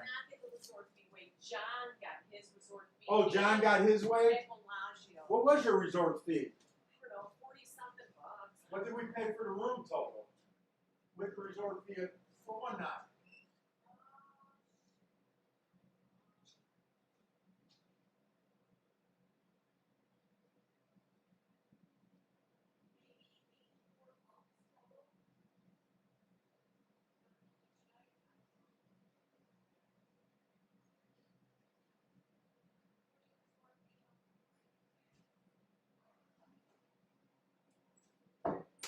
Yeah. Yeah. I like the other answer. Resort fees, we don't care. Money means nothing. It doesn't matter.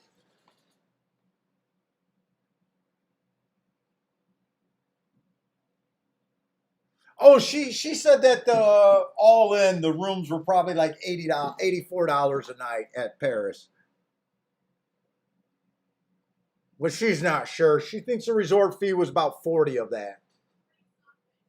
40 something of that.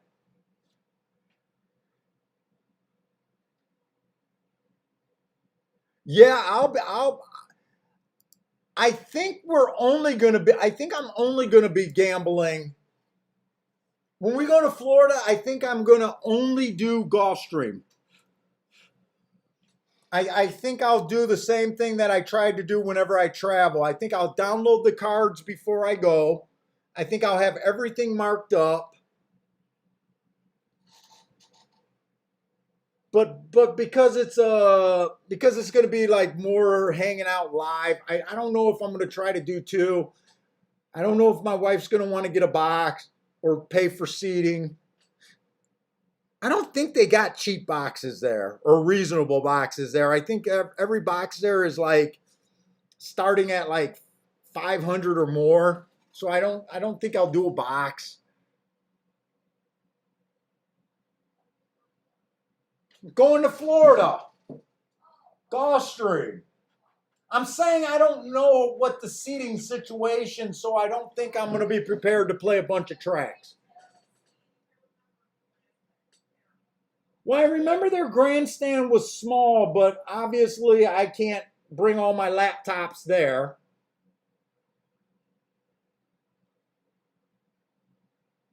I think we tried to sit like at a table in like a picnic area, didn't we? Like kind of inside, outside on the back stretch over there by where they bring the horses in. And then I used to have to run to the front every time they ran a race. Anyways, I think because I'm probably going to be moving around, I want everything on my tablet, and I might not play more than one track. And I think we're going Wednesday, Thursday, Friday, Saturday. If they don't have Thursday racing, we already talked about that. We'll probably just go a beach day. Because I do love going to Fort Lauderdale. And on the days that they got racing, I'll probably try to go to Fort Lauderdale in the morning and at night.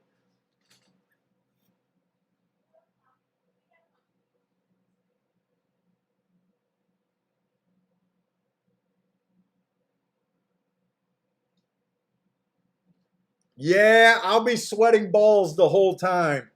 I do remember it being miserably hot there in the summer.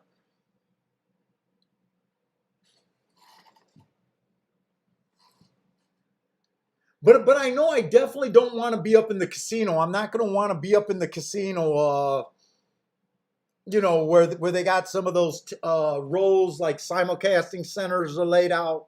I don't think I'm going to want to be there. I got a feeling it's just going to be, just Gulfstream because I won't be comfortable enough to play multiple tracks. And I'll just be running in and out from fucking getting AC and going outside to see every race. Kiki, what week are we going to Gulfstream? You already booked the flight, right?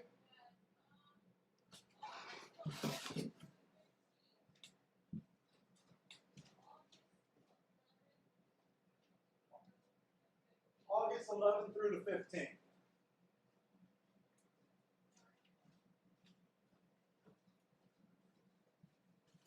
Yeah, we'll be out there August 11th through the 15th. So I think the 11th is a Wednesday, and I think the 15th is a Sunday. We won't be getting to the track on Sunday. So I'll be at the track definitely Friday and Saturday for the entire card, and hopefully Thursday. If they don't have live racing on Thursday, I'm there with my wife, so we got to do some things. So we'll probably just be at Fort Lauderdale or something else. But you know what? I got to chase those thongs. Yep, I got to chase those butts. Hey, what's up, Mac and Co? Hey, what's up, Parsons?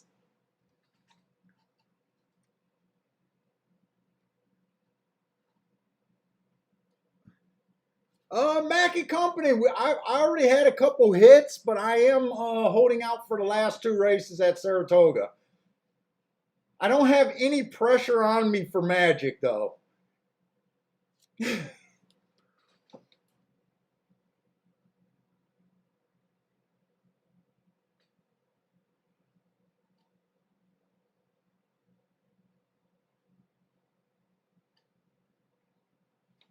Marco Lou's saying we want AC when we go to Florida. I do remember just not being able to contain the sweat over there. I'm probably going to have to bring me a washcloth, by the way, Kiki, just to wipe down. No, I haven't. You know what? I haven't seen any of Del Mar.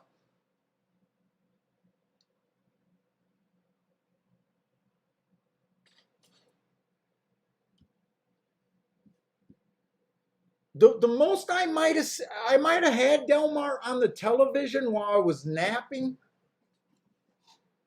but I can't think of I've had to see a couple races there, but I haven't focused on it at all.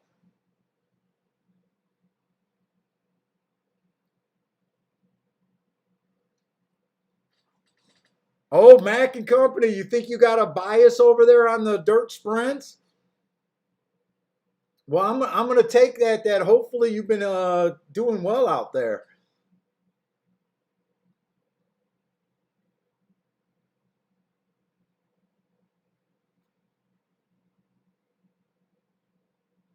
Wow, you think the average double's been paying like 100 to 1? Wow, that's good racing. It's either they're averaging that much or you're only remembering the big ones. Hopefully you've been hitting those. Oh, Daryl says he'll be back in school by the time we go to Gulfstream. August 2nd. Boy, that sounds early, doesn't it?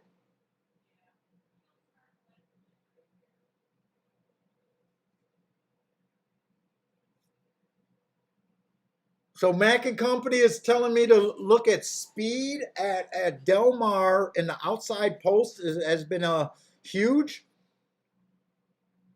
You know, I thought about telling Parsons we wanted Del Mar. I was thinking about it, but he's already behind, and I can't say anything more. And I'm probably not even going to use it.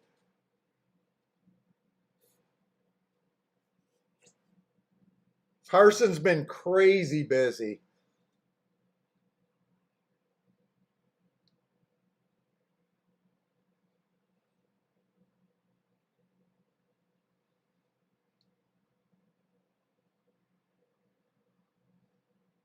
Yeah, Parsons, I kind of did everything I needed, and I kind of did some of the lower level tracks like Parks by hand. I did Woodbine by hand. I think there was another low one, but the rest of the stuff I'm just gonna let fall behind. Thistledowns, Belterra, all of the Louisiana, Evangeline, and Texas. I'm just gonna let fall behind. If you can get them to me, I'll do them. But if not, don't worry about them. Daryl says he's been doing well over there at Del Mar. Good. I'm glad to hear it.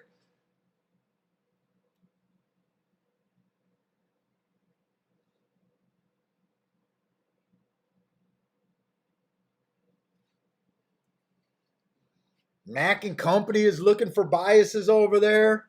Shit.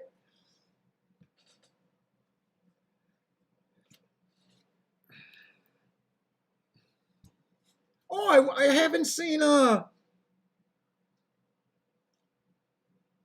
haven't seen C Money today. C Money's usually in the chat room. I haven't seen him today.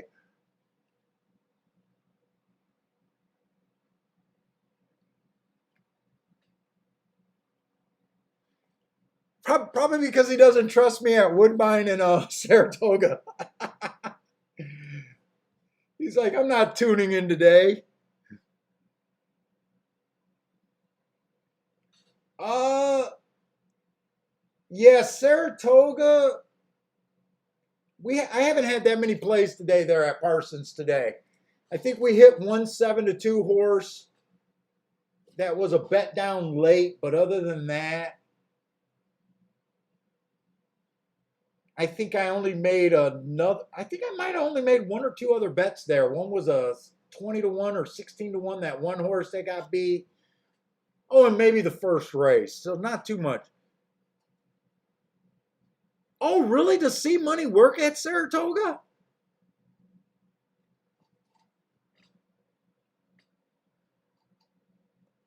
Oh, Daryl says the teachers start August 2nd, but the students still. It seems like August is awfully early to be starting. I thought school always started back in September.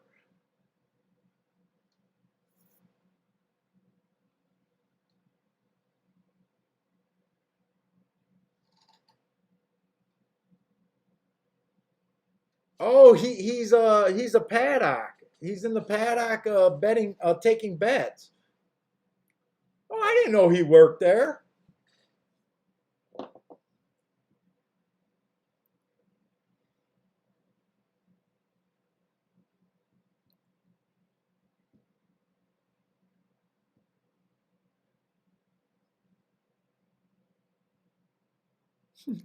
People down south need that extra month of schooling.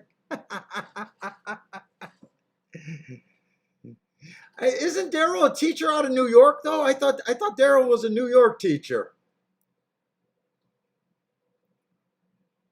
Oh, Charles, you just checked out Charles' stream? Yeah, he's been doing Saratoga like a pick five, pick four, pick five.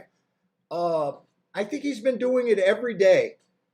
Every day, I think he's been trying to do like a half an hour, 45-minute show focusing on a pick four, pick five at Saratoga. I had him on the other day while I was doing my notes.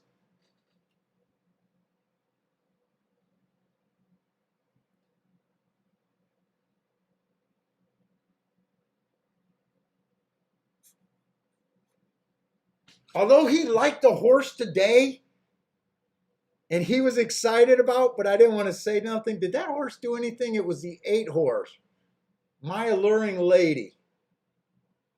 I'm pretty sure that was the horse that he liked.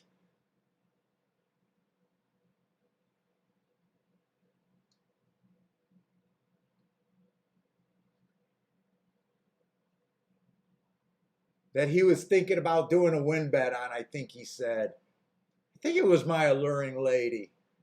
In the 7th race, that sounds right to me for some reason.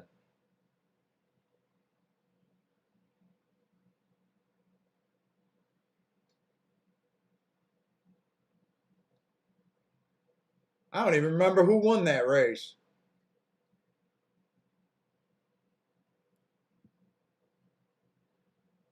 Oh, that was a race that the 10 horse won. We liked the 10. That's right. That was a race where the 10 horse won. But I tried to win greedy and I didn't understand the race. That's right.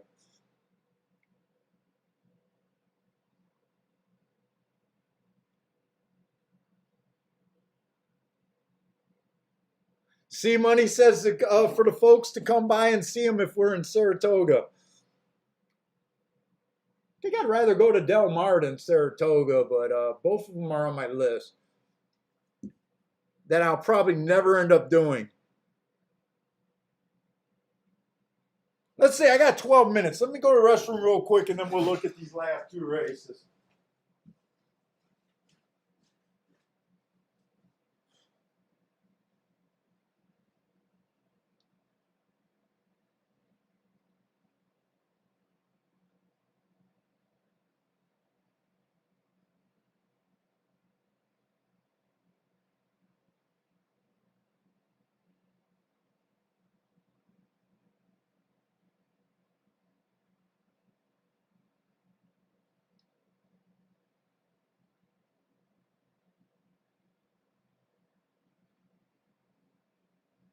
Billy, you're marking up my walls, laying on my walls, buddy. Mama's just looking at you while you lay on my walls. I have to paint this whole house again. She says, so what? Make her paint. All right, let's look at this 9th race over here at Saratoga. We got a 1.125 miles on the dirt. Let's see this one. I just got race marked. Inside of the track was good that day. She was in the 6th hole. I gave her an asterisk for that. She was just average, average, average. Did a nice job getting pretty consistent, getting in a running position at the top of the lane for a kind of a stalker closer kind. Well, I don't think this horse is a closer. She's usually a stalker. In last race, she was probably a little farther back.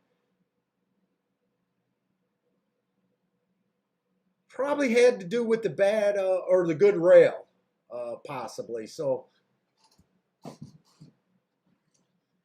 let's see. She's 3-1, and there's 2 1 horses. The 1A. 3 races ago, went too fast to win on a stalking closing day.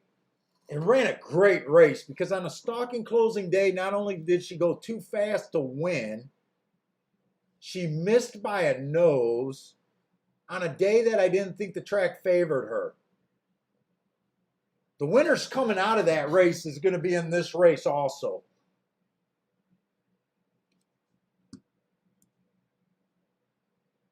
Then she had an early pressing day, just ran an okay race, then she won her next race routing.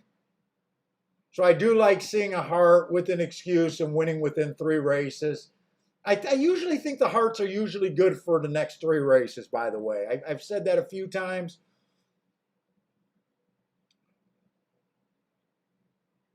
So the entry looks pretty solid. 3-1.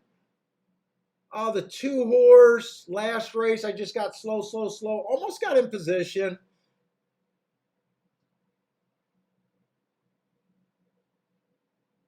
Four races ago, this horse won while running against what I thought the bias, even though it said it got inside, then 3 wide at the 5/16. That was her best race ever.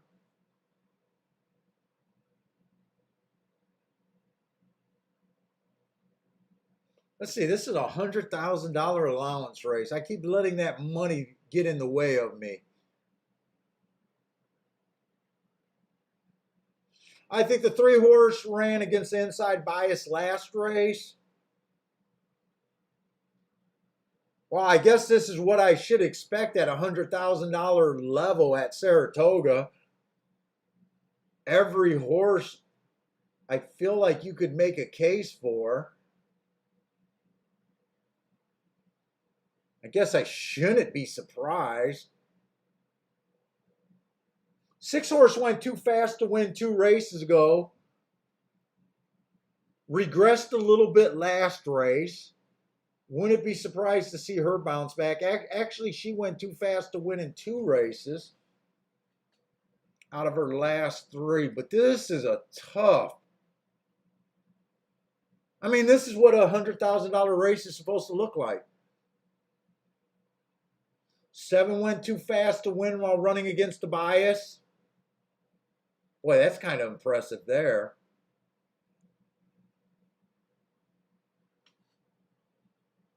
Who are they betting here? I can see them betting the 1s. The favorite is a 3. So the 1's the second choice. The favorite is a 3. Favorite ran in a couple of grade 3 races.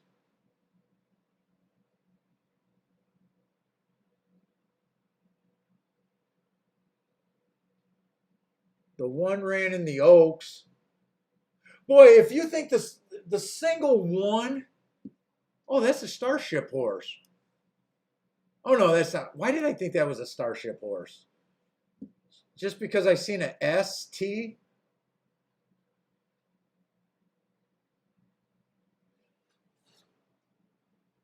Let's see, if the 1 ran in a grade 2 race,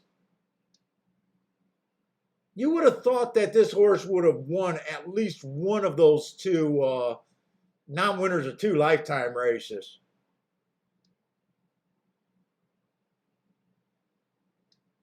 Yeah, you know what? You know what? Maybe the 1 offers no value here. This is going to be a tough race. The 1A, all she did was break her maiden.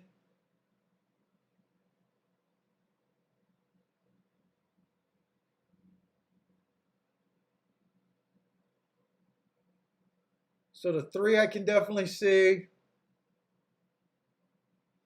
The 4, really all the 4 did was break his maiden so far, or her maiden.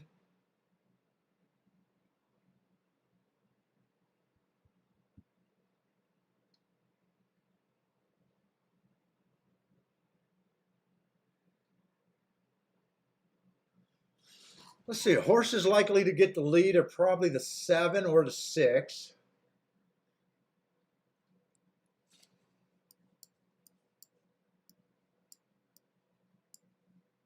Seven, 6, 4. That's supposed to be a 6. I think the 5's probably going to be stalking. I already put the 4 close to the lead. The 3 looks like she can stalk.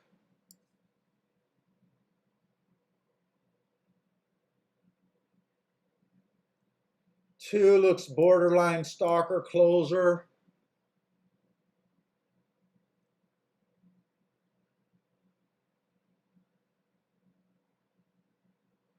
That's a 2.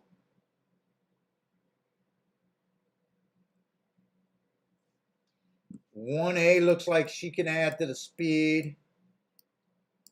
And the 1 looks like a stalker.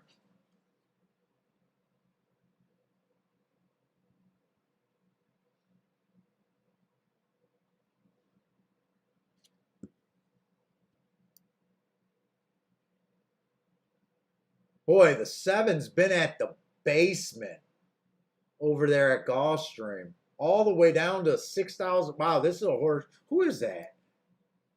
Oh, I know this horse. This horse used to run against like Travie Boy. Dude, tell me you don't respect the horses at that $6,000 open level at Gulfstream. Look at this horse just work his way up through. I respect that type of horse.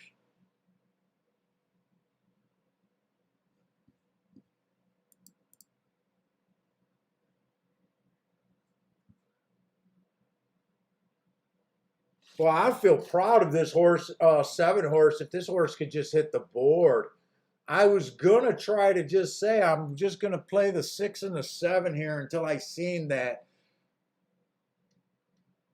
I mean, I love the marks on those 2 horses. I'm really not sure. I'm really not comfortable in this race.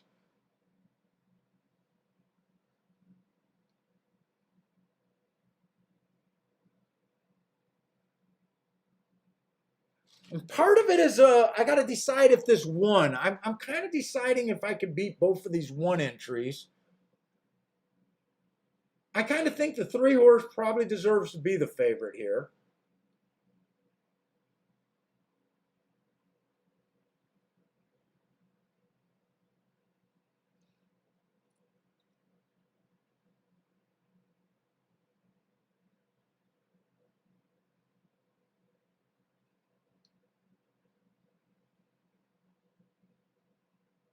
Oh my God, that last race looks like there's a 20-1 in the last race with Hearts. Man, these are 2 tough races here.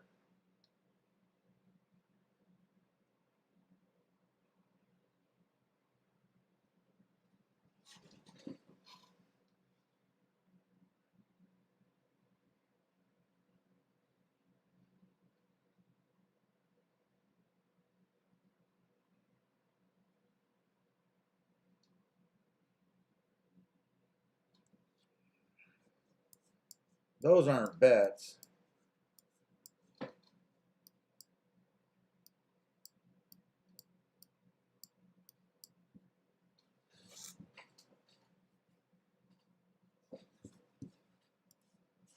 What are these doubles saying to the 4 and the 10 next race? Let me see.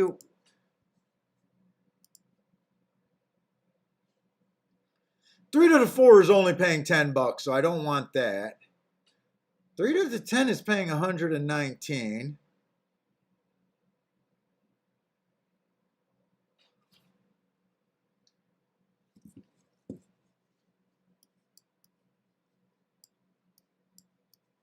Three to the 10. I gotta make sure I'm not running out of time, and I am.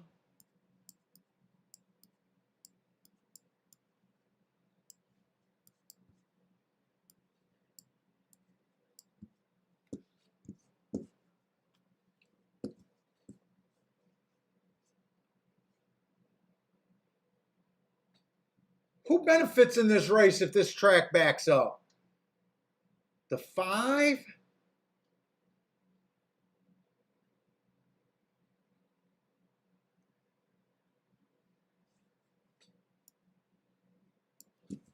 Can I get all of that in? Double, double, double.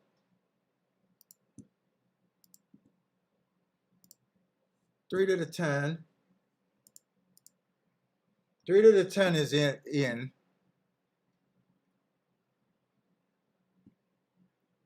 5, 6, 7. 5, 6, 7 to the 4 and the 10. All right, that's in too. 5, 6, 7 to the 4 and the 10, and 3 to the 10. I did these small.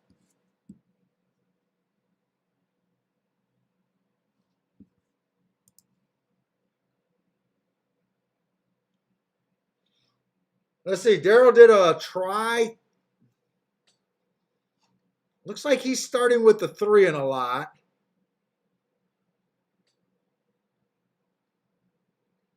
They're off, by the way.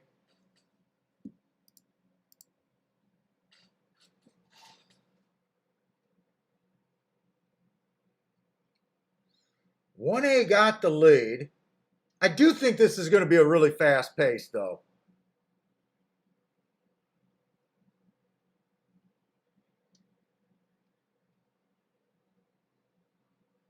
Who do I need? I actually got 4 horses in this leg, but I want 5, 6, or 7 to win, especially the 7. 49 and 2. I thought this was going to be a fast pace, and I thought it looked like a fast pace, but that's not fast, I don't think.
Well, shit, my take about this one horse just went. First of all, I thought we were going to get a super fast pace there, and we did not get that.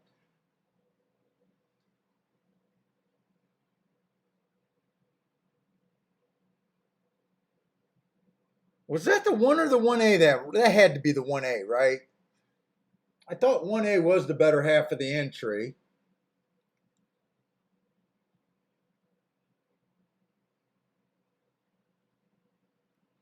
Six was second best, but still.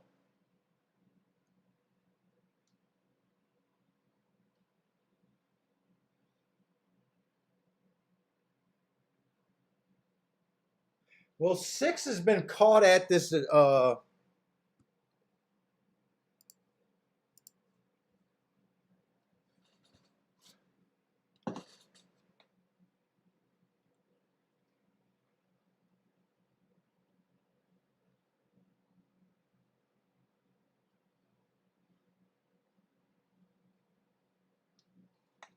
Mono's TV hit the try there.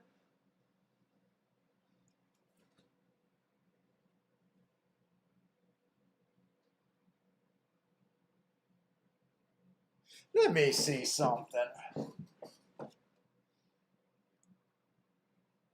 I don't know why I let this influence me. It's just an allowance 1X horse or allowance 1X race. What do you usually bet in allowance 1X? Horses moving through condition, lightly raced horses.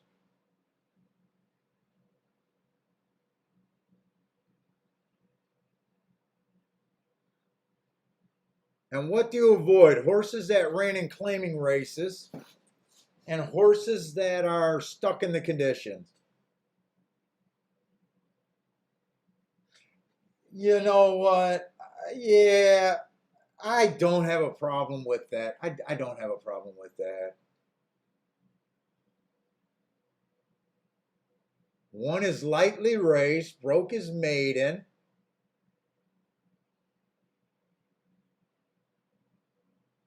Six I liked, but he has been allowance 1X for 5, 6 races at least. 7, we kind of figured that the 7 was not was worked his way up.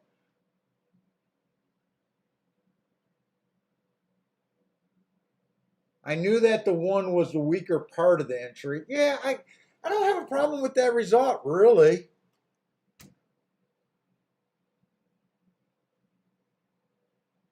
Then when the 1A gets to 49 and 4, I mean, yeah, he's going to be tough to beat.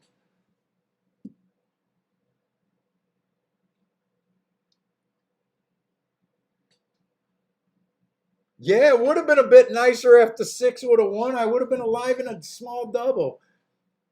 That would have helped your try. At first, I liked the entry, and I said the entry looks really strong. Then I overthought it.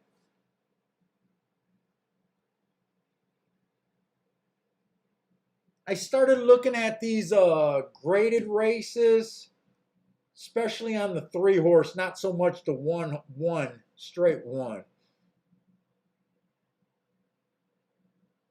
I do like it that the 1A won and not the 1. If the 1 won the race, the flat 1, I wouldn't have liked it as much. But yeah, that for allowance 1X, that is what you're looking for. You're looking for a horse that's lightly raced, that just broke his maiden, and is moving through conditions. That's exactly what the 1A was. And the sucker bets in that level is usually horses that ran a lot of races at the level. And that's kind of what the 6 was, the sucker bet.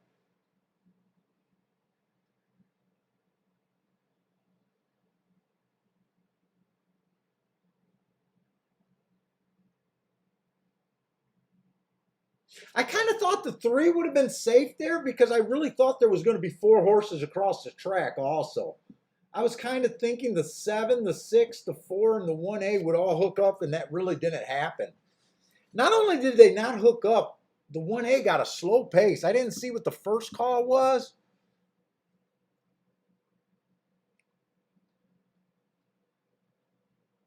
Darryl got back 115 on that bet, but he invested 50. Well, still.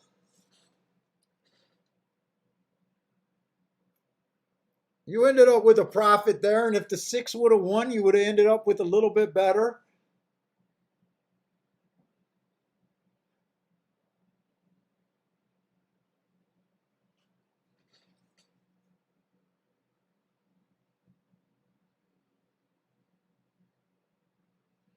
Marco Lou would have been alive in his pick 4 if it wasn't for the what race did you get beat?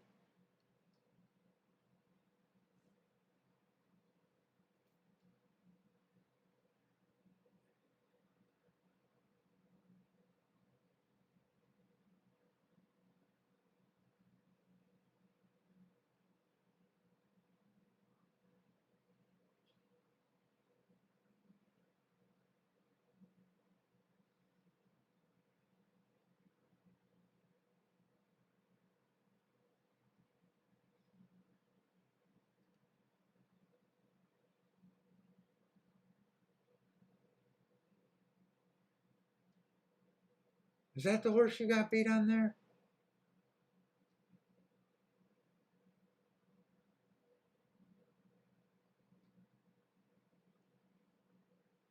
Oh.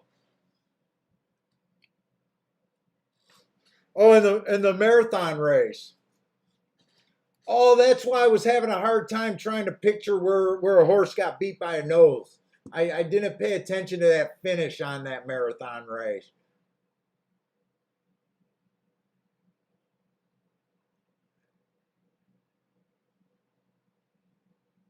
Who won that marathon race? Either the 2 or the 5, right? The 5 horse won. Oh, you needed the 2. Oh, that's tough. Who would you have been alive to here?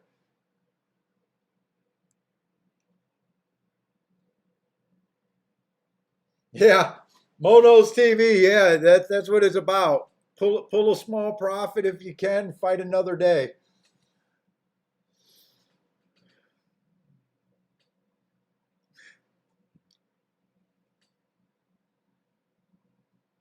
Daryl has money to go shoot at Australia later. Oh my God, Daryl.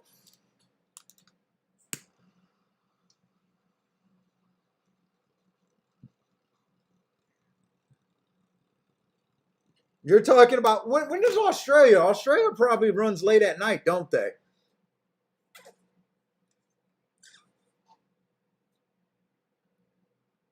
I'm dreading having to walk the dog, take a nap, and do my workout, and then see what I can do for horse racing. Emerald Downs. You know, I had Emerald Downs. I think I had Emerald Downs. I think I had Emerald Downs handicap. Did I have Emerald Downs? I think I had some late tracks for Vegas. I downloaded everything. I downloaded, I think, like 28 cards for those 4 days. I mean, I wanted to handicap fucking everything. But I went, I went back to my room at whenever. I think we got kicked out of the cabana at 5 o'clock Vegas time, where I could have played the late tracks, and I think every day I took about a 3-hour nap after that. So whenever like the main tracks ran, I took a 3-hour nap and then re-woke up every fucking day. I thought I was going to play some of those tracks that I don't play, and I just did not have the fucking energy. I'm the exact same person I am in Vegas than I was at home. The only thing I did different, so after the 3-hour nap, we weren't able to get into any shows. We weren't able to get into any shows. Some of them were above what we wanted to pay, or we couldn't get in because there was less shows. They were like way more pricier than ever before. So my wife didn't even want to do a show. So, we went to Gordon Ramsay's Steakhouse because I wanted to go. Yeah, that was a bad on me. I wanted to go in his kitchen and yell at the staff.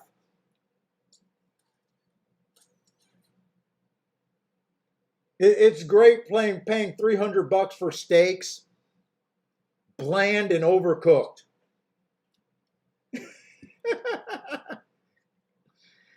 Steak and macaroni. Completely freaking overrated.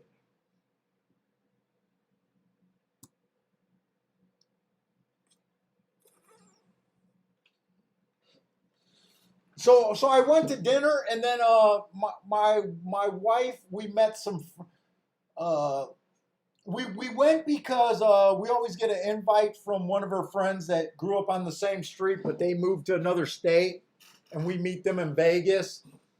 We did that twice with them, and the first time, for some reason, he didn't think I was gambling, or he didn't understand horses, and I knew he disappeared, but for some reason I thought he was working. So I didn't realize what level of a player he was. Well, this time I learned. I hung out with him almost every night. Uh, because when I'm at the casino, I'm your cheerleader. I don't play any casino games anymore. I don't want to play the slots, but I get a lot of pleasure off of watching my wife play slots and her friends. And I can go with a buddy, and I just love watching someone play table games. I'm not tempted to play, but I'll stay out to 4, which I did. I stayed out to like 3, 4 in the morning watching him play. I was his good luck charm. Uh, the one big mistake I did, I told him about the bias over there that I was looking at us Parks, and he threw me a $50 bill. And because I didn't know, I knew he didn't understand horses that much, but I didn't know how much he played. So I didn't know if 50% was all that he was willing to play for a day, was half of what he was willing to play for the day. So I talked him out of playing the bet. Of course, the bet won. Off that $50, he wanted to do a $25 exacta box, those two horses. and I didn't book it. We were at the poolside cabana, and I was playing it through my internet. So I felt completely bad about that. Uh, Big part of the reason is I just wasn't sure how much that $50 was of his bankroll, and I wasn't sure how big of a $250 hit would have been for him. Well, I found out that night that I could have booked the bet. It wasn't a problem. When I always feel uncomfortable when people want to ride my bets that I barely know. But next time we won't have that problem because I know what kind of level of player he was.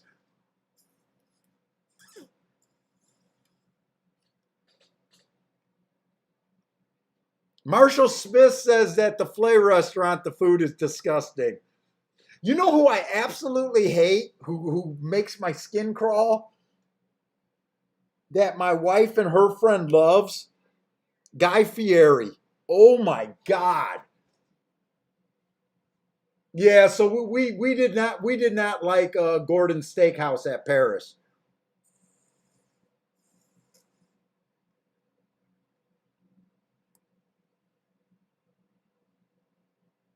Dude, I probably agree with you, Carl. I've only went to like two of those in my lifetime. I've only been to like two of those celebrity chefs restaurants. I've been to Wolfgang Puck's years ago. I don't even remember the food there. I just remember it being white tablecloth, and basically I didn't like the bread guy hovering over me and the water guy hovering. I remember every sip I would take of water or whatever I was drinking, it would instantly be filled. It just felt like that those two guys were basically felt like they were assigned to my table. And I didn't feel like I could have conversation, and I just didn't like the experience. But I honestly don't remember his food. So I've been to Wolfgang Puck out there in Vegas years ago, and then this was the only other meal because I'm a picky eater, and I don't really go to expensive places.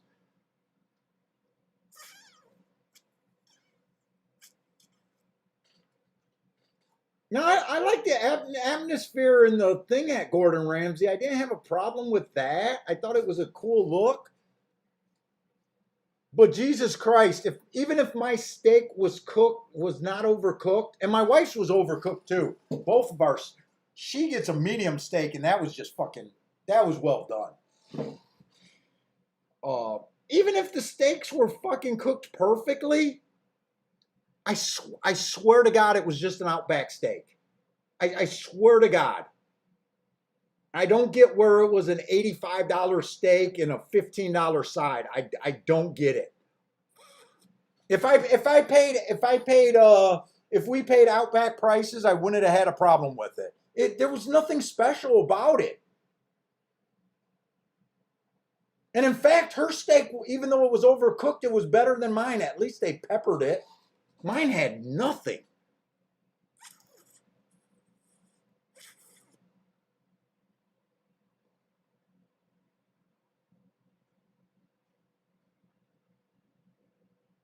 Yeah, I could have ate pizza the whole time I was there. I could have just ate pizza the whole time I was there. And to this day, I've never got a good steak in Vegas. And I keep trying, and each time I'm miserable, and it just hasn't worked out.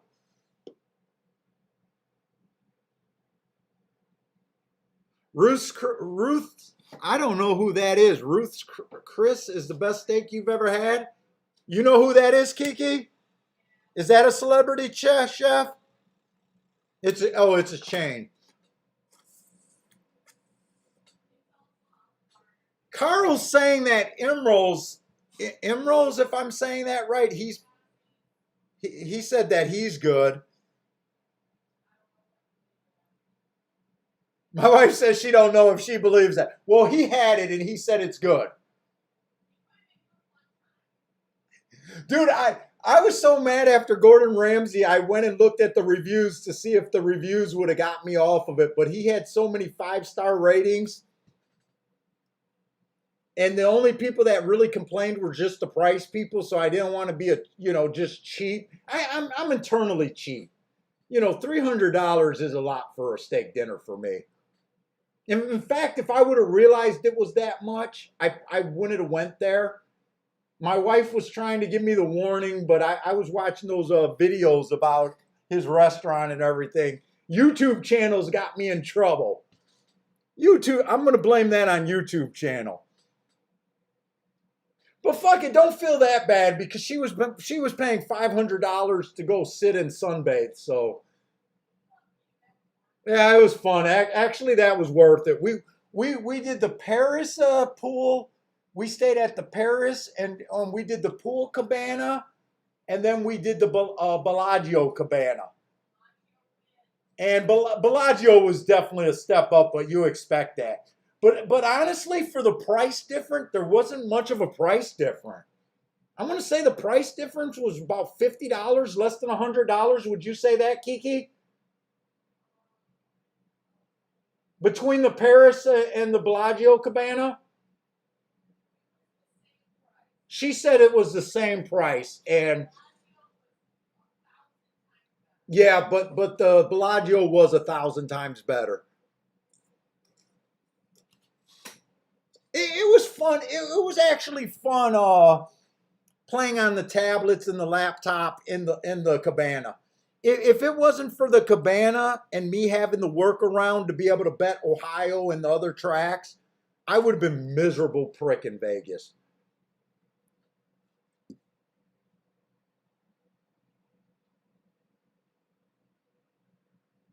Funny thing, I remember a reporter rating at Ramsey over a steak that the reporter requested to be well done and wasn't happy with how the steak. Yeah, you know what? I can't. If someone wants a steak well done, more power to them. But I think well done steak is just terrible. But I got a medium well steak, and it was on the farther side of medium, I thought.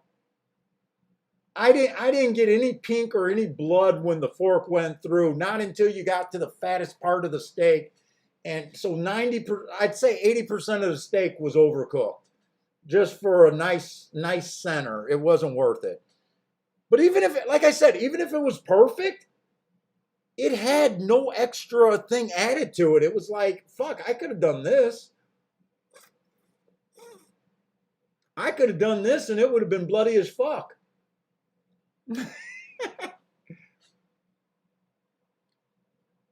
His mushrooms were good.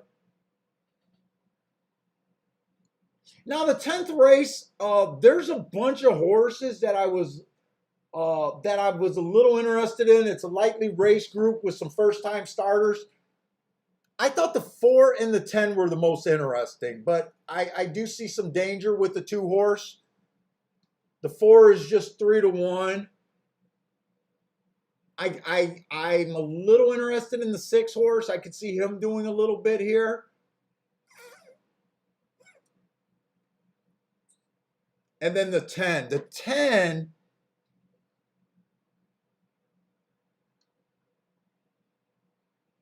The 10 I might be interested. Oh, the 10 I'm probably going to do a little bet on. And then I thought that the 11 and the 12 were still interesting. So I'm probably just watching this bet and probably just putting a little bit on the 10 right now. I don't see a need to. I'm having a decent day today.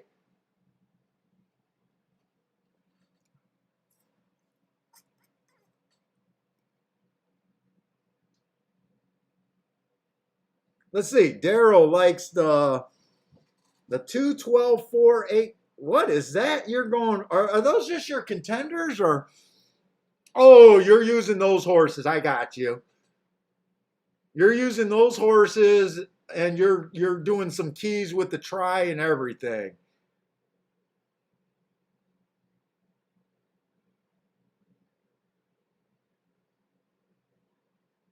Boulder says is the deadlier the better. The deader the better. Yeah, Carl, right? A fillet well done is just toss it in the deep fryer.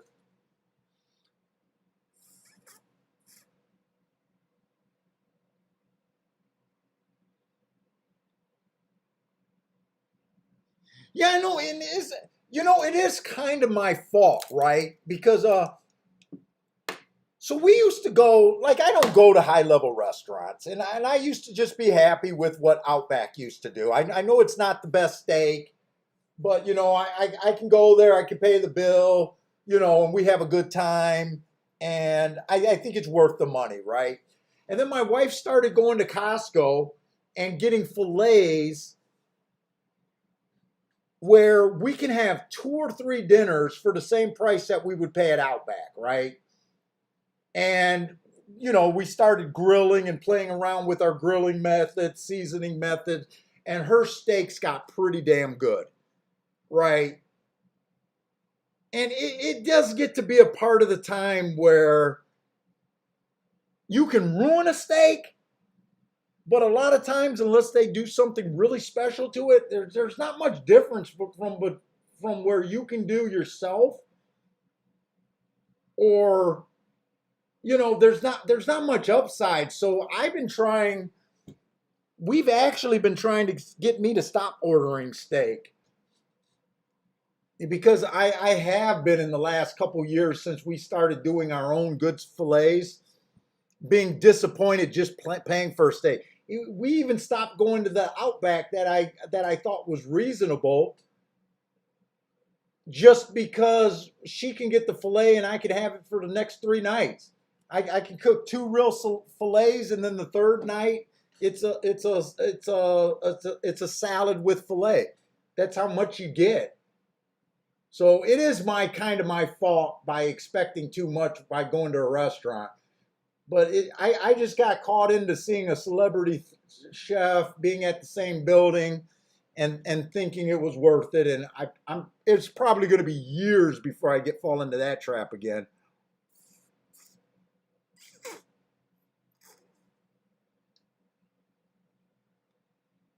Yeah, this is a really good betting race if you had a really strong opinion on. I mean, it looks like the favorites are in the 3-1 range. I wish there was only 1 or 2 horses that I was interested in, instead of saying about 5 or 6.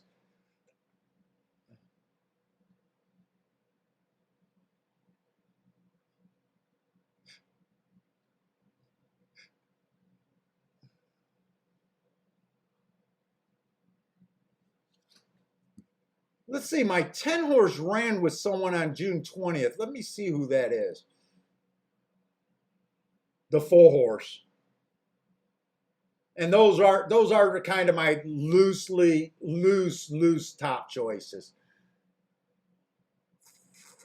Cole is on another ice cold exacta 210.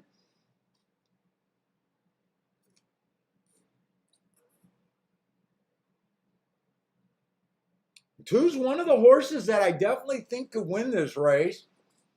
I like his race 2 races ago.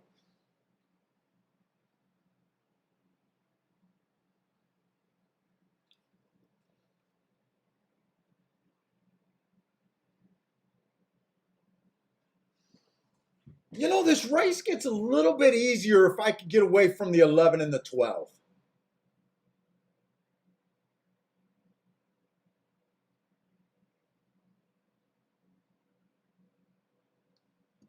And maybe I can get away from this 11. This 11's mostly been a dirt horse. Let me see. I'm kind of just content with the day, how the day is. Let me dig a little bit to see maybe if I wanted to try to do something here. I'm pretty sure I'm just going to put a win bet on the 10, but I might want to do a little bit more than that.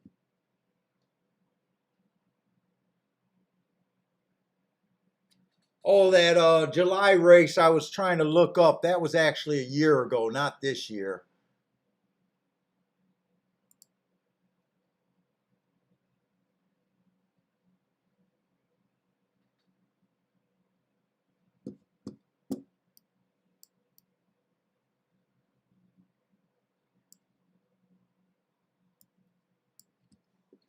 You know what? I'm gonna drop the 11. Let's see if I can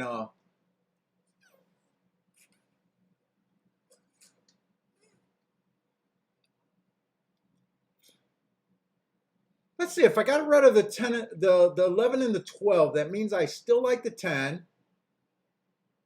I still like the 6 a bit. I definitely like the 4 and the 2. So that got me down to 4 contenders. In the 6, I really just like his race 2 races ago. And that was at a mile 16th. Maybe I'm really at 3 contenders.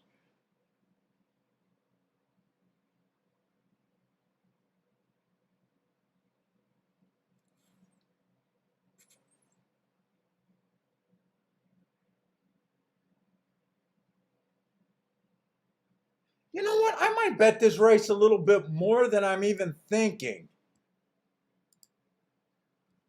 It'll still be on my small bet.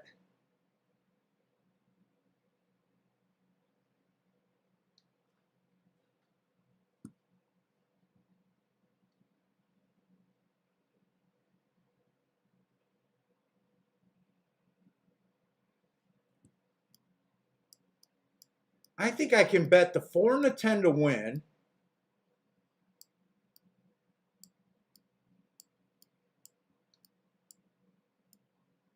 Two, 4, 10 in a box.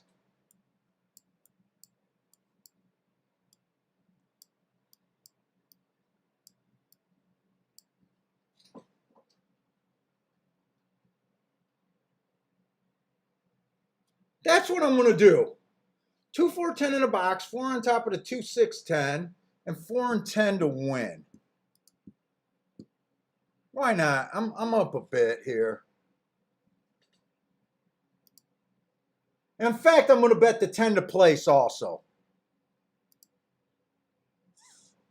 And I don't have to do I'm going to do a true Dutch on the 4 and the 10. I don't have to bet them both equally amount. I'll bet more on the 4, but the 10 would still be a bigger hit. Let's see. 4 on top of the 2, 6, 10.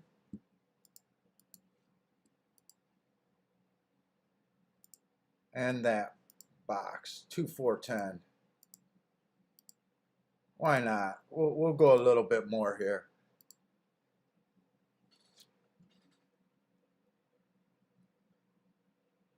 So Cole, I don't have enough guts to do it ice cold, but I do got that in a box with you, 210. Let's get a 210 straight. And I smoked that down to nothing. Frankie Tubbs still likes the 11 to win in place. And 2 and 4 on top of the 11. I might have made a mistake adjusting there. I like the 11 horse, and at first I thought he was a true, and he might still be, but I just seen these other races where, well, you know what? You can also use my same argument and said his best race was on the turf, so maybe I made a mistake there, but I guess I didn't want to bet everything. Maybe I should have had that 11 in second with the 4, but it's too late now. I thought 4 was my top choice here. Oh, God, I'm peeing like a freaking racehorse. It's coming out pure water.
All right. Mono's TV hit that. It came in 412. You know what? I should have just. I don't know if I'm going to regret this actually. Three to one. No, 3-1 over 3-1. I was going to think the way I bet that. I got rid of the 11 and the 12 late. I did say that I thought 4 was the top choice there. I was trying to think if I could have did 4 on top of 5 horses, but now that I'm looking at it, I don't think I would have done that. I don't think I would have done that. Well, I'm not. I'm going to make a little bit of money there. Not much, though. What is that 411 paying? Oh, or 412. It came in 412. Oh, no. I couldn't have done that. Boy, 3-1 over 3-1 is only paying $12 for a dollar. Yeah, no, I would have been crushed. Well, I wouldn't have been crushed that bet, but that would not have been a good bet. That would not have been a good bet.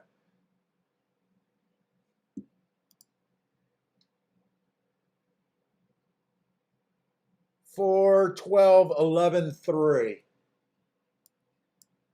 So I just get the win bet there.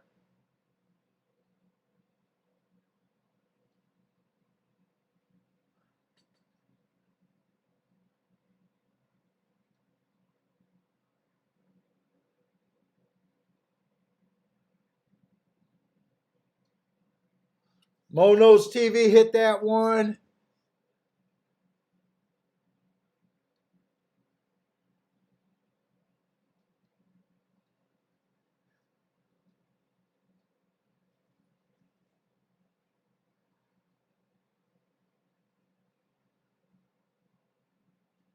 Oh well. Today was a pretty decent day though. Today ended up being a decent day.